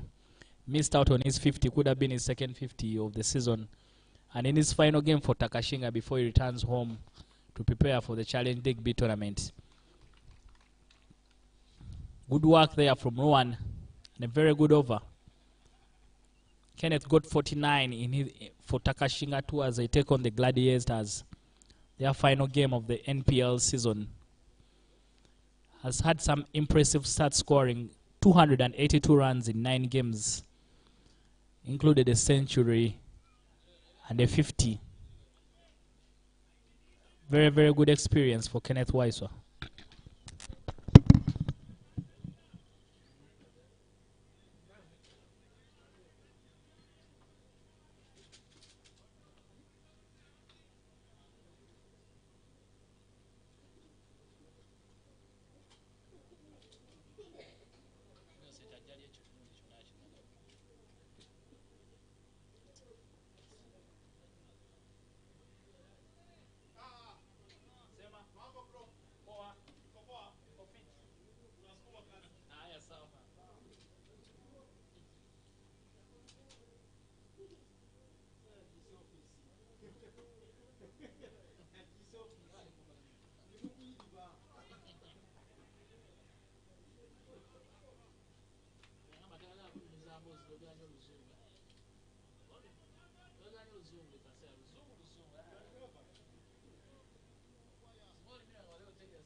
Very well played there by Simon Cesars.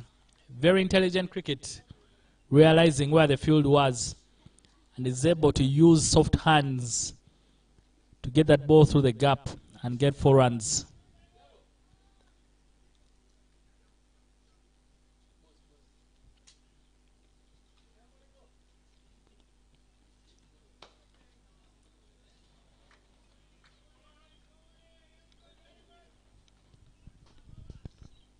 Simon Sesaz made his debut for the Cricket Cranes in 2017 in Malaysia.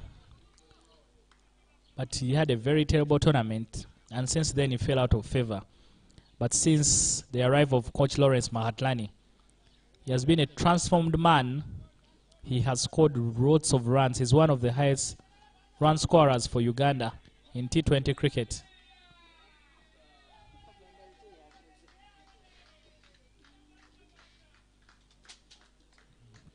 It's good to see that kind of transformation in a player. And he will be a very, very key batter for the Cricket Cranes, especially at the top of the order, when they want to get going very, very quickly.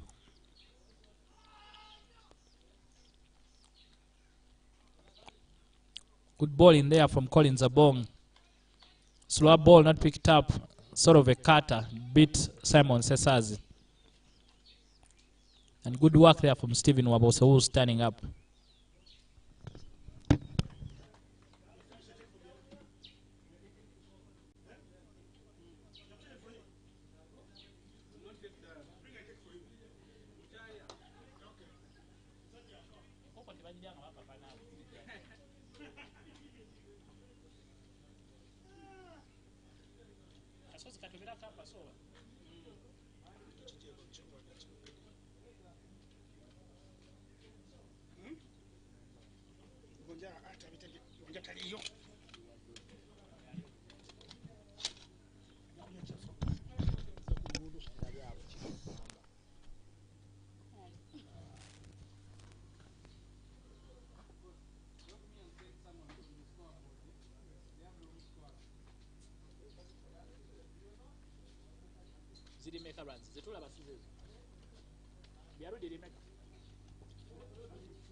What? Huh?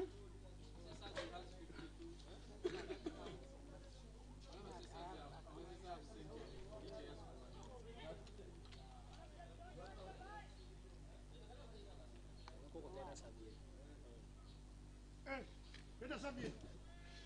Better stroke Sabir. Sabir. Opa provo kuna ramungaro. Opa provo ero zumbi wali.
Gonja uyo mbonge desibitegera bulungi yagonja.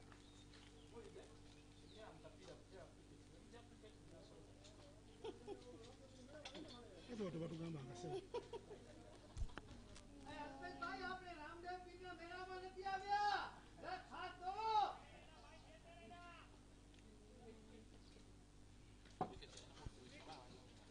Olya ku nkoko kusande? Sikimu n'ebibingi? Nkoko ntuufu.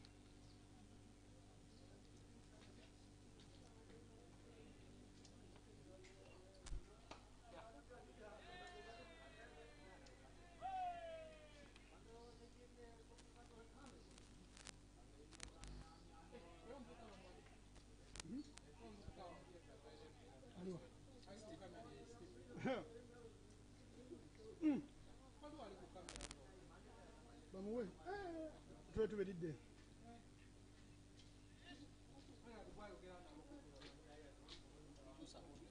Yebasa ku mulimu.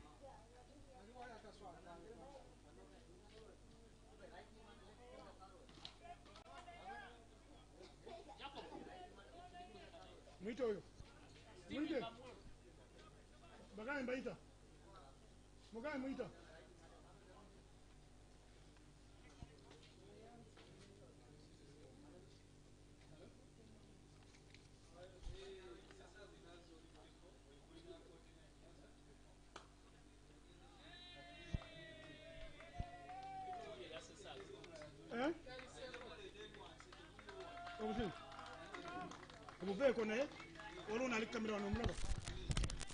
Well played 50 there by Simon Sesazi.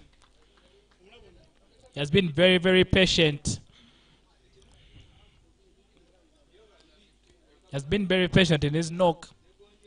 Flawless half century. He hasn't given any chances, which is very, very good stuff.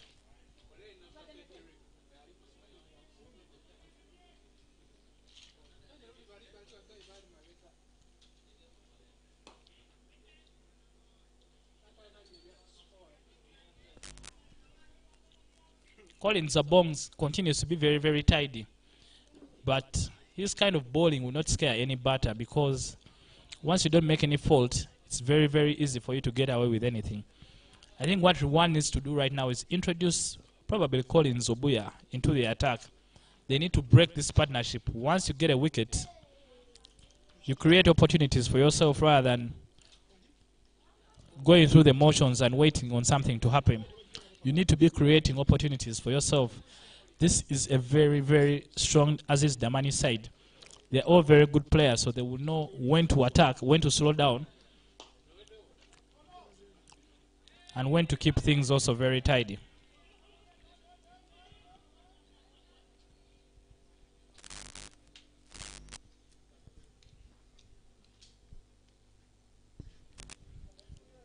Ceylon Lions do not want to give up now, but they look very, very quiet in the field. There is a lot of runs still left in this game. Even if Damani go to 100, they will still need to score 126 runs for them to pick up the win. Therefore, there's still everything to play for. 1 or 2 wickets could change this game very, very easily. Both these batters are set, so meaning if someone new is coming onto the crease, they will need to work hard again, and they need to start all over again. Therefore, Ceylon Lions need to be looking at picking wickets rather than playing it very, very safe.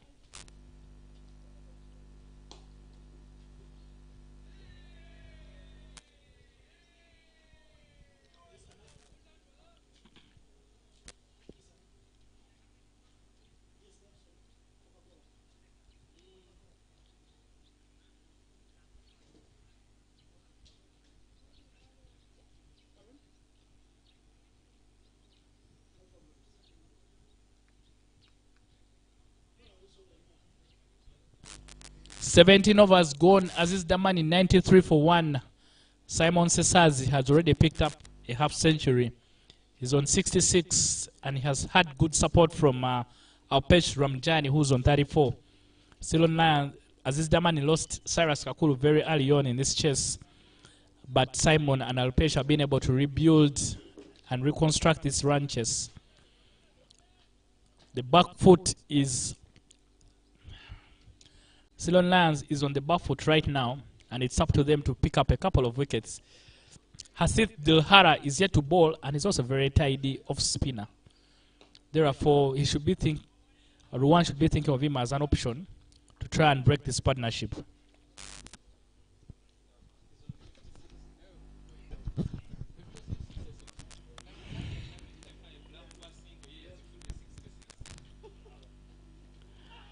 Big cut, big appeal from Rwanda.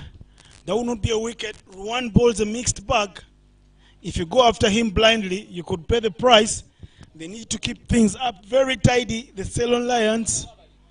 But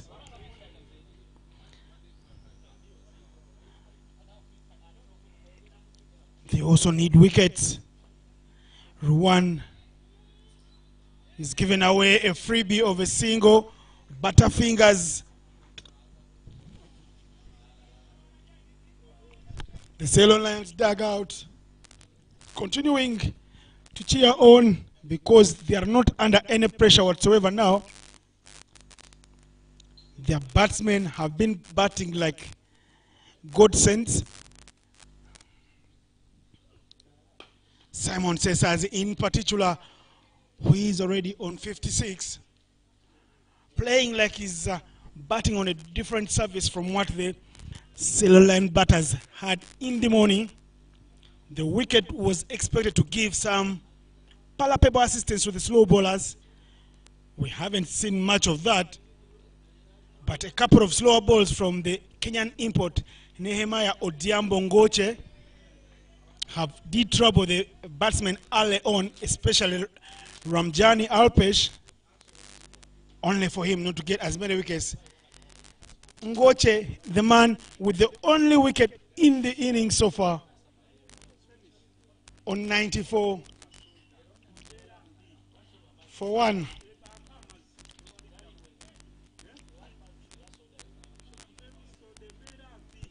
$96 for 1 after 17 overs. The umpires called drinks. And Dennis Musali here, alongside the media and scoring crew, will take and make use of this necessary break by digging in. The Muchomo chicken is ready. Kamengo is alive. They are having chicken on a Sunday. Chicken, gonja, and Coca-Cola. Well, drinks break. We'll be back in a jiffy as you look at the graphics of the innings thus far. The Aziz Damani players outfit need 130 more runs from 33 overs. That is 198 balls. They have 9 wickets remaining, and the required run rate is just under 4. They need 3.94 to the over. Be back short while.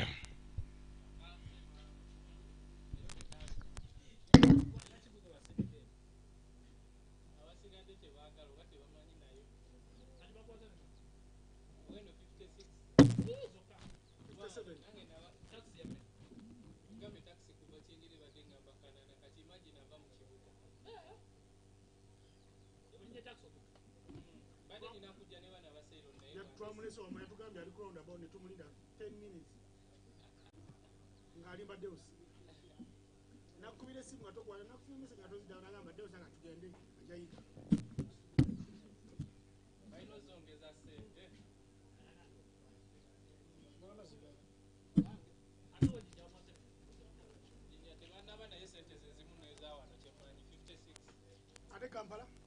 Kampala 42. Imagine. Difference is 0.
Daudi.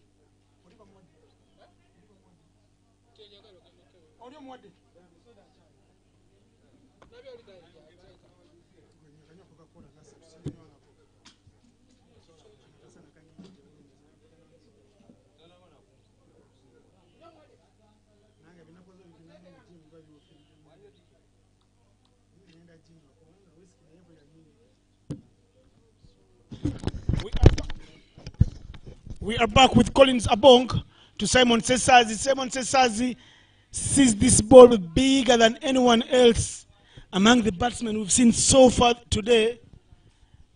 He's moved to 50 in quick time. He has a sweet spot on his bat, and he has found it every time he has played a shot. Simon Sesazi making the batting look as easy.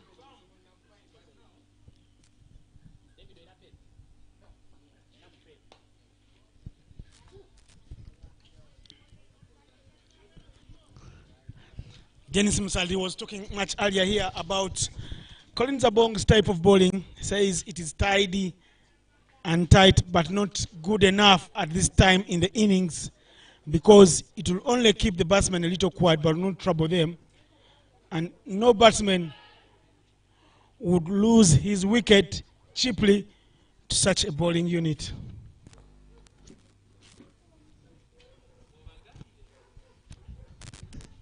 They need a person who is incisive, and everyone is asking, why isn't Hasith Dilhara getting a chance to bowl?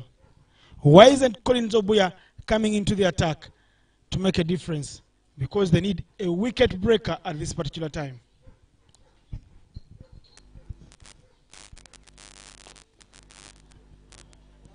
Well, they say easier said than done.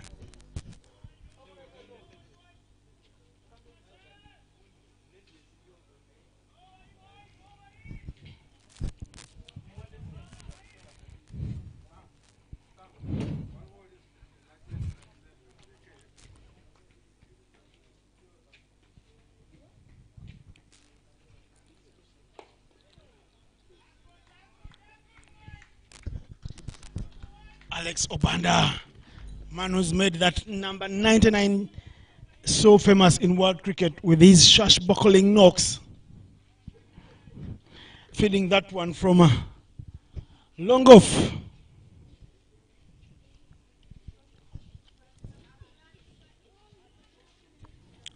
Balled on the pads. Extra runs. Leg by to end the over.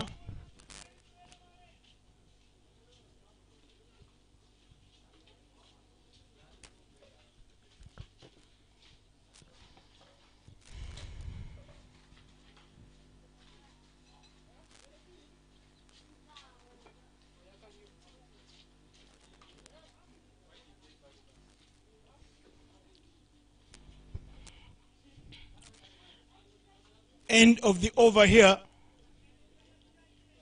18 overs gone.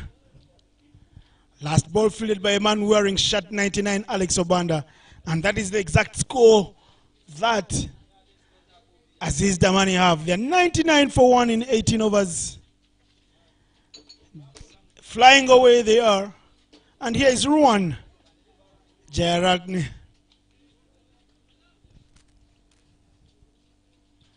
A man they call DRV, Dhruv Ruan Jayaratne.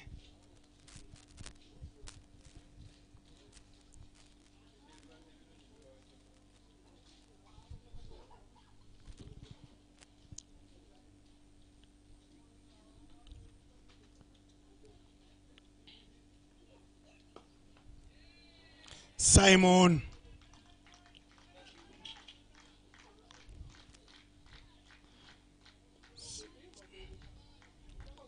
Striking it nicely.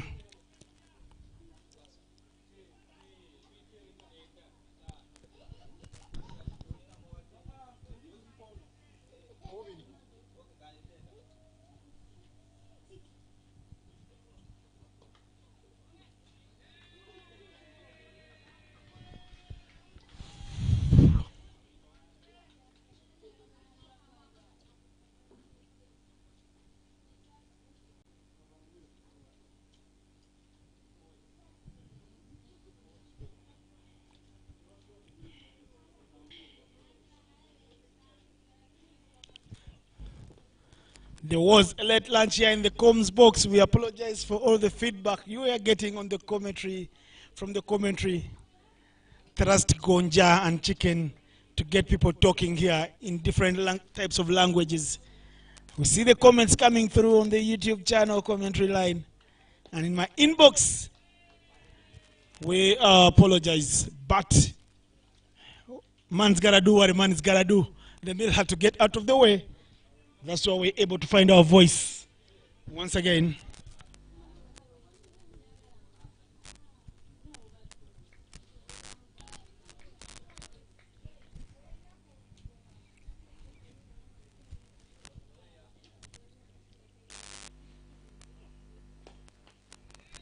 Very well board from Ruan. But Alpesh is up to the challenge, up to the task.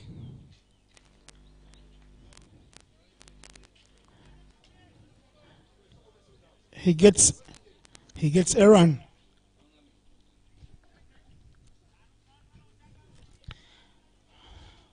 Another over is done and dusted.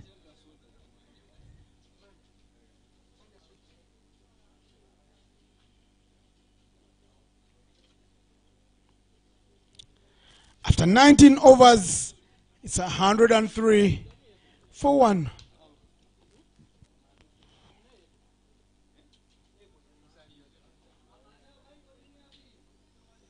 Simon Sesazi, unbeaten, 61 from 59. 10 boundaries, ladies and gentlemen. 10 boundaries. That gives him 40 runs. It means he's only run 19, got 19 runs in singles. Alpesh Ramjani. On 38 from 53, the bowling has been not bad. For extras.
And over number 20, 107 for 1. Advantage Damani. They are in the driver's seat. They have heard the bull by its horns. They are coasting on.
Desperate dive there from Ruan. Ball still beats him. Run through for a single.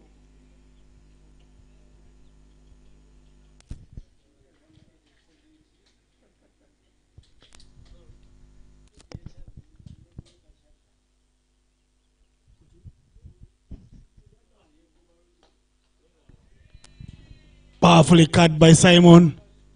To find the man in the deep point region.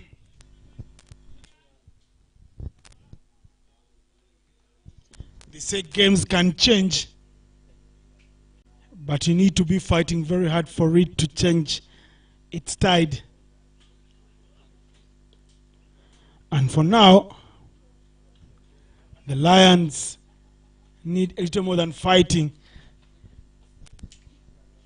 They need some divine intervention, because they look like they can't buy a wicket from anywhere, even if it were on sale. The bowling has been meek, to say the least. Nothing incisive about it.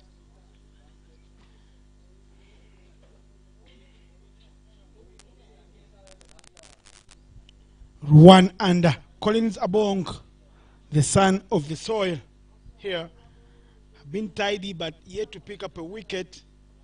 22 runs in 6 overs for Abong and 18 in 5 for Ruan, the captain.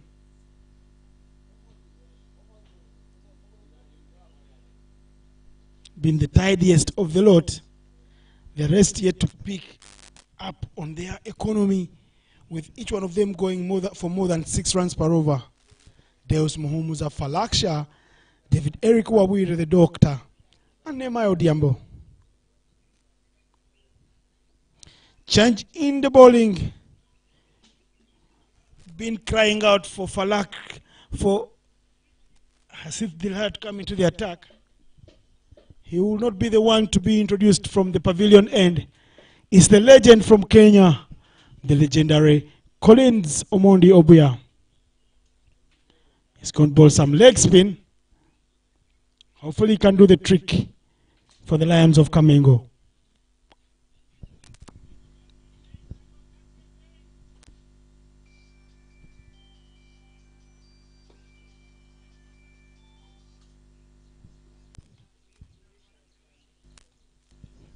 First up dot ball for the legend.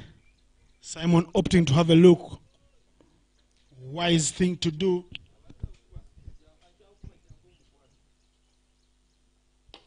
Flighted.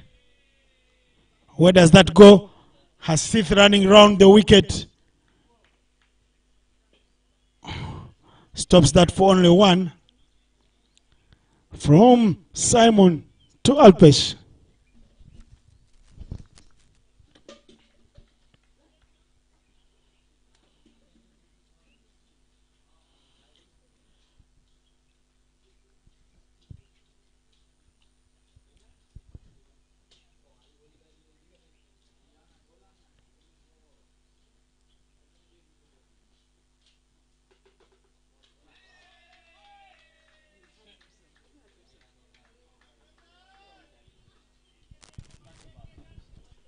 Four runs, but Alpesh is a man down on the ground.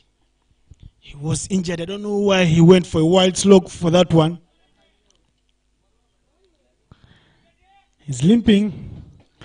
I don't know if you need some attention from the medics.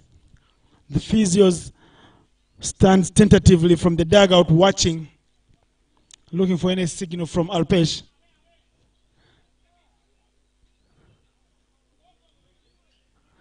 Alpesh asks for some magi. What it is, as he looks to shake off that nigo.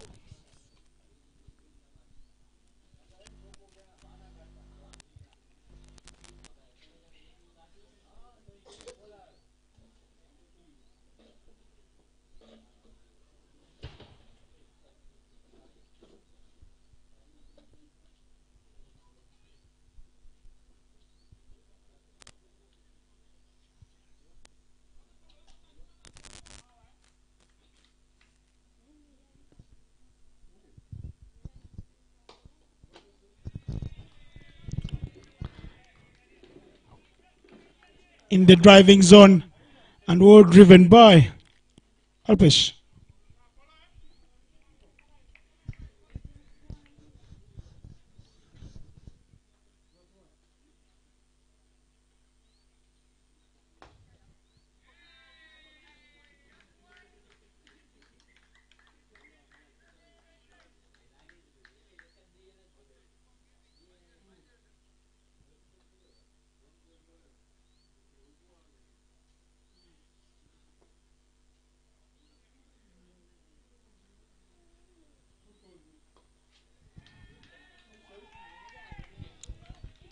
Two boundaries in the over. That is the half century for Alpesh.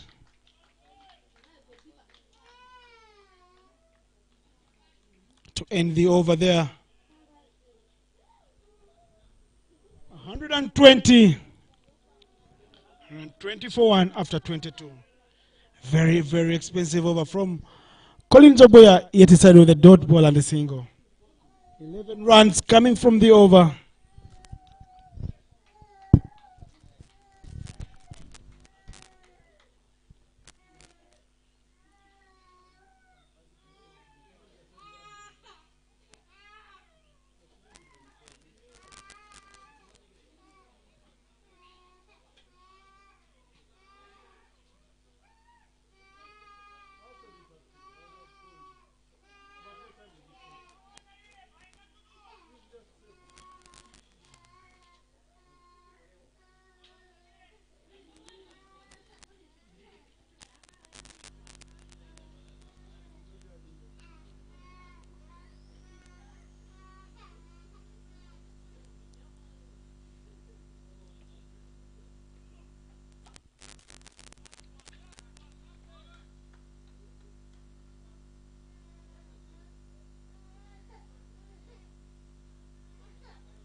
In the other games happening today, now Cricket Club lost to Aziz Damani Development by 5 wickets, now scoring 107 all out.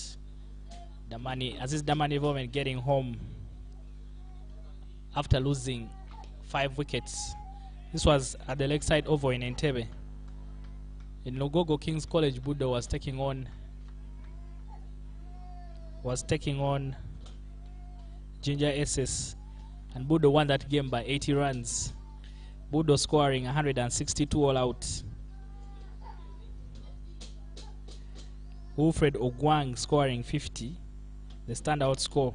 Mr. Alan Semakula scored nothing off one ball. Alan, I think the guys in Friends of Cricket will not forgive you today. But after a long while, scoring only. It's been a while since I think he held a cricket bat. But good stuff there from King's College Budo, who defeated Ginger SS 82 all out. So those 2 games already done, and this is the last fixture that is happening this weekend, and the last game before the league takes a break to allow the preparations for the World Cricket Challenge League be continue. 121 for 1, Aziz Damani. It's looking very, very easy for them right now against Ceylon Lions. Innocent, did you think it was going to be this easy for Aziz Damani? Never in the wildest of my dreams. The past on this over, all of us having known 200. Wanderers manager going out gaga to say that the friends of Ceylon Lions are happy with what's on board. They would like to see Damani come and bat. Damani making easy pickings thus far. If they ordered for porridge, they're having an oatmeal. Gliding through this course without any pressure visible. Even their dugout where you see everyone in yellow, relaxed. All on the park, where Ramjani is limping, but is limping them to victory because he's played boldly to reach his half century on 51 from 68, 122 for 1 in 23. And here is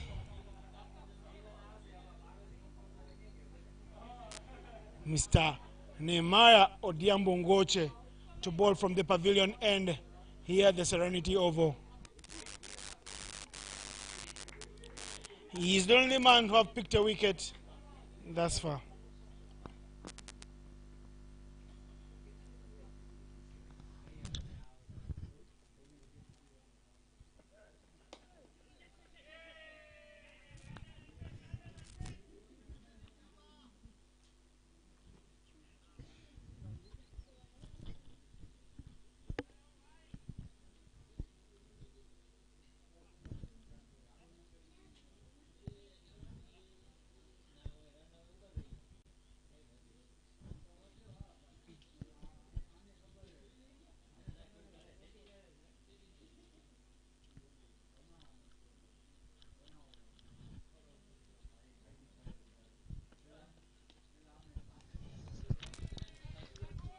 Simon Sesazi has grown in leaps.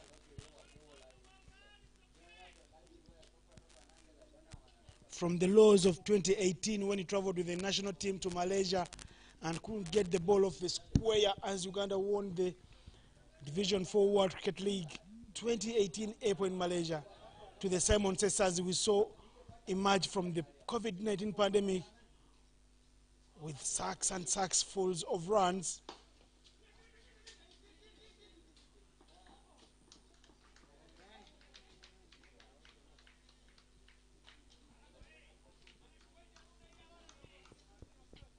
Interesting how time does tell the difference in our day, in the days of our lives.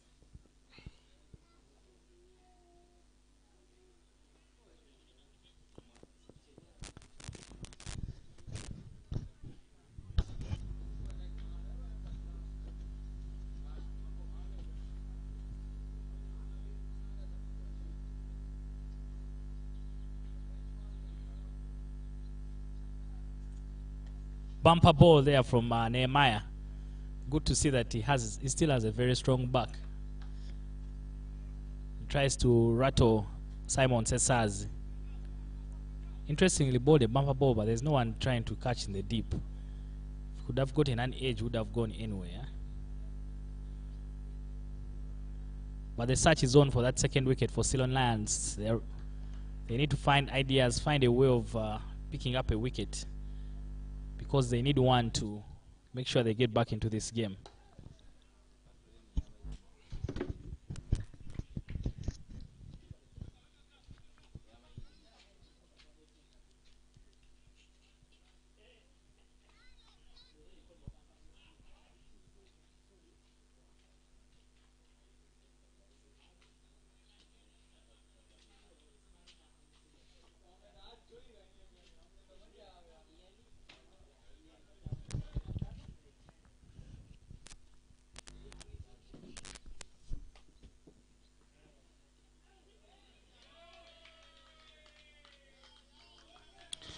Runs Galloway here in Kamengo. Aziz Damani continue to pile misery on the Ceylon Lions bowlers and fielding. They're getting easy runs. Anything spraying down the leg into their pads has been tactile to the boundary lines. And same has been applied with the last delivery of over number 24. 132 for 1 after 24 overs.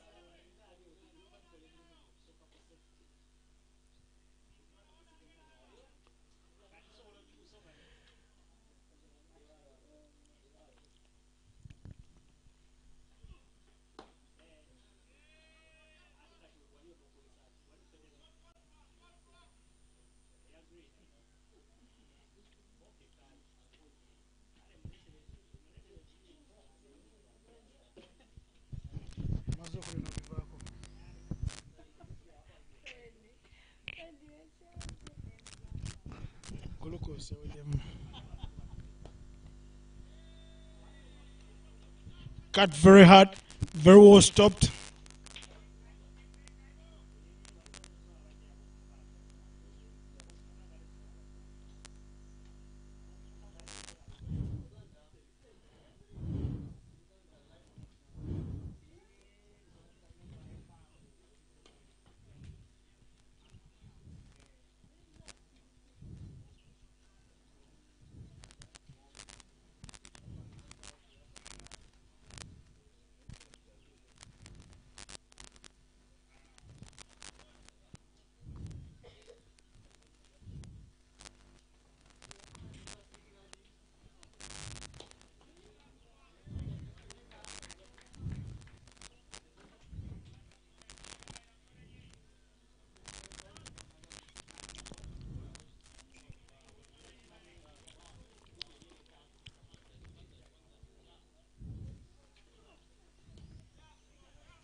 Couple of dot balls from Rwanda there to Alpesh.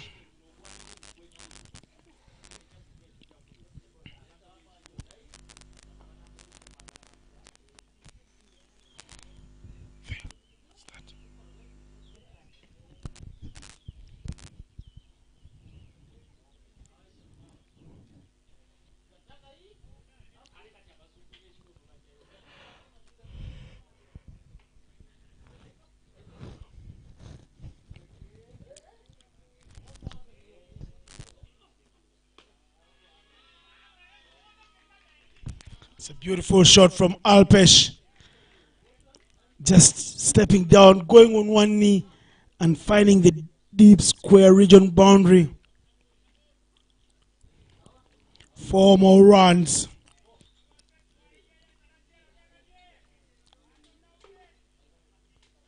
That's the end of another over. Very fruitful over for Aziz Damani because there have been runs in it. 5 runs, 6 runs. 135 for 1 at the halfway stage of the second innings. 91 runs is all that Aziz Damani need from 150 balls. With 9 wickets remaining, easy mathematics tells me they need just 3.6 runs per over. Ceylon 72. He will be on strike. Alpesh on 58.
They wanted 2 runs there. They only get a single. Nimaya Odiambo.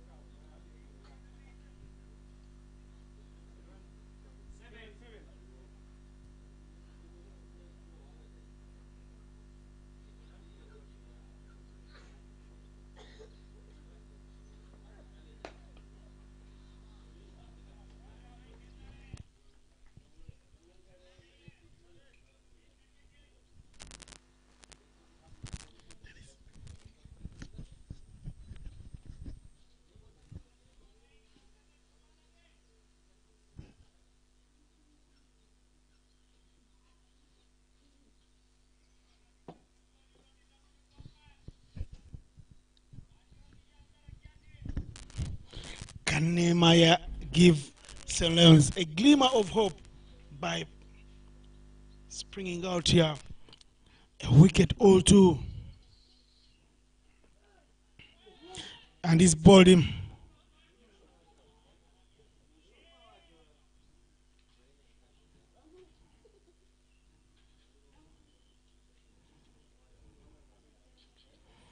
I beg your pardon, looked like he had bowled him.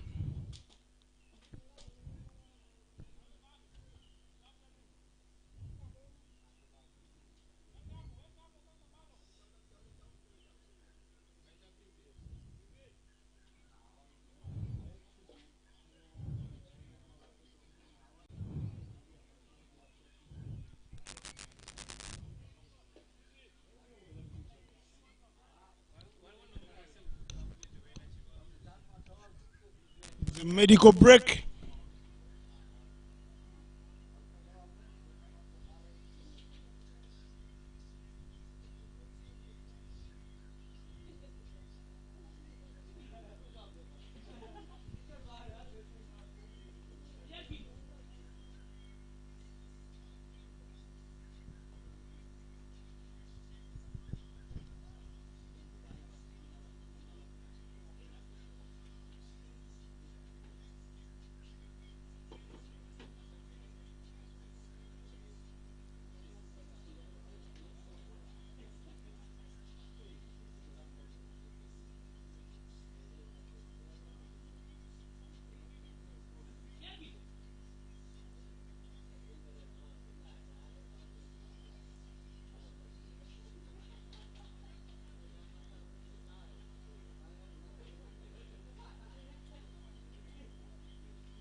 Ruwan Jayaratne here to continue the bowling.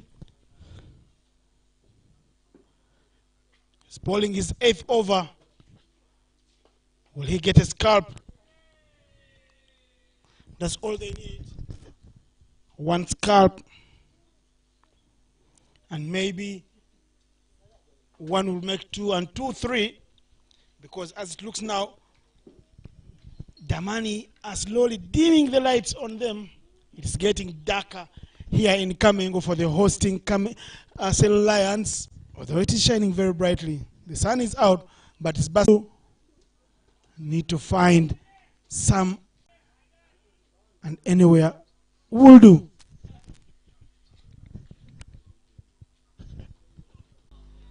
Good work there from Collins Abong at point, putting his body on the line. But Aziz Damani proving to us why they've been champions for the last 4 years. They've come here on a very difficult ground, make this contest very, very easy. Ceylon Lions have been made to work very, very hard in the field just as they have dug in and made very, very light work of this contest. Aziz Damani has a lot of batting still to come. There are loud appeals there, but Eric Wandera not convinced by any.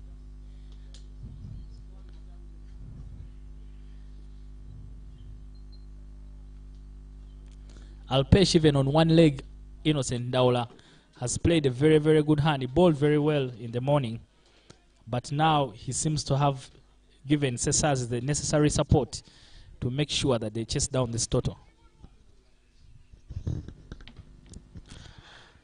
Alpesh Ramjani has negated any looming threat that Ceylon Lions will be victors today. He's played a blinder of a cameo role, playing second fiddle to Cesazi, but showing lots and lots of potential and ability to keep the bowlers at bay.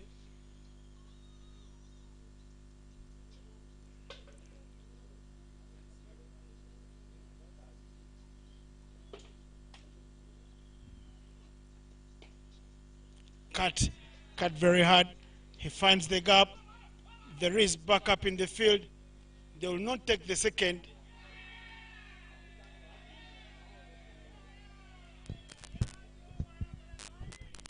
There's this Damani dressing room, happy to run on and go through the second.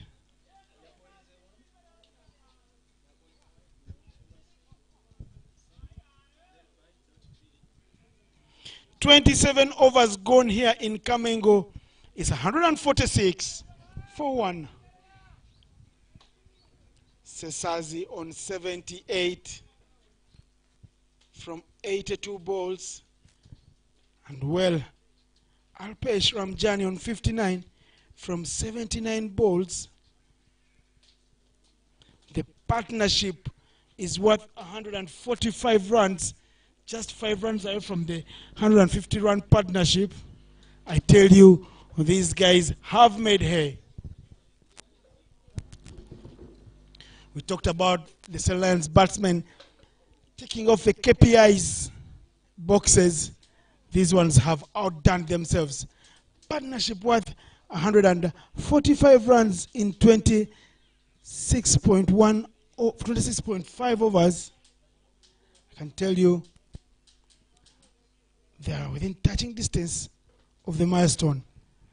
And late on in the innings, a man for me who has been brought a little late into the attack gets his chance to make inroads and show his quality. Hasid Dilhara is here to bowl from the pavilion end. You're very right, Innocent. Hasid should have brought into the attack early on, especially when Falak Shah didn't have his radar on. And he gets immediate rewards, picking up that wicket of Alpesh. Commentators curse Innocent because with wicket time here for Ceylon Lions, finally that partnership has been broken. A partnership worth 145 runs between Alpesh from Jani and Simon Sesazi. Alpesh has just departed for 52, but he has played a very, very good hand. Hasith Dilhara picking up that wicket with his first ball of the day. Brought into the attack late, he justifies the thinking of the wise men in the commentary box, Dennis.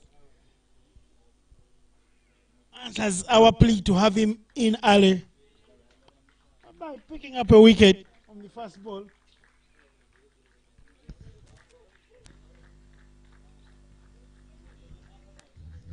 From one left-hander to another, I tell you the tactics that are brewing in the Aziz Damani dugout are worth $1 million bucks, having noticed that the Aziz Damani left-handers are doing well against the bowling of Ceylon Lions. They send out who were expecting Ronak Patel to come in at number 4. Instead, they send another left-hander, Dinesh Kumar Maganlal Nakrani. Is the man.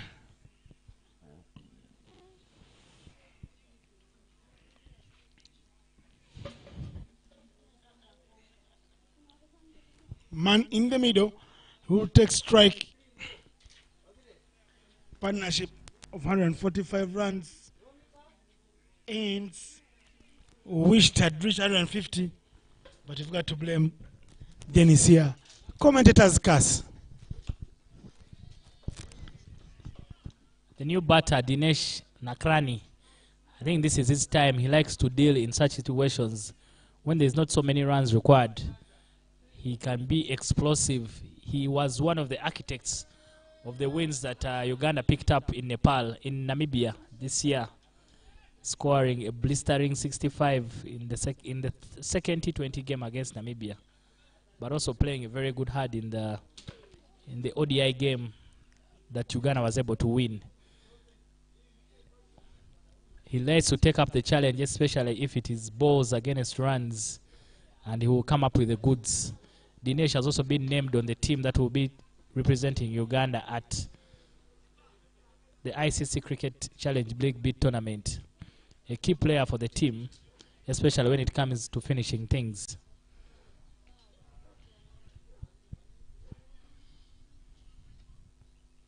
An attacking field for him, those moves are standing in sleep. In case anything comes off, they can be able to take it.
Probably they've thought about it, Ceylon Lions, because it is Dinesh Nakrani who's going to take strike.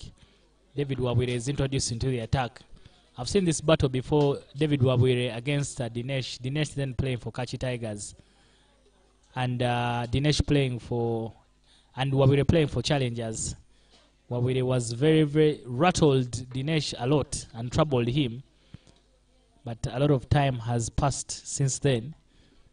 Maybe the contest is now even given the experience that Dinesh has gotten. And of course, the few years that David has spent away trying to become a doctor have taken some sting out of him. But nonetheless, he's always up for the contest. They've put a man out in the deep, Alex Obanda, at deep mid-wicket, but they bring him in. But I thought they were putting him down there to try and take a catch.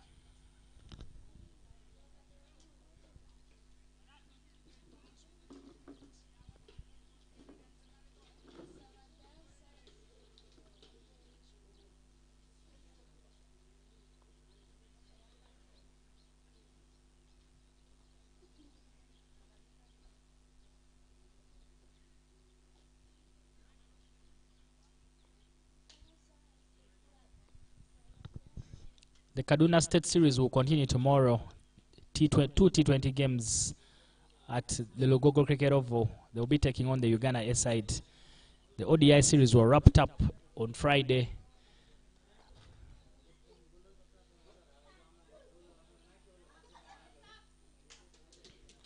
ODI series wrapped up on Friday.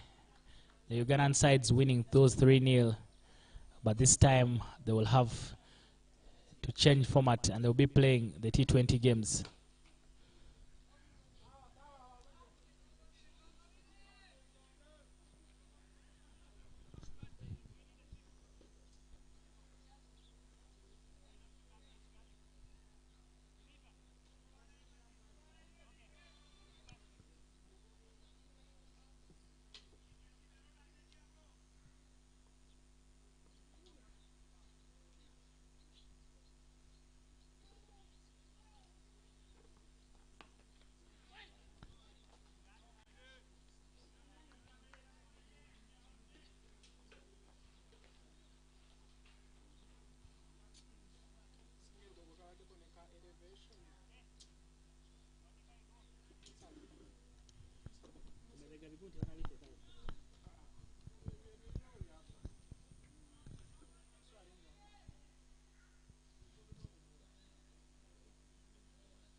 The tour for Kaduna will conclude on Tuesday with the final T20 game again in Logogo in the afternoon. So in case you're wondering what to do it, all play there by Dinesh, getting on top of that ball and just working it through the gap between point and covers. He didn't have to hit it hard, just use the pace of the ball. Picks up a boundary. Very nice and easy, effortless.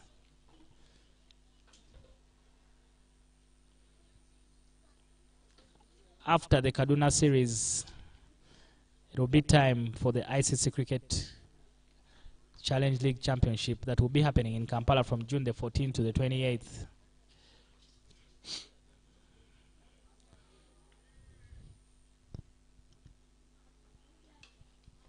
Chance comes to Alex. Takes a very simple catch, Alex Obanda. Dinesh Nakrani going after Alex Obanda, but walks it straight down the throat of Alex, who takes a very simple catch.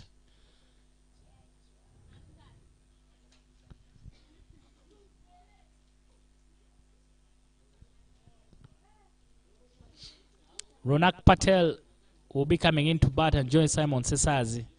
Simon Sesazi has been in since the beginning and is on 84. 3 wickets down, Aziz Damani for 154 in 28 overs.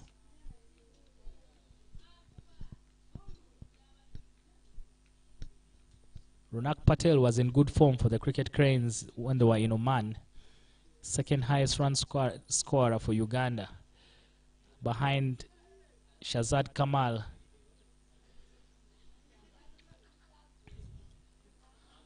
And this time, Uganda will be hoping that he carries his bat for them as they try and stay on top of that ICC Challenge League B table. 5 other nations will be visiting Uganda. They include Jersey, our neighbors Kenya, Bermuda, Hong Kong, and Italy. So it's going to be a big cricket party. The games will be in Chambogo and Logogo. Be sure not to miss the action.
29 overs gone, 155 for 3. Aziz Damani, Hasti Dilhara, who picked up a wicket on his first ball, is back into the attack. David Wawire gave away a boundary but also picked a wicket. And a big wicket of Dinesh Nakrani.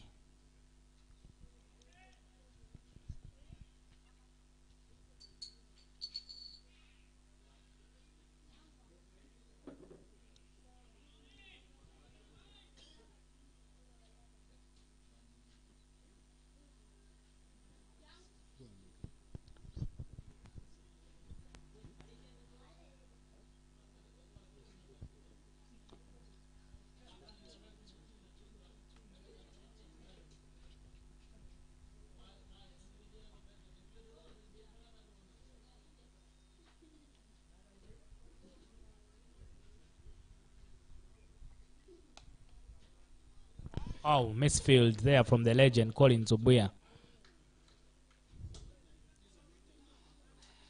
Ball goes through him.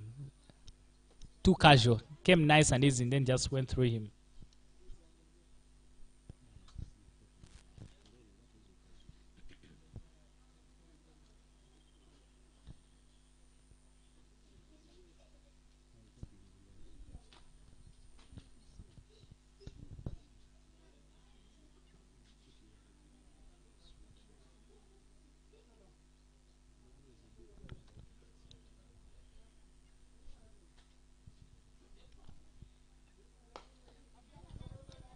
Played again from Simon Cesars. Simon is reaching out to those deliveries and making sure he hits them down the wicket.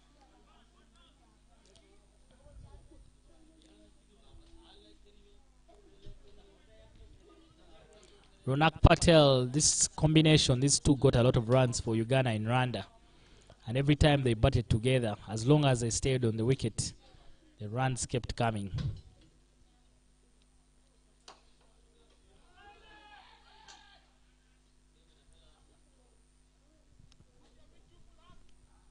A lot of people, when they look at Ronak, they think he's not the kind who will score runs, but once he gets stuck in his first outing here in Uganda playing for Kachi Tigers, Ronak scored 560 runs in 5 innings.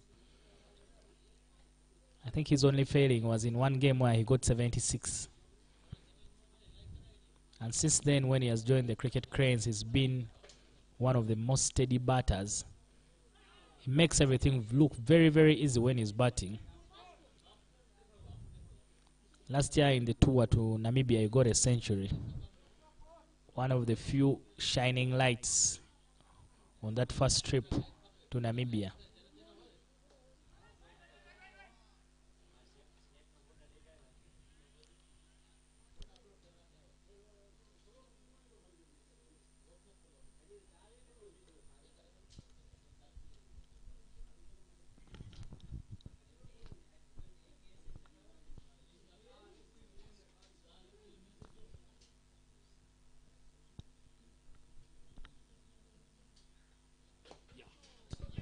Quick single, they run hard. Ronak is able to push himself and make it through.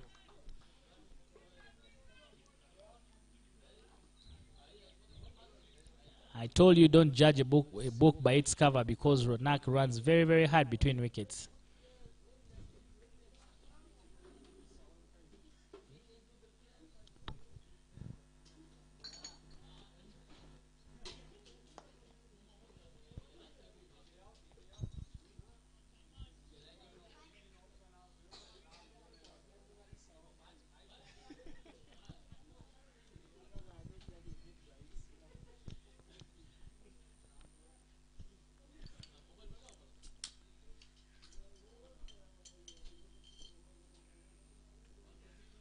The Serenity Oval in Kamengo, very beautiful cricket ground.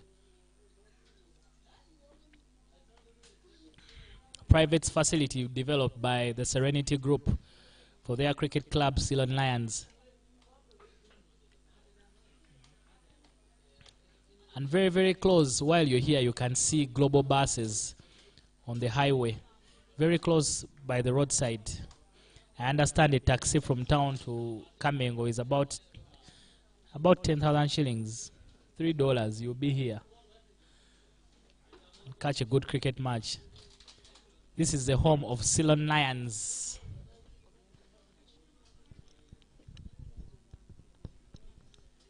And only 40 kilometers out of Kampala city. It will take you 35 minutes to be here.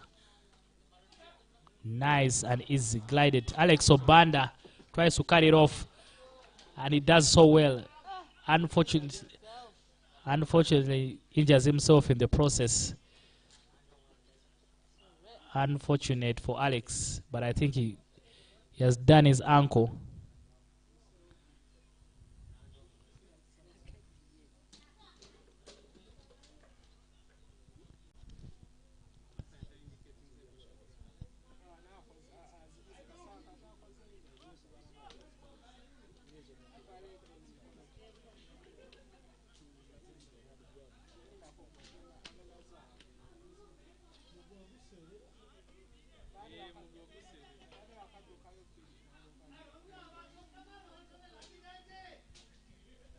Alex will definitely need attention.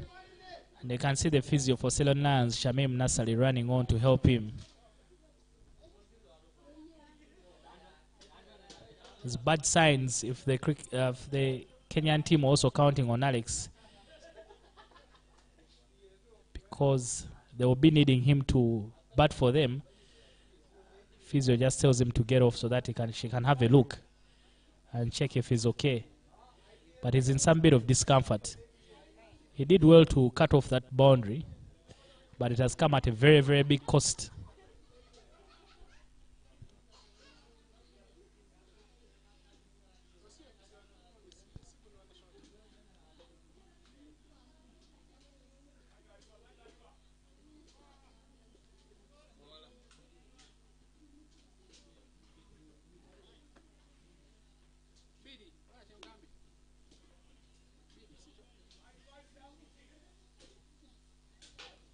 Ivan Baidu will get on and field for Alex Obanda, who for now I think will not return to the field.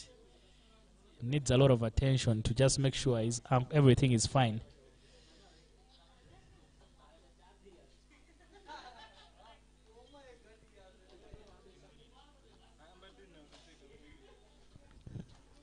He's very, very close to Wasian, but you can see that he's in a lot of pain as the physio tries to help him feel comfortable. But that won't be for now, and it looks like it's the ankle that has a problem. Already looks very swollen from here.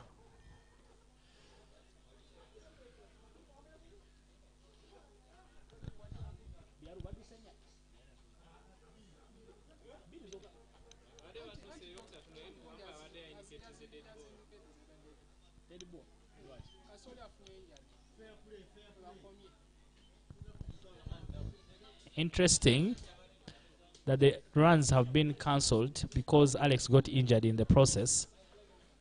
Fair play. I do not know much about that rule. Maybe I'll need to do some research about it. But because he got injured, the runs had to be cancelled.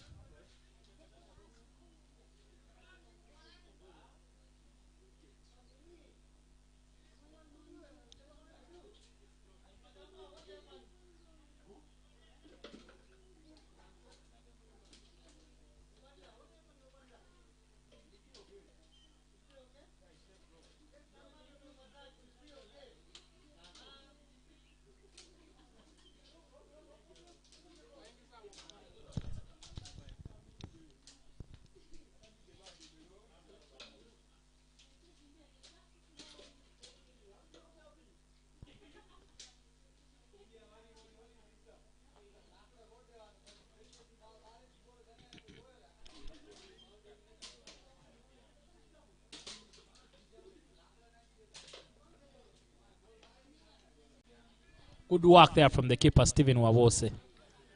That was played very, very fine by Simon Cesars, who was surely going to run away for 4. I don't think Baidu was going to carry it off. Long inning again from Simon. And this is the kind of stuff I'm sure Lawrence Mahanani would like to see his boys do. Translate whatever form that you have in each and every game that you play So if you can play, if you can score a 50 in the league, score a 50 in the internal trial games, you get into the habit of learning to build partnerships and play long innings. And once that becomes a habit, that is a very good habit to pick up. You can team appeal, but the ball.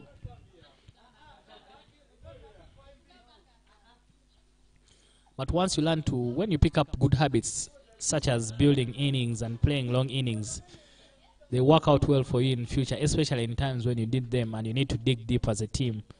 So I'm sure that the coach has already imparted such skills in the boys to make sure that for each and every game they play, you are looking at making it count and playing for a very long time.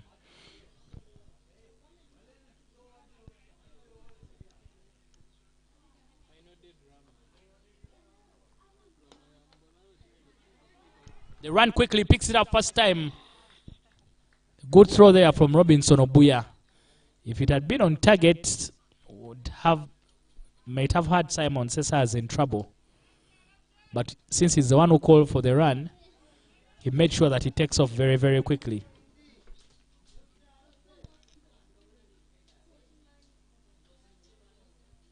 Not a good sight to see Alex Obanda walking off while needing help from the physio. But you hope that he will be fine.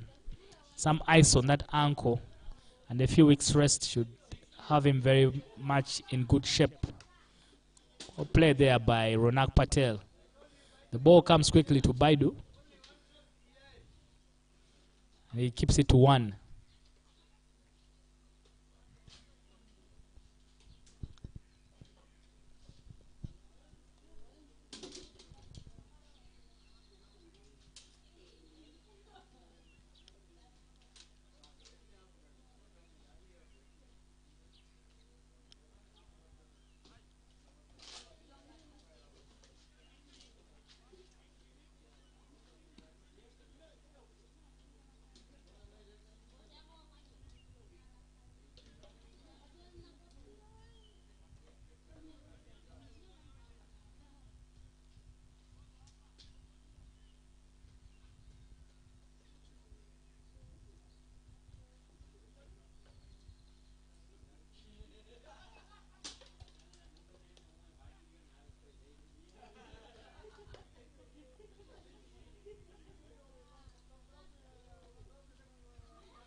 .31 overs gone, 162 for 3. Aziz Damani. They need 226 for the win. They won their first game of the season against Avengers in Entebbe last weekend. Rain-affected game, played only 30 overs, but they easily got home. This is their second game of the season, and they don't come any bigger than this, taking on table toppers Ceylon Lions. But right now, they are negotiating that test very well. Only 3 wickets, but 162. Simon Cesars has been the anchor of that run chase on 87. He had good support there from Alpesh Ramjan, who also got a half tone. But they still have some work to do in this game.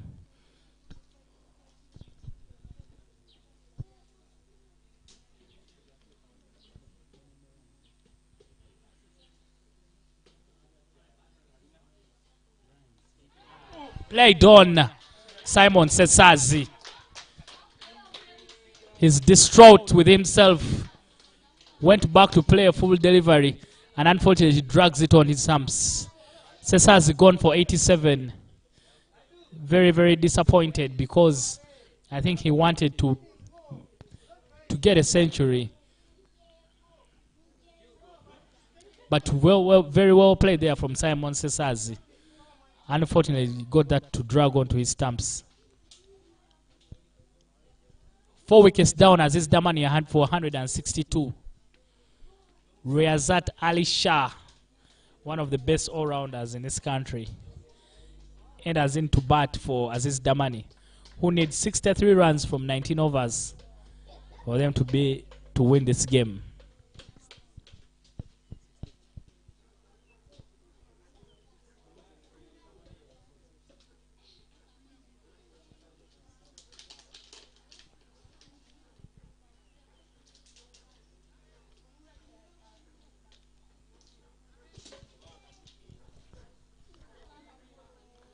The drinks break as well after that wicket. But Simon Sessa has given some handshakes there from his teammates who clap for him because they know how hard he worked out there in the middle. He wanted to get a century, but played on. The drinks break. At the drinks break, 162 for 4. Aziz Damani chasing 226. They need 64 more runs to win the game.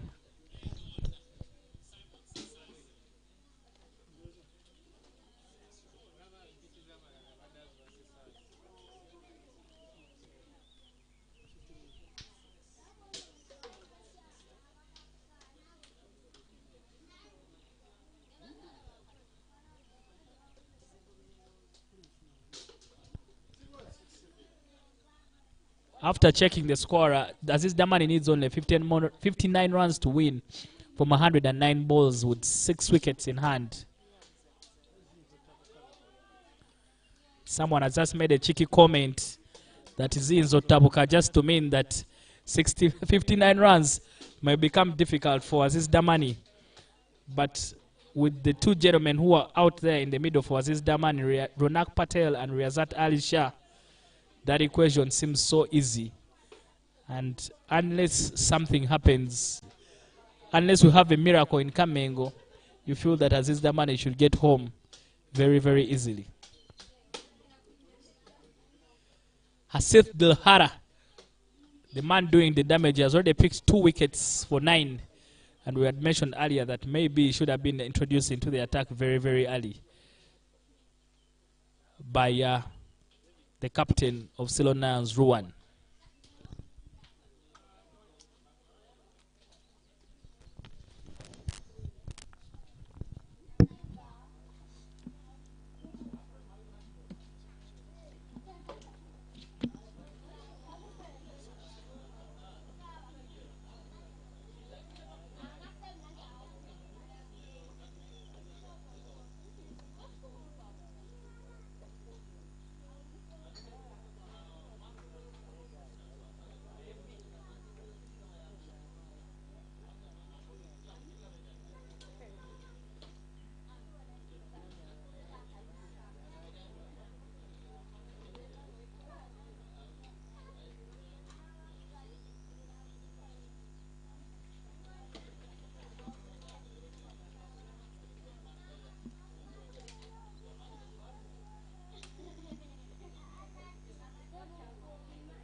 After the drinks break, 59 runs the requirement for Aziz Damani.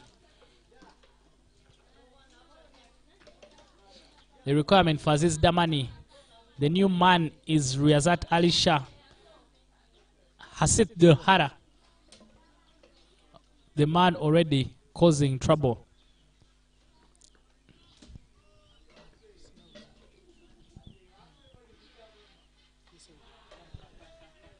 Went for an expansive drive, Riyazat Ali Shah got an edge, but just didn't carry to Deus Muhumza, who was standing at sleep.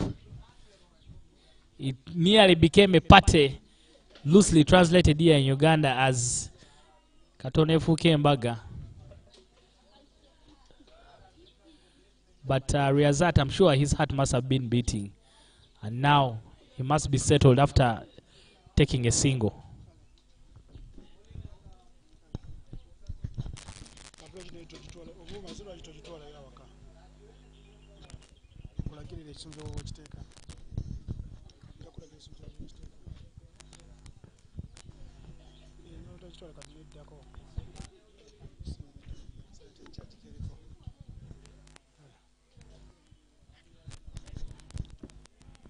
Dennis has been doing here a solo sojourn, and he's been doing it very well. While I was away, wickets did tumble, not as many, but 4 gave Ceylon Lions a gleam of hope that things could turn around for the better. But there's a lot of batting to come in this batting lineup of the Aziz Damani side.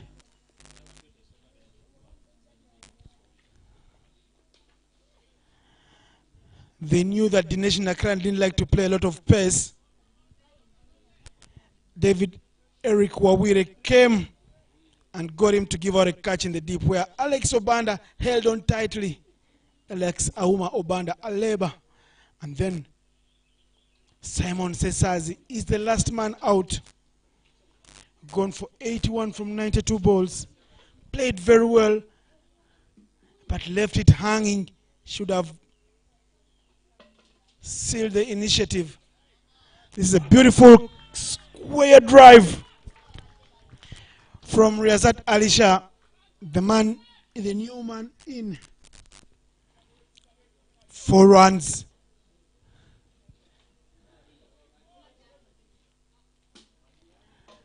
Deus Muhumuza says it's all right, stay right there, give us cover at the boundary.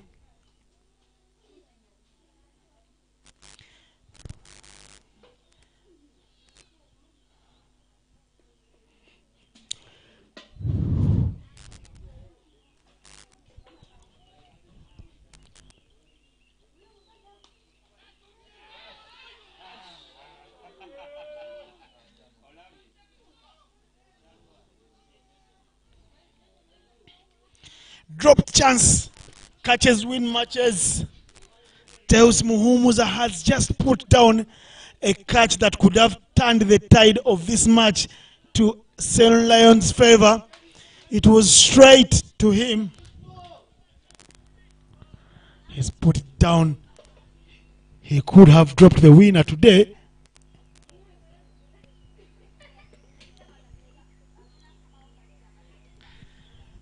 You can't fault the doctor. He's done his bit. Eric Wawire bowling his heart out there. He's been going for almost 7 runs per over, but that could have been his second wicket and could have effectively changed his statistics.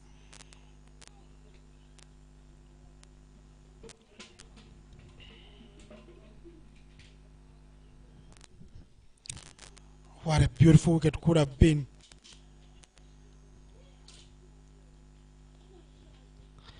And here's Ronak Patel to face Eric Wawire.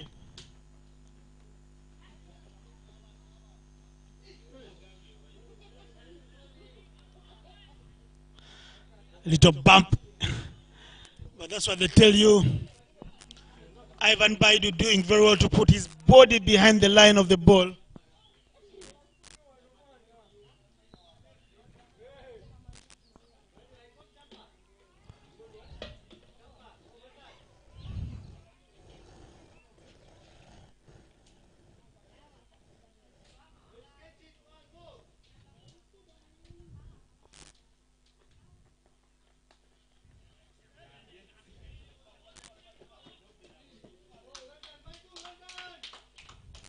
Very good stop from Ivan Baidu.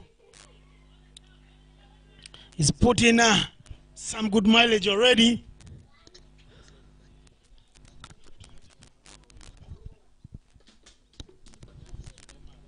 End of the over. Someone tells me that Deus just dropped the match. And I have that feeling. And it's very much associated with Deus. Everyone will never forget 2017 at Lugogo Cricket Oval. Deus Muhumuza did put down Rizwan Chima, the Canadian, with the world watching in Lugogo. Easy catch at the boundary right in front of the VIP stand at Copper Chimney there, the restaurant. And once Copper Chimney and once Rizwan Chima was put down, Rizwan Chima, the Canadian, did light up Lugogo with some blazing stroke play for 99 runs with 6 sixes. Uganda never recovered from that disastrous drop. It haunted Deus for years. Today he puts down another. He needs a reprieve, and that reprieve will be if someone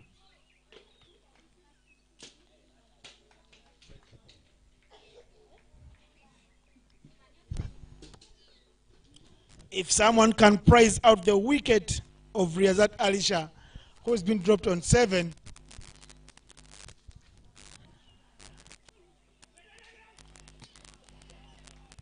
Some good fielding there.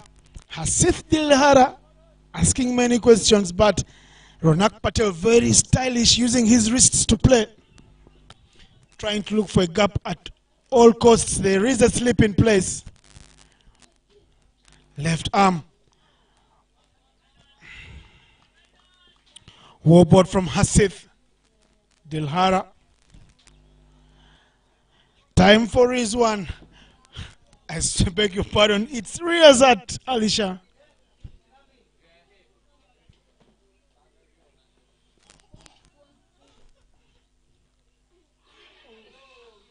Another drop.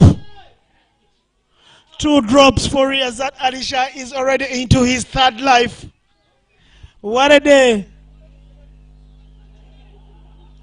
Lady Luck on Riyazat's side, with Damani needing 50 runs to win, with 6 wickets in hand. Make that 49 runs to win. He'll keep out that one. Riding his luck. You get dropped twice in the 10s. You know that the gods are on your side. For Ceylon Lions, they must be thinking the gods must be crazy. For Damani, they're saying, yes, the gods are on our side.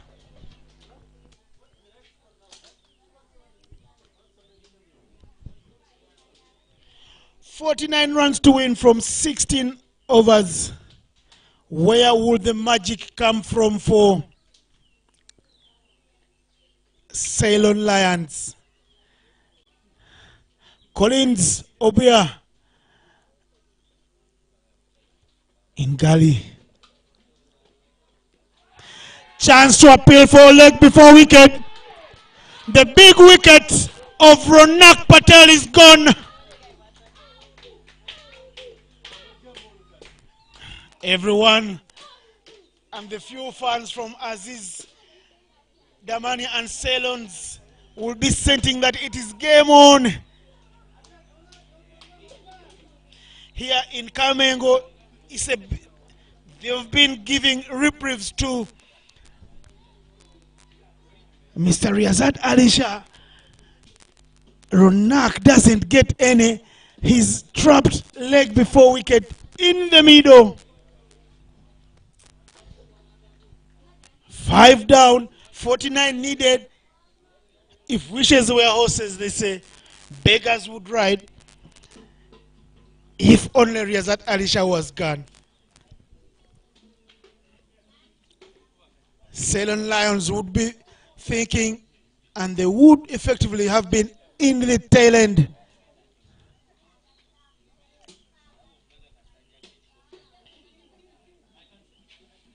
Ronak gone for 10 from playing the anchor role. It's Riyazat Alisha that has to play the anchor man. 177 for 5. The doctor did have a chance for another wicket in the previous over. It was put down. He does the business himself. Picking out Ronak.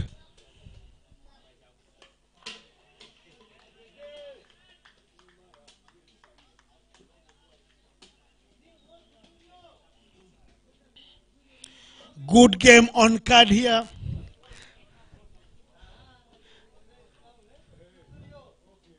Fortune keeps changing sides. Junaid Khan is the new man in.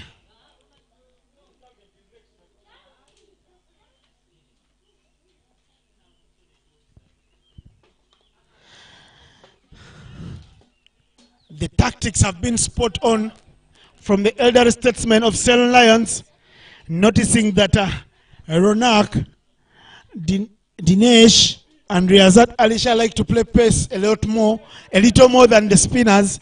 They employed the pace. Nemaya picking up a wicket early on. David Eric Wawiro with 2 big prize wickets. He is turned up on the big day. Exactly what the doctor ordered for. The wicket of Dinesh Nakrani belongs to him, and the wicket of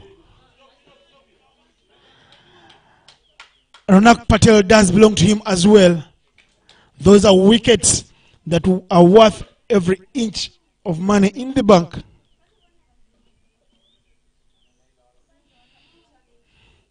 He could have had 3 had Riyazat Alisha been plucked out by Deus Muhumuza. But bygones be bygones. Though we will not be forgetting quite very fast, especially those supporting Ceylon Lions and the youngsters watching here in the stands.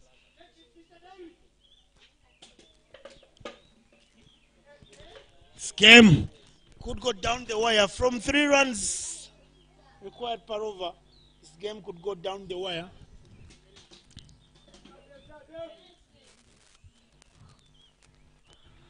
Here is Wire to continue doing the business.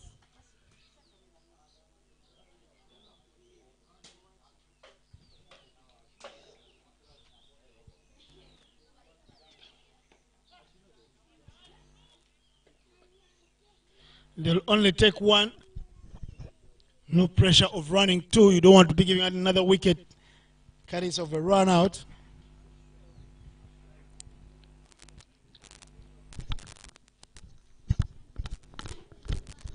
Damani should be right ahead of the pass score when it comes to the Duckworth, Lewis, and Stan method.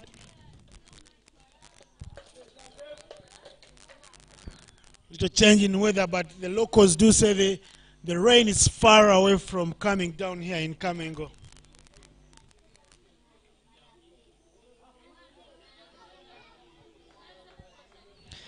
Adding some yards of pace. Wabwire gives away no ball. Extra runs and a free hit to Damani. Junaid Khan will throw the kitchen sink at this next delivery.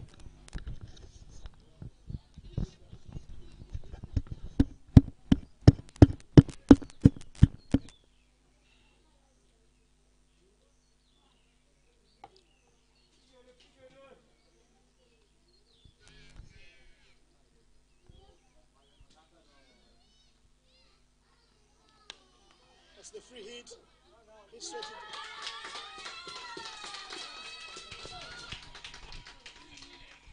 Hit straight into the air, but it's not a catch.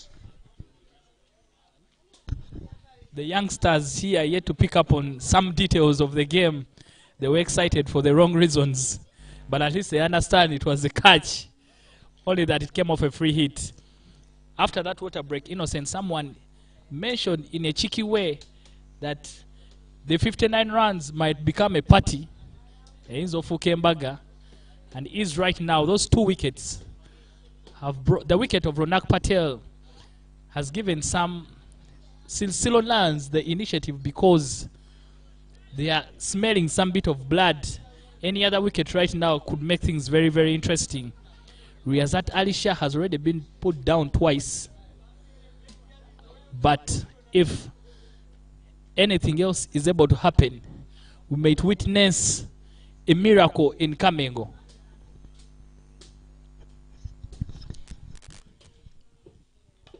You call it the miracle of Kamengo. I like to call it the knockout punch in Kamengo. That's what Ceylon Lions need. With the rains threatening to come down.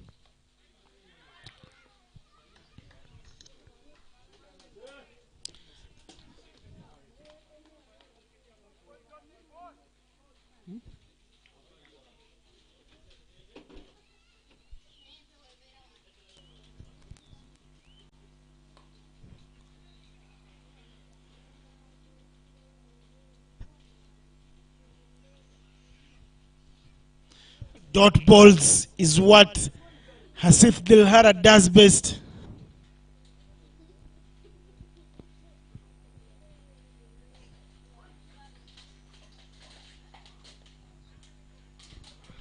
There's no run from anywhere at the moment.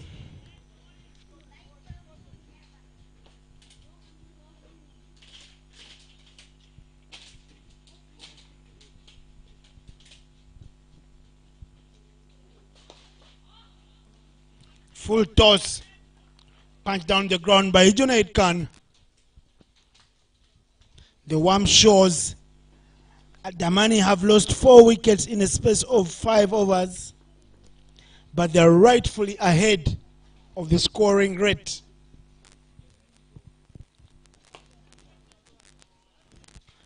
Another chance to run from Riyazat Alisha.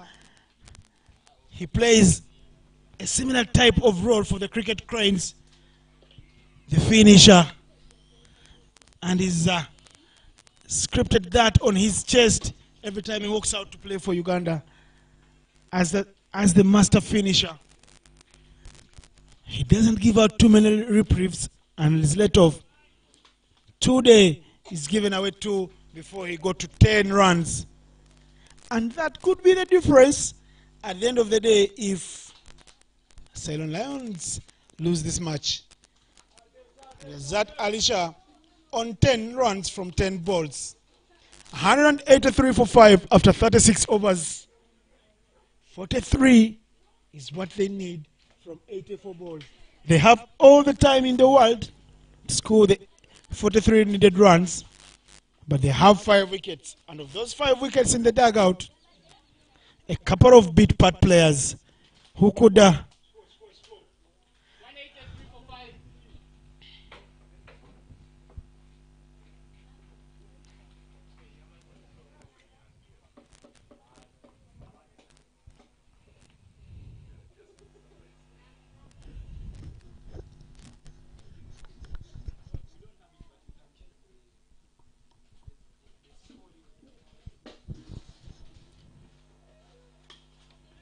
giving it a full face.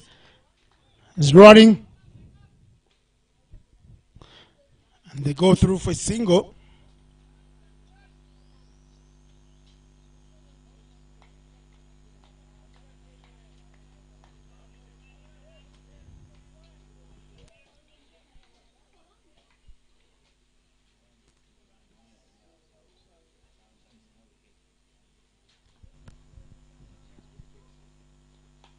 That's a good ball. That's a region not many mid-order batters want to be playing. Very good length. Can find you in no man's position to offer any shot.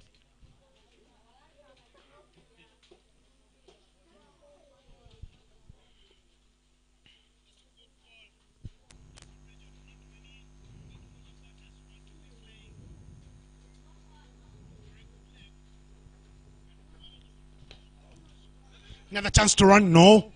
They hesitate. One has the ball in quick time. What a good comeback spell from the doctor.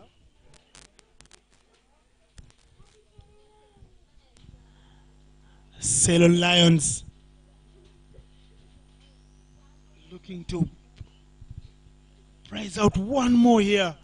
One more could be the trick. And maybe just one more is all they need to turn the tables on Damani.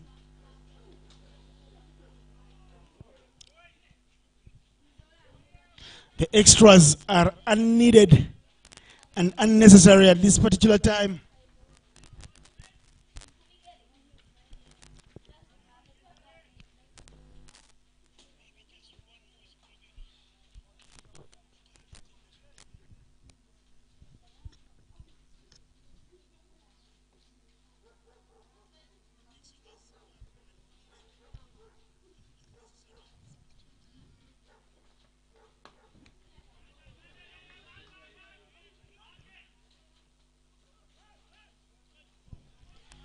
Junaid Khan wants a second.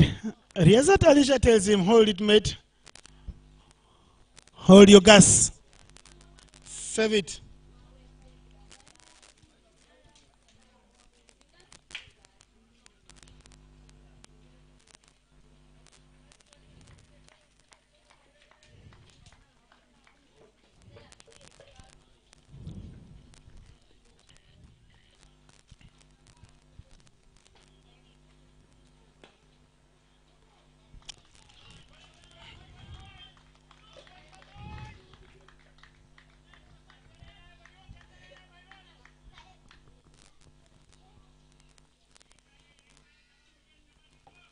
Every run is being cheered like a boundary by the Damani dugout, and rightfully so. They need this victory. The less should be said about Ceylon Lions, who also need it.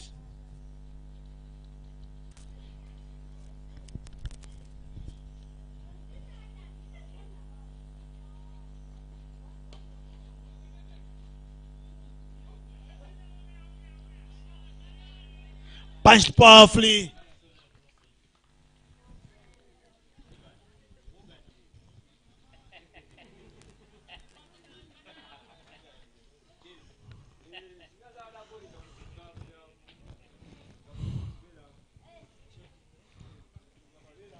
Misfield from Ruan to end the over there.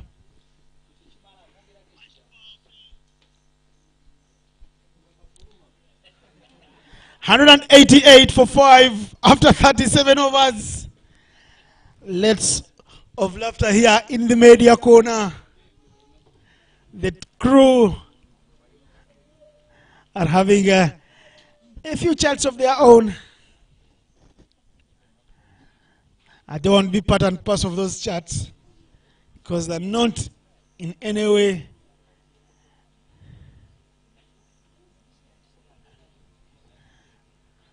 Here is Hasif Dilhara with over number 6.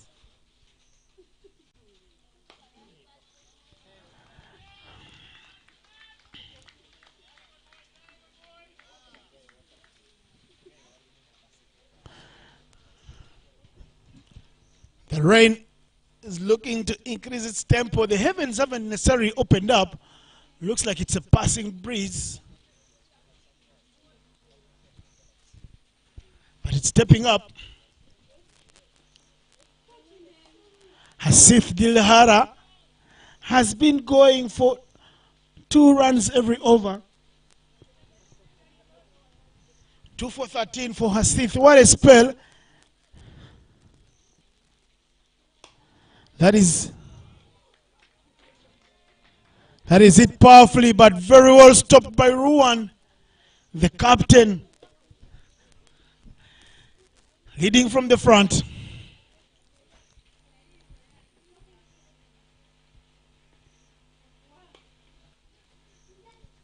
No run again. It's being set up nicely. This game, the back end of it.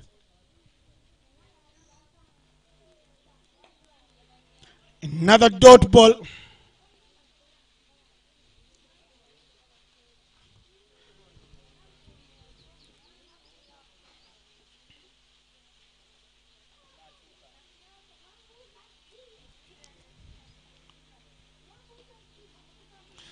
And that is the end of over number 38.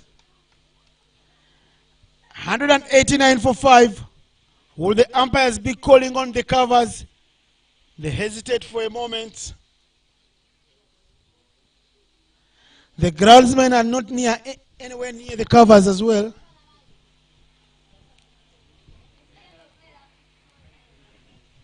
No chance for a draw here. Already played the 20 overs for a result.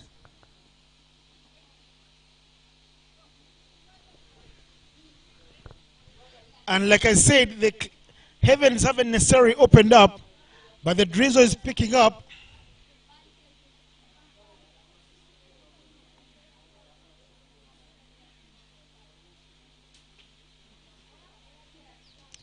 Aziz Damani right ahead on the warm chart.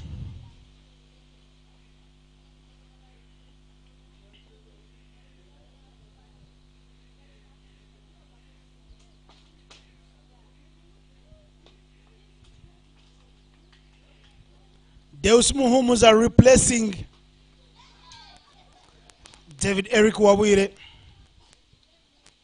Deus Muhumus has 3 overs in the first spell, went for 18. Deus Muhumus is a man who thrives when the opposition is trying to hit out.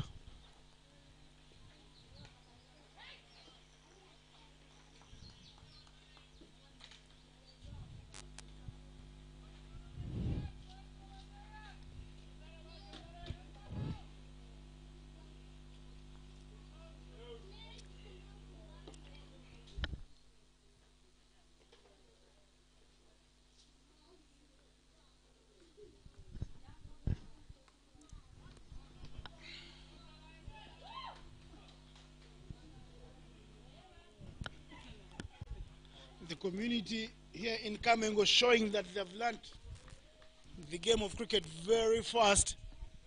The kids have been supporting from the morning, and even the support staff have been supporting. Shows you that Coach Habib Mogara and Coach Colin Zabong are doing a tremendous job alongside Ivan Baidu.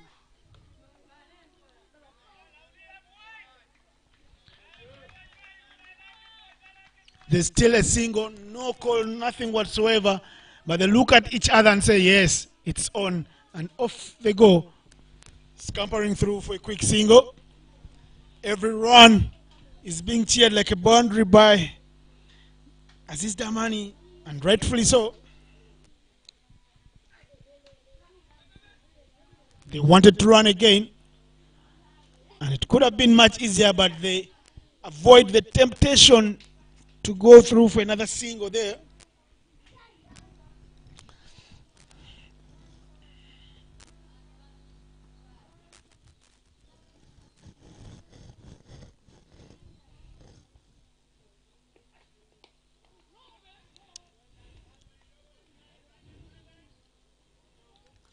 Two half centuries in the Aziz Damani scorecard. Simon Sesazi with 81 from 92, and Alpesh Ravila Ramjani 59 of 80. The rest in the teens and below 10. Cyrus Kakuru was gone for naught. The National Krani only had one boundary as he got caught by Alex Obanda of David Wawire for 8 from 8. Ronak Patel, no boundary in his innings, but he got 10 runs from 15 balls. Riazat Alisha on it with 13 from 17. And Junaid Khan has 7 from 21. Here is Mr. Hasith Dilhara to bowl over number 7 for himself. He's gone for 14 runs. He's got 2 wickets in 6. It's over number 7 for him, and the 40th of the second innings. 5 wickets is what Ceylon Lions need. 35 runs is what Aziz Damani require. A good game on card.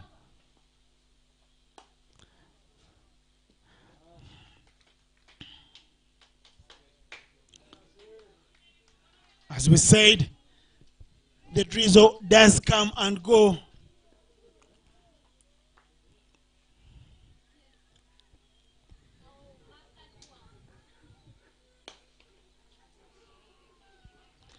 Full toss.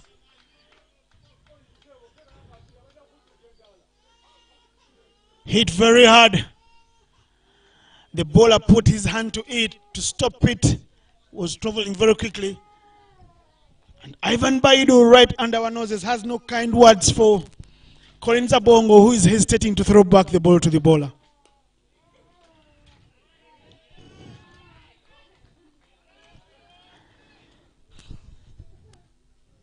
The cheers growing ever loud and ever louder from the Damani dugout.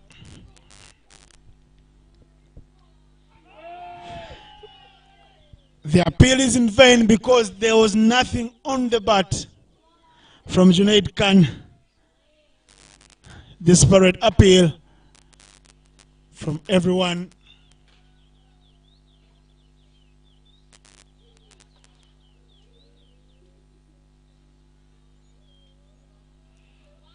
And that is the end of over number 40. 34 runs from 10 overs. 34 from 60 balls is what Aziz Damani require. The tail of the tape remains the same for Ceylon Lions and Aziz Damani. Ceylon need 5 wickets. Aziz Damani, 34 runs. Whichever side you are supporting, hold your breath. It's not over until the winning run is scored. Perfect weather for cricket here. The sky is clear once again. The drizzle came and went. In African culture, a drizzle on a Sunday, specifically on a Sunday, is a blessing. Whoever it blesses, good luck to them.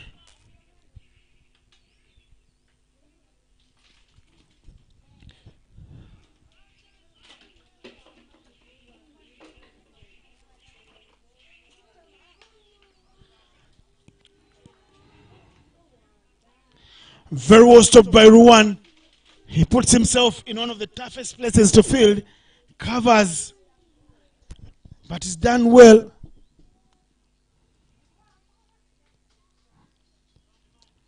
He's not just a big boss. He's a boss who's putting his body on the line for the team. He bowled very well. And now he's also doing the shift in the field.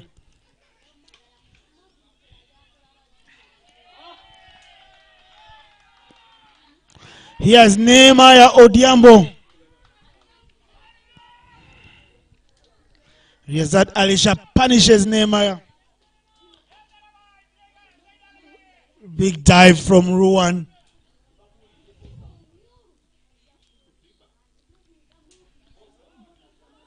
Beats the boss. Ruwan. It had the word "for" written all over it.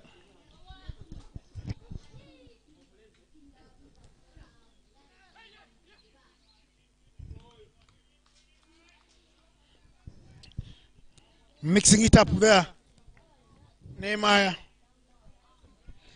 Riyazat Alisha has been in these types of situations for many, many more innings. Both for Uganda and Damani.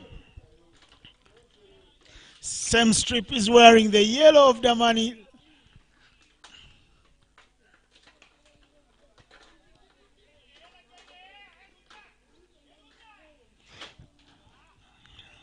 This one was hit straight to the fielder. The run was through from Riyazat, who wants to hog most of the strike right now.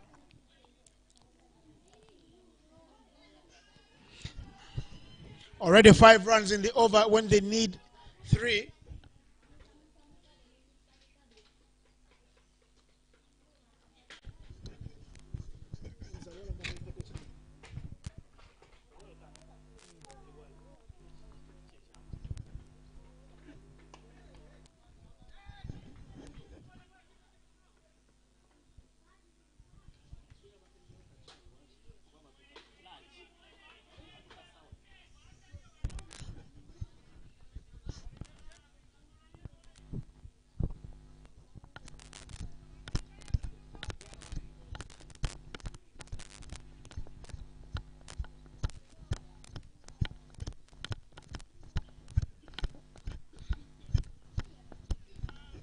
Is there some fight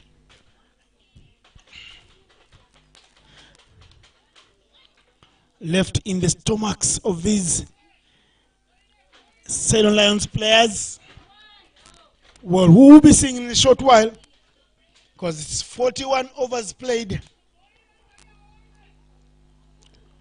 The CEO of Aziz Damani Sports Club, Mr. Shiva Koti Reddy Chala, his voice can be heard from here in the comms box.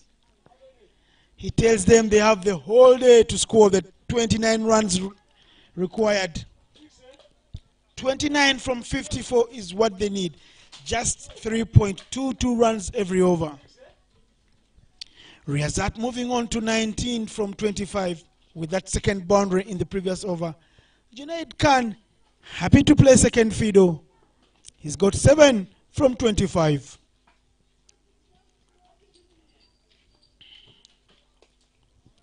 The captain of Aziz Damani is yet to bat.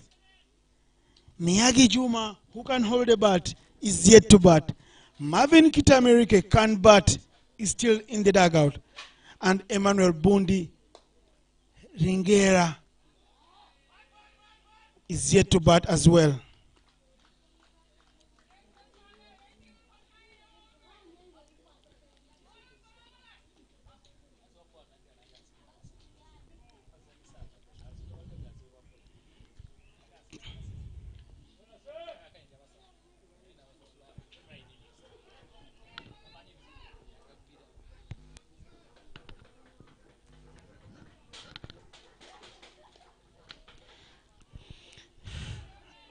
The spell bowled by Hasith Gilhara.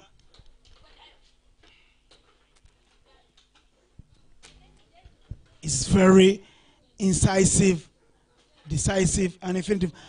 Big hit. 6 runs for Junaid Khan.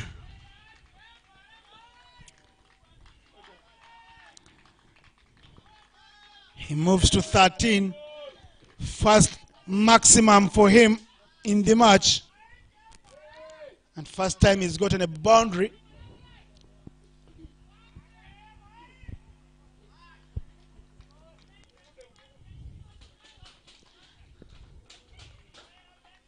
That takes the required rate from the 3s down to 2.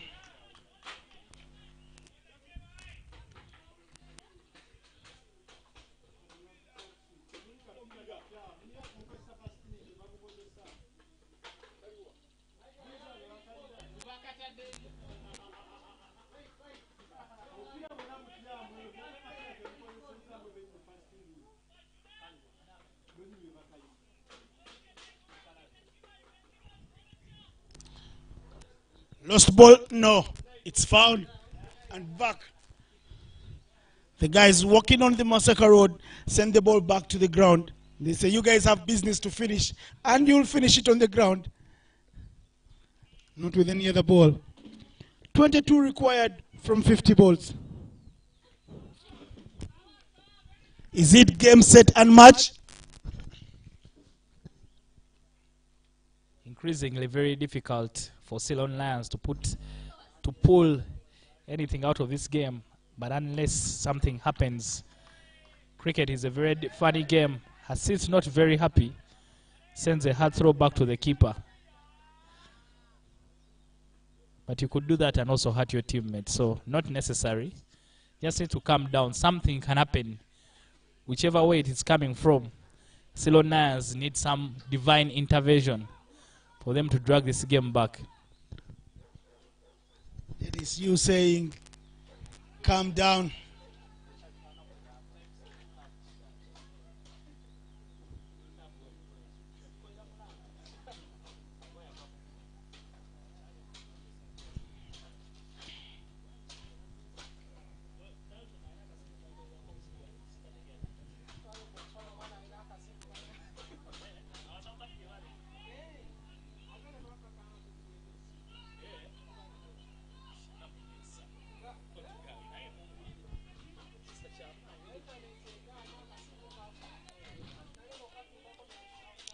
$22 is what they need from 48 balls.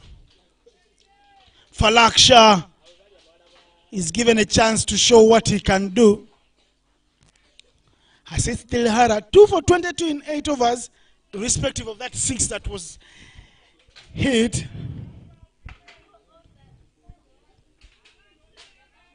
No harm to his figures. It's just because it's the dying stages of the match and every run counts.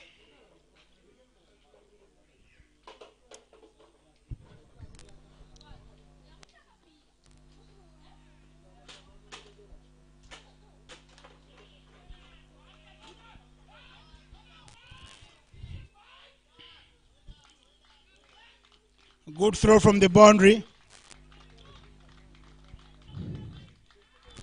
But the run was on.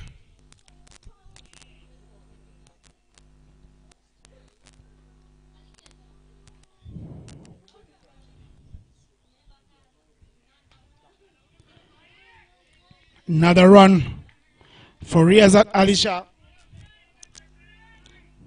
The required runs moving to the teens. 19 needed. The Aziz Damani dugout very, very loud because the end is in sight for them and the win. Juwaid Khan nearly came back for a second, but Riyazat Alisha sends him back. Shoulders have dropped for Ceylon Lions.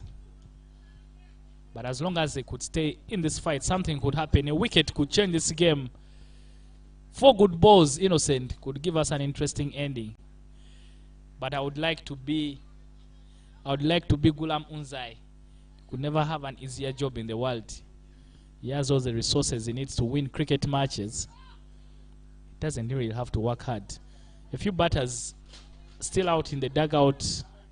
Juma Miyagi, very, very good tide with the bat. So it's still on for Aziz Damani. But they are clapping for each and every run as they get closer to their second victory of the season. This will be the second loss for Ceylon Lions and might be the one that rules them out of that title running, because challengers, the other competitors, have only lost a single game. It might come down to that game between challengers and Aziz Damani to decide where the league title should go. Someone has just whispered here, but even Wanderers is there waiting to pounce on anything that they can pick up. I don't want us to raise our hopes. I think as a team, our season goals have already been achieved, and maybe we shall build on that for next year.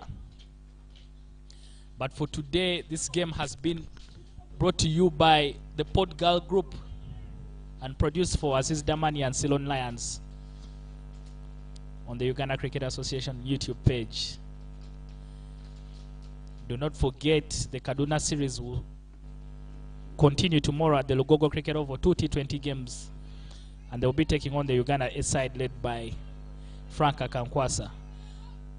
The Kaduna tour will conclude on Tuesday, still in Lugogo, with 1 T20. Loud appeals. Must have been some batting there. That's the indication from umpire Emmanuel Kamia. But very, very interested there from Aziz Damani. Innocent, do you think this game could have been different if Dilhara Hasit had bowled earlier? If wishes were horses, beggars would ride. Another catch. I tell you, those are the winning moments in the match, not if Hasit had bowled earlier, because 3 catches have been put down, and the beneficiary of those dropped catches has been Riyazat Ali Shah.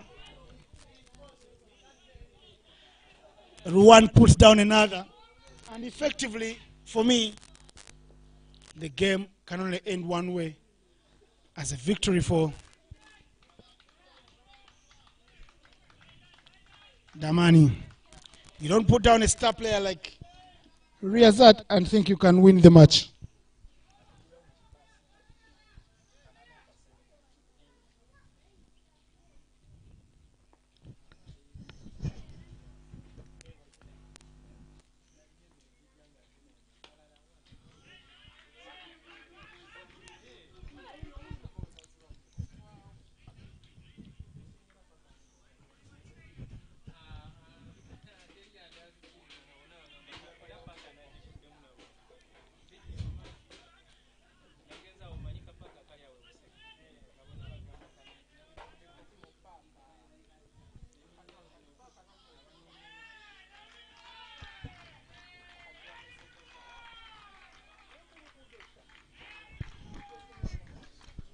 Aziz Damani inching ever close to a victory.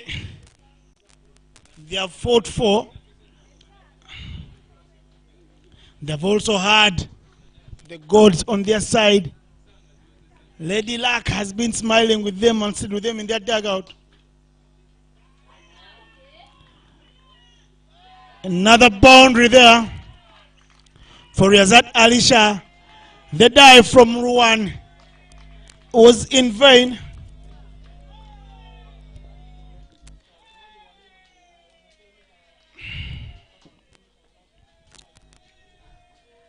$215.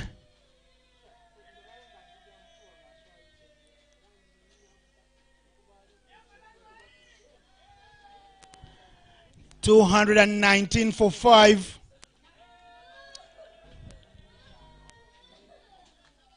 In 44 overs. 6 overs remain. They need 7 runs. Just almost 1 run per over is what they need. Aziz Damani. The cheeky laughs emerge from the Damani dugout.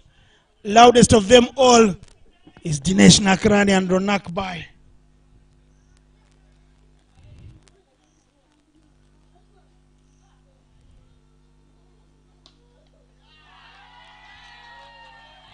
I tell you,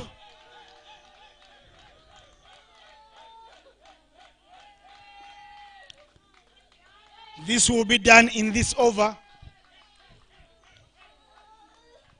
Another 3 runs required. David Eric Wawire with the ball. First ball hit for 4 by Riyazat Alisha. Nobody moved on the ground. It tells you of how sudden the fielders and the Ceylon Lions are, because it's going to be another loss for them at their home ground. Second of the season. First it was 1 rush to inflict defeat on them. The agony of defeat will be felt again tonight, because the 2 defeats they have suffered this season have all been at their own home. When you play at home, it's supposed to be a fortress, but it's far from a fortress. It's a far cry from being a fortress. And they will be looking at the 3 dropped catches, because that man is on 31 from 35, and his little cameo has been as beautiful as a victory on the day.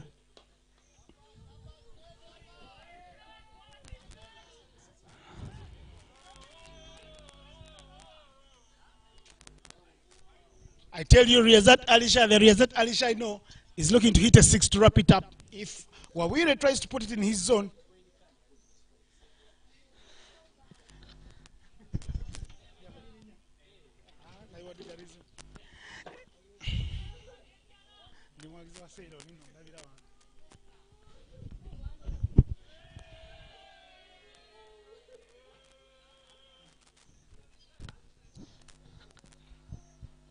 a couple of balls left in the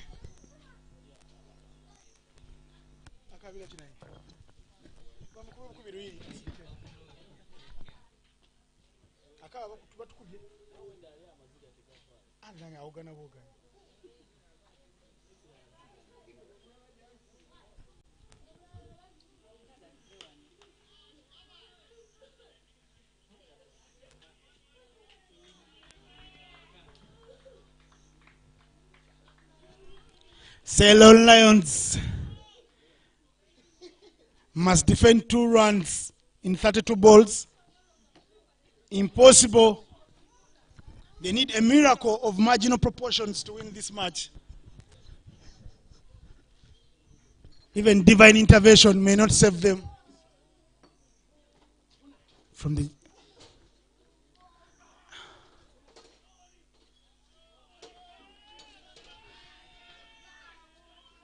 Riyazat Alisha trying to find the boundary. Hopefully he's not injured, because he's got work to do for Uganda. Grimacing in some pain there. Hopefully it's nothing serious.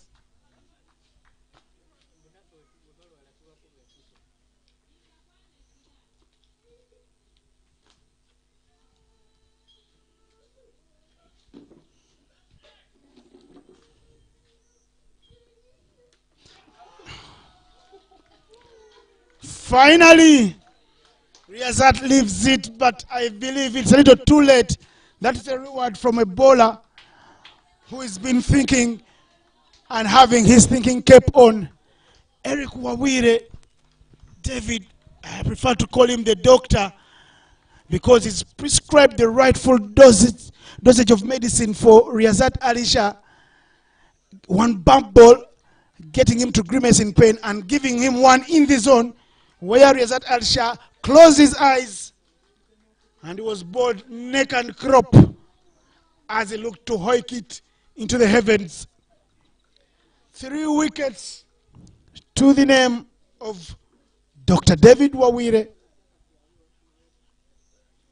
And those are 3 big priceless wickets of Ugandan internationals.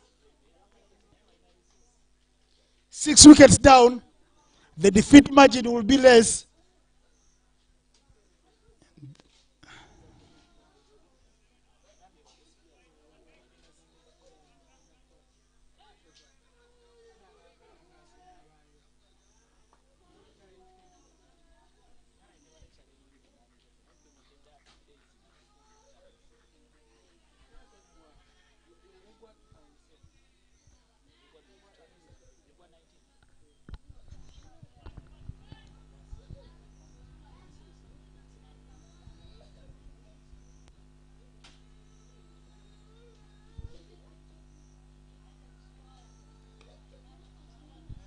Asif Dilhara with 2 required. He is here to bowl over number 46.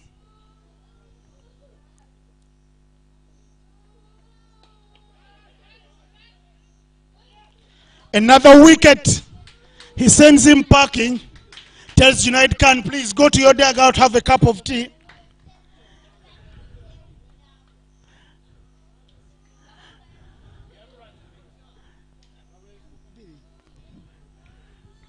Late night show, Dennis.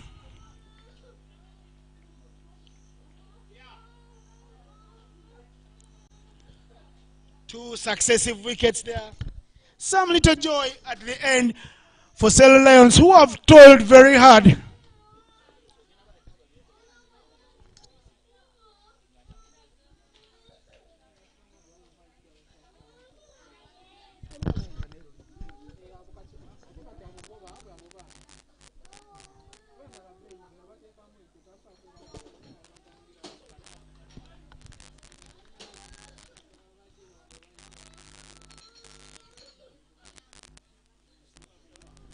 Bundi is joined by Miyagi. Some gloss has been taken off the wind shine.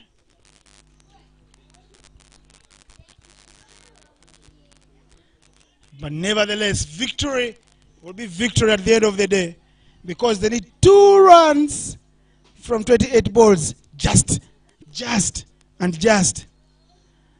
One hit to the boundary, and it will be game, set, and match.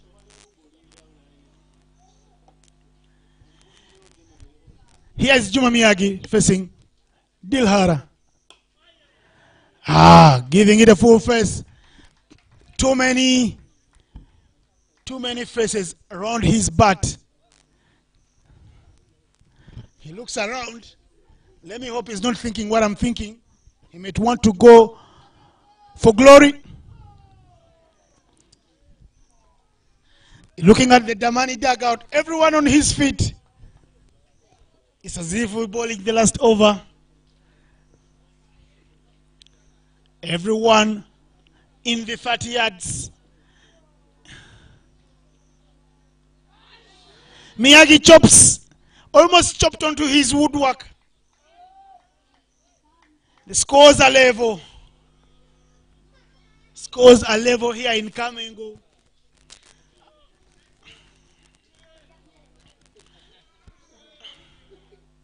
Miyagi shadows the big, powerful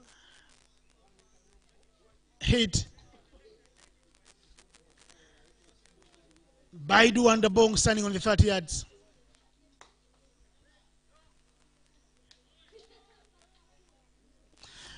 Very well bowled to that man. Hasith Dilhara deserves more praise and more credit than he gets from anyone in Ugandan cricket circles and the fraternity, and more so from his teammates, because he was brought late into the attack. He finishes with enterprising figures of 3 for 31 in his 10 overs spell. Very well bowled Hasith. Last man to get a chance to bowl. And he shows that he can do more than damage with the ball. If a couple of his catches had been held onto, it would have been a different storyline. But well,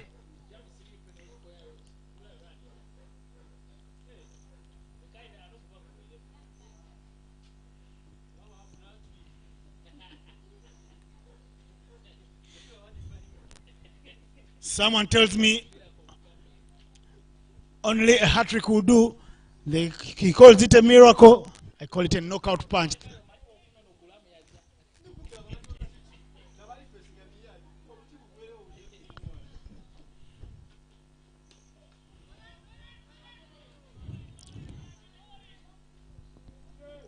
Nyagi is listening to the boss because he could go home $100 richer if he wins this game for his club. They tell him no worries, and if he does anything thinking he's playing school cricket or university cricket,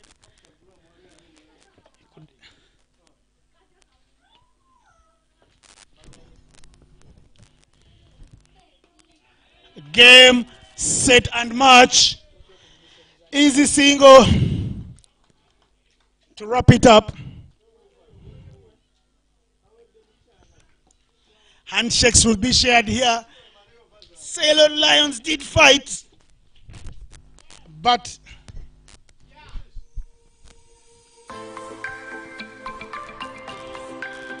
it's all over here.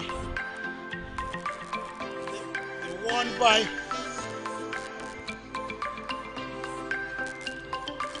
3 wickets. The Ugandan flag has been flying here all day. Batting summary, Aziz Damani have chased this almost without any pressure. Late for the late night show that we were having after the slight drizzle. I told you drizzle does bring blessings. Blessings for whoever takes advantage of them. But look out at this scorecard. 59 from 80 balls. The anchorman of the innings, Mr. Alpesh Ravila Ramjani, and Simon Sesazi with a very steady knock right at the top. 81 from 92. A big partnership from the two of 145 runs. Those two left-handers giving the innings the rightful tempo it did require.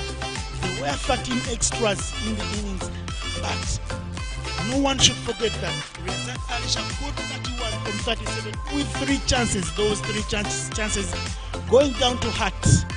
Ceylon Lions, who did bowl their Hearts out with not less than 7 bowlers, 8 bowlers to be exact on the day. Standout bowler for them, Mr. Hasith Dilhara, the last man to bowl on the day as the 6th change bowler, with 3 for 31 in 10.